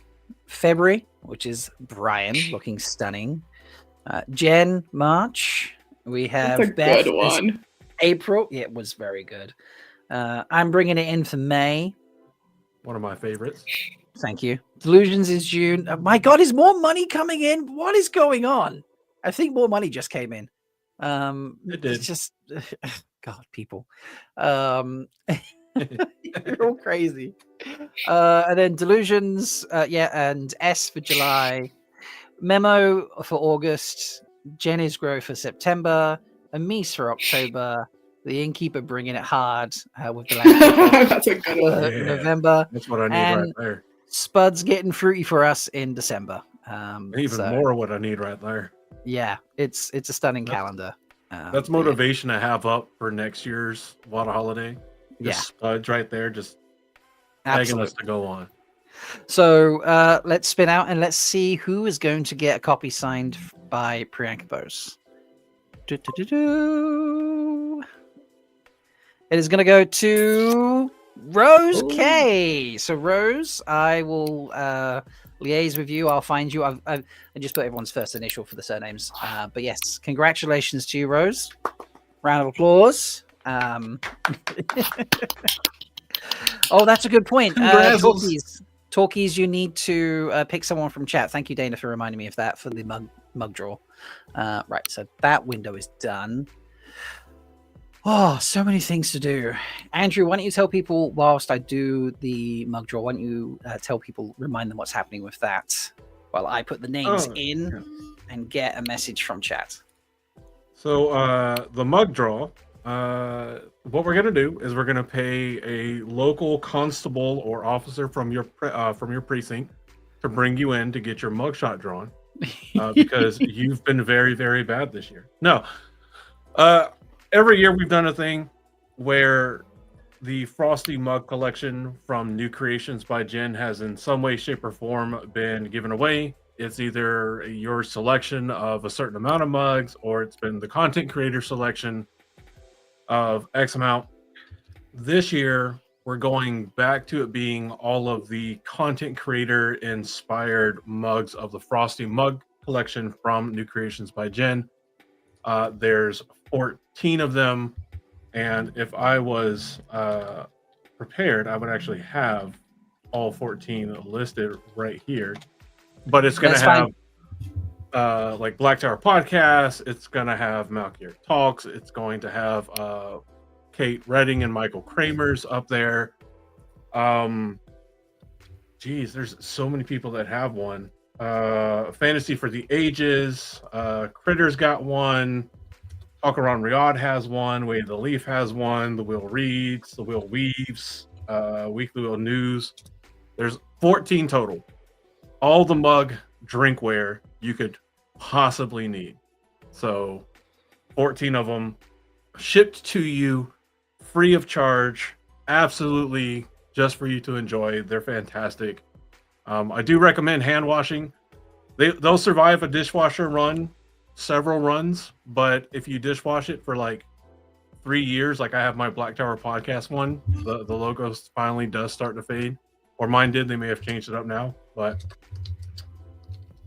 Luz, the unfortunate thing about edible and inedible glitter is if it's around your mouth, it becomes edible glitter, whether you want it to or not. That's amazing. So I'm trying to get a chat winner from Talkies. So someone, if you want to nudge them, I've sent a message. If they don't, I will go through the donos in that and pick someone to add into it. But there are some other draws happening. So let's roll back a couple hours, and we had the Soundscapes of Time. We had Jordan doing the wonderful narration, or the wonderful soundtracks and narration that Lauren did. Chat about the glitter is killing me. And Randall did the draw after the stream. So hopefully you're still watching. Hopefully you stuck around. Congratulations to Rosalinda M, who won the spin to get a copy of the Soundscape. So Rosalinda, please hit me up. You can hit me up on Discord. You can hit me up on social medias. Send me a message. I'm on Blue Sky. I'm on Instagram, and I'm still on Twitter. You can find me there. Send me a message. I will look out for it. You can hit me up, like I said, on Discord. And yeah, I will put you in touch with Jordan, and we will get you that Soundscape. So congratulations to you there for that. And we had a few draws happening. Let me find the right button for it. We did some art draws on Threefold Brunch. For some reason, I had to remember the name of it.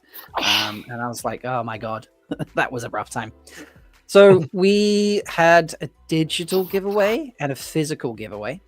So let me pull up that. Let me actually show you the artwork that we're giving. Todd created that we're giving away. So Todd created this special blended family. This is Rand and his three ladies. This is made specially for us on Threefold Brunch. There is 5 digital copies of this that will be sent to the winners. And then Todd has made 1 physical print that he will sign and put in a frame and mail to you. So it'll be 1 of 1, plus 1 of 5, plus 5 digital copies. So, which is pretty crazy. So all right, I'm posting in the private chat.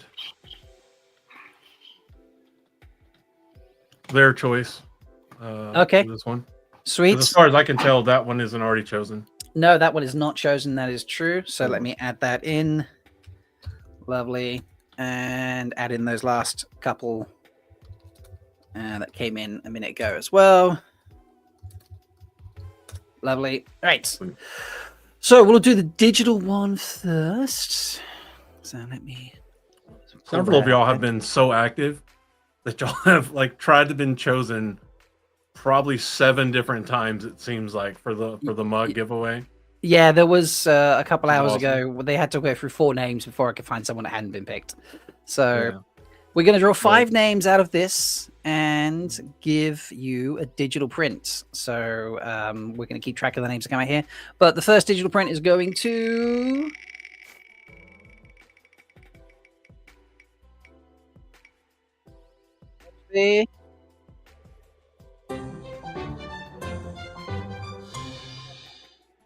All right, so first one for me. We have 4 more to go. Do not worry.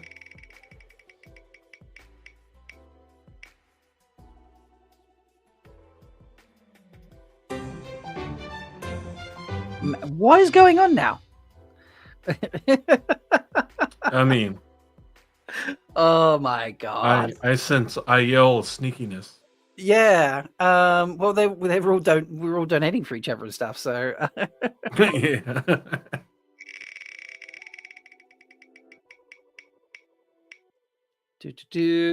No. This time it's not one of the IEL. It's There you tree. I mean, clearly it's a tree. It can't be IEL.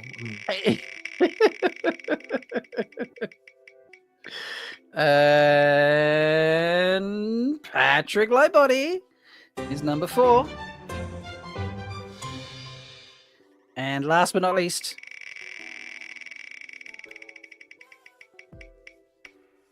it's gonna go. Oh my god, it's gonna go to Leia. Right. Oh my god. All right. We'll come back. Lol. From That tree is- of like, never mind, they take What the is the favorite infamous word. and go back. Let's see what happens here. So we had a few other names that were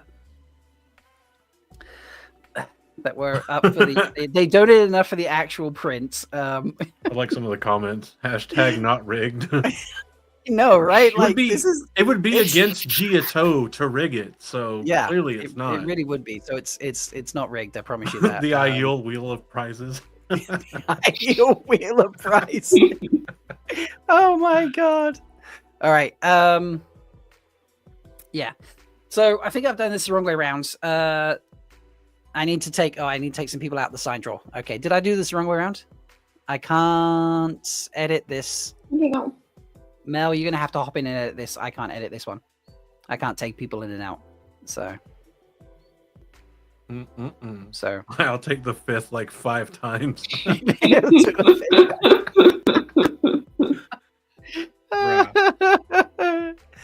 Okay, right. Yeah, so Mel, get in there and edit it. And then we'll figure it out from there. All right. Shall we do the mug drawer instead then?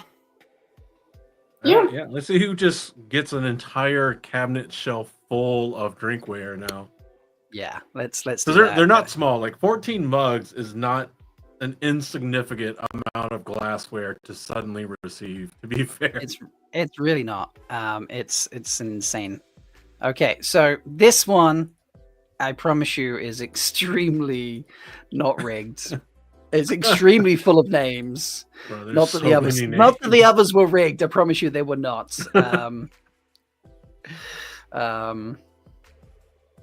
What is the Come on. phrase? This one has so many names it's too big to rig. Yeah, there we go. This is everyone who donated, plus the 24 people that were nominated as chat winners to go into the mug draw. So there are hundreds of people in this. Okay. See, there was 222 donations, and that's just donations overall. Yeah, that's donations overall. I think we had. I wish it would say like how many unique donations. 115 unique donations. That would be fun. So Well, there is 100 and nearly 140 people in this draw right here. So, yeah. So I want to give away. Your odds are a 1 in 140-ish. Well, yeah. Unless you got chosen during one of the 24, then you're 2 in 140-ish. Yeah. But you know, We will find out what happens, and then apparently I can go back and do the draw for the sign oh print. man, Joseph Oh. Lango. I have no idea Alright. who you are, Joseph, but thank you.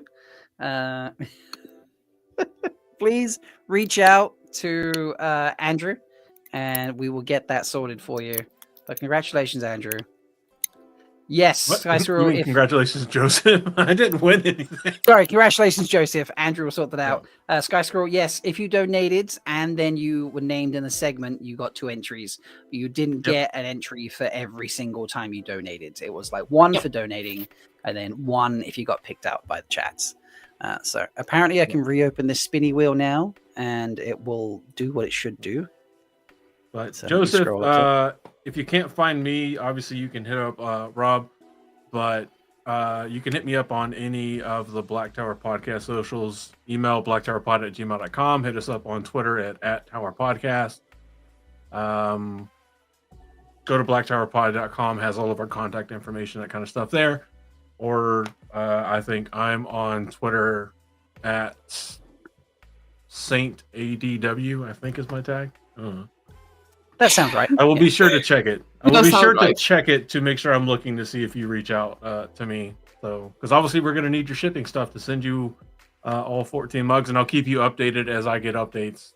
Oh, wait, it's when Luz they're- Jr. Luz Jr. is in chat. So Oh, congratulations. it is Luz Jr., isn't it? Okay, Yeah. great. Fantastic. Makes things easier. Thanks. Now I need now I need a new There you go. shelf. Yeah, sweet. Well, hit me up. I think you can Yeah. message me on Discord as well. That kind of stuff. Perfect. All right. So here is for the signed print. So let's give that a spin. London, Spuds, Uno, Wolf Brother, and Ashikova. It is going to go to Uno. Congratulations, Uno, who I'm sure is actually asleep right now because for Uno it is 2:20 in the morning. So, but congratulations, Uno, winning that signed print. I love that. That's great. So, okay. Think that's that. We have now achieved a pretty insane 25 hours now ish. Just about to hit 25 hours since we started. Yeah. So, what a day! What a 24 hours! Yeah. Thank you to everyone who came and joined us and run a segment. We couldn't do this unless you turn up and entertain people. Thank you to everyone, obviously, who donated, everyone who shared the stream, and everyone who hung out. People literally came and just hung out for the entire time and just cheered everybody on, and that really it makes a huge difference. Our grand total is £10,320, which is just ridiculous. How much is that What's in that dollars? in I'm kind freedom of dollars? curious. In freedom, all right, 1 second. Yeah. 10,320 $2.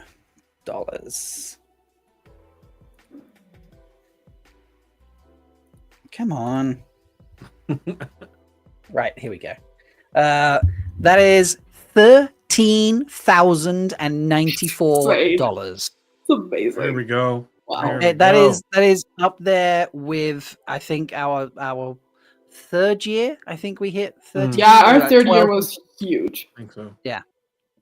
So yeah, absolutely ridiculous. Thank you so much for everyone who That's over has 20K just in helped us Canadian out. dollars.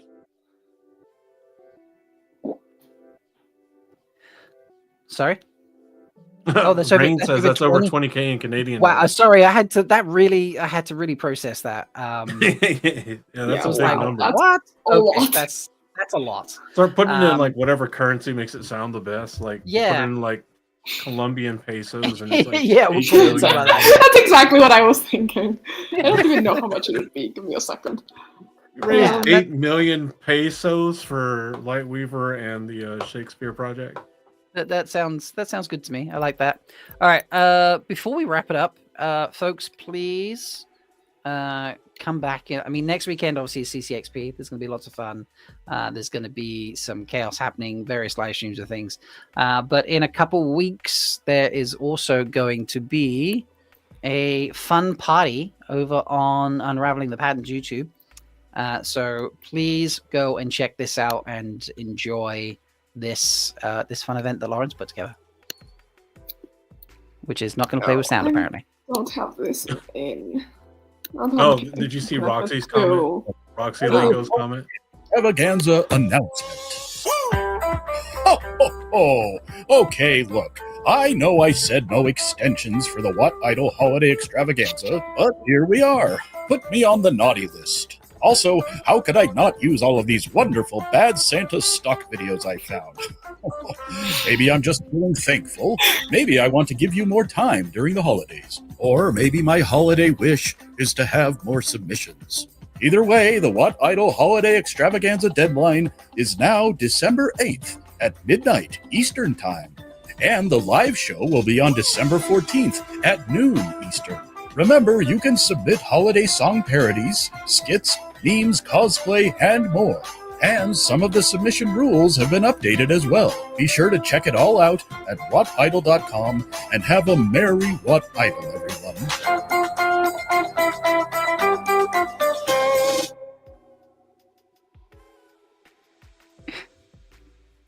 Cheyenne, is that a legit number you've put in the back chat?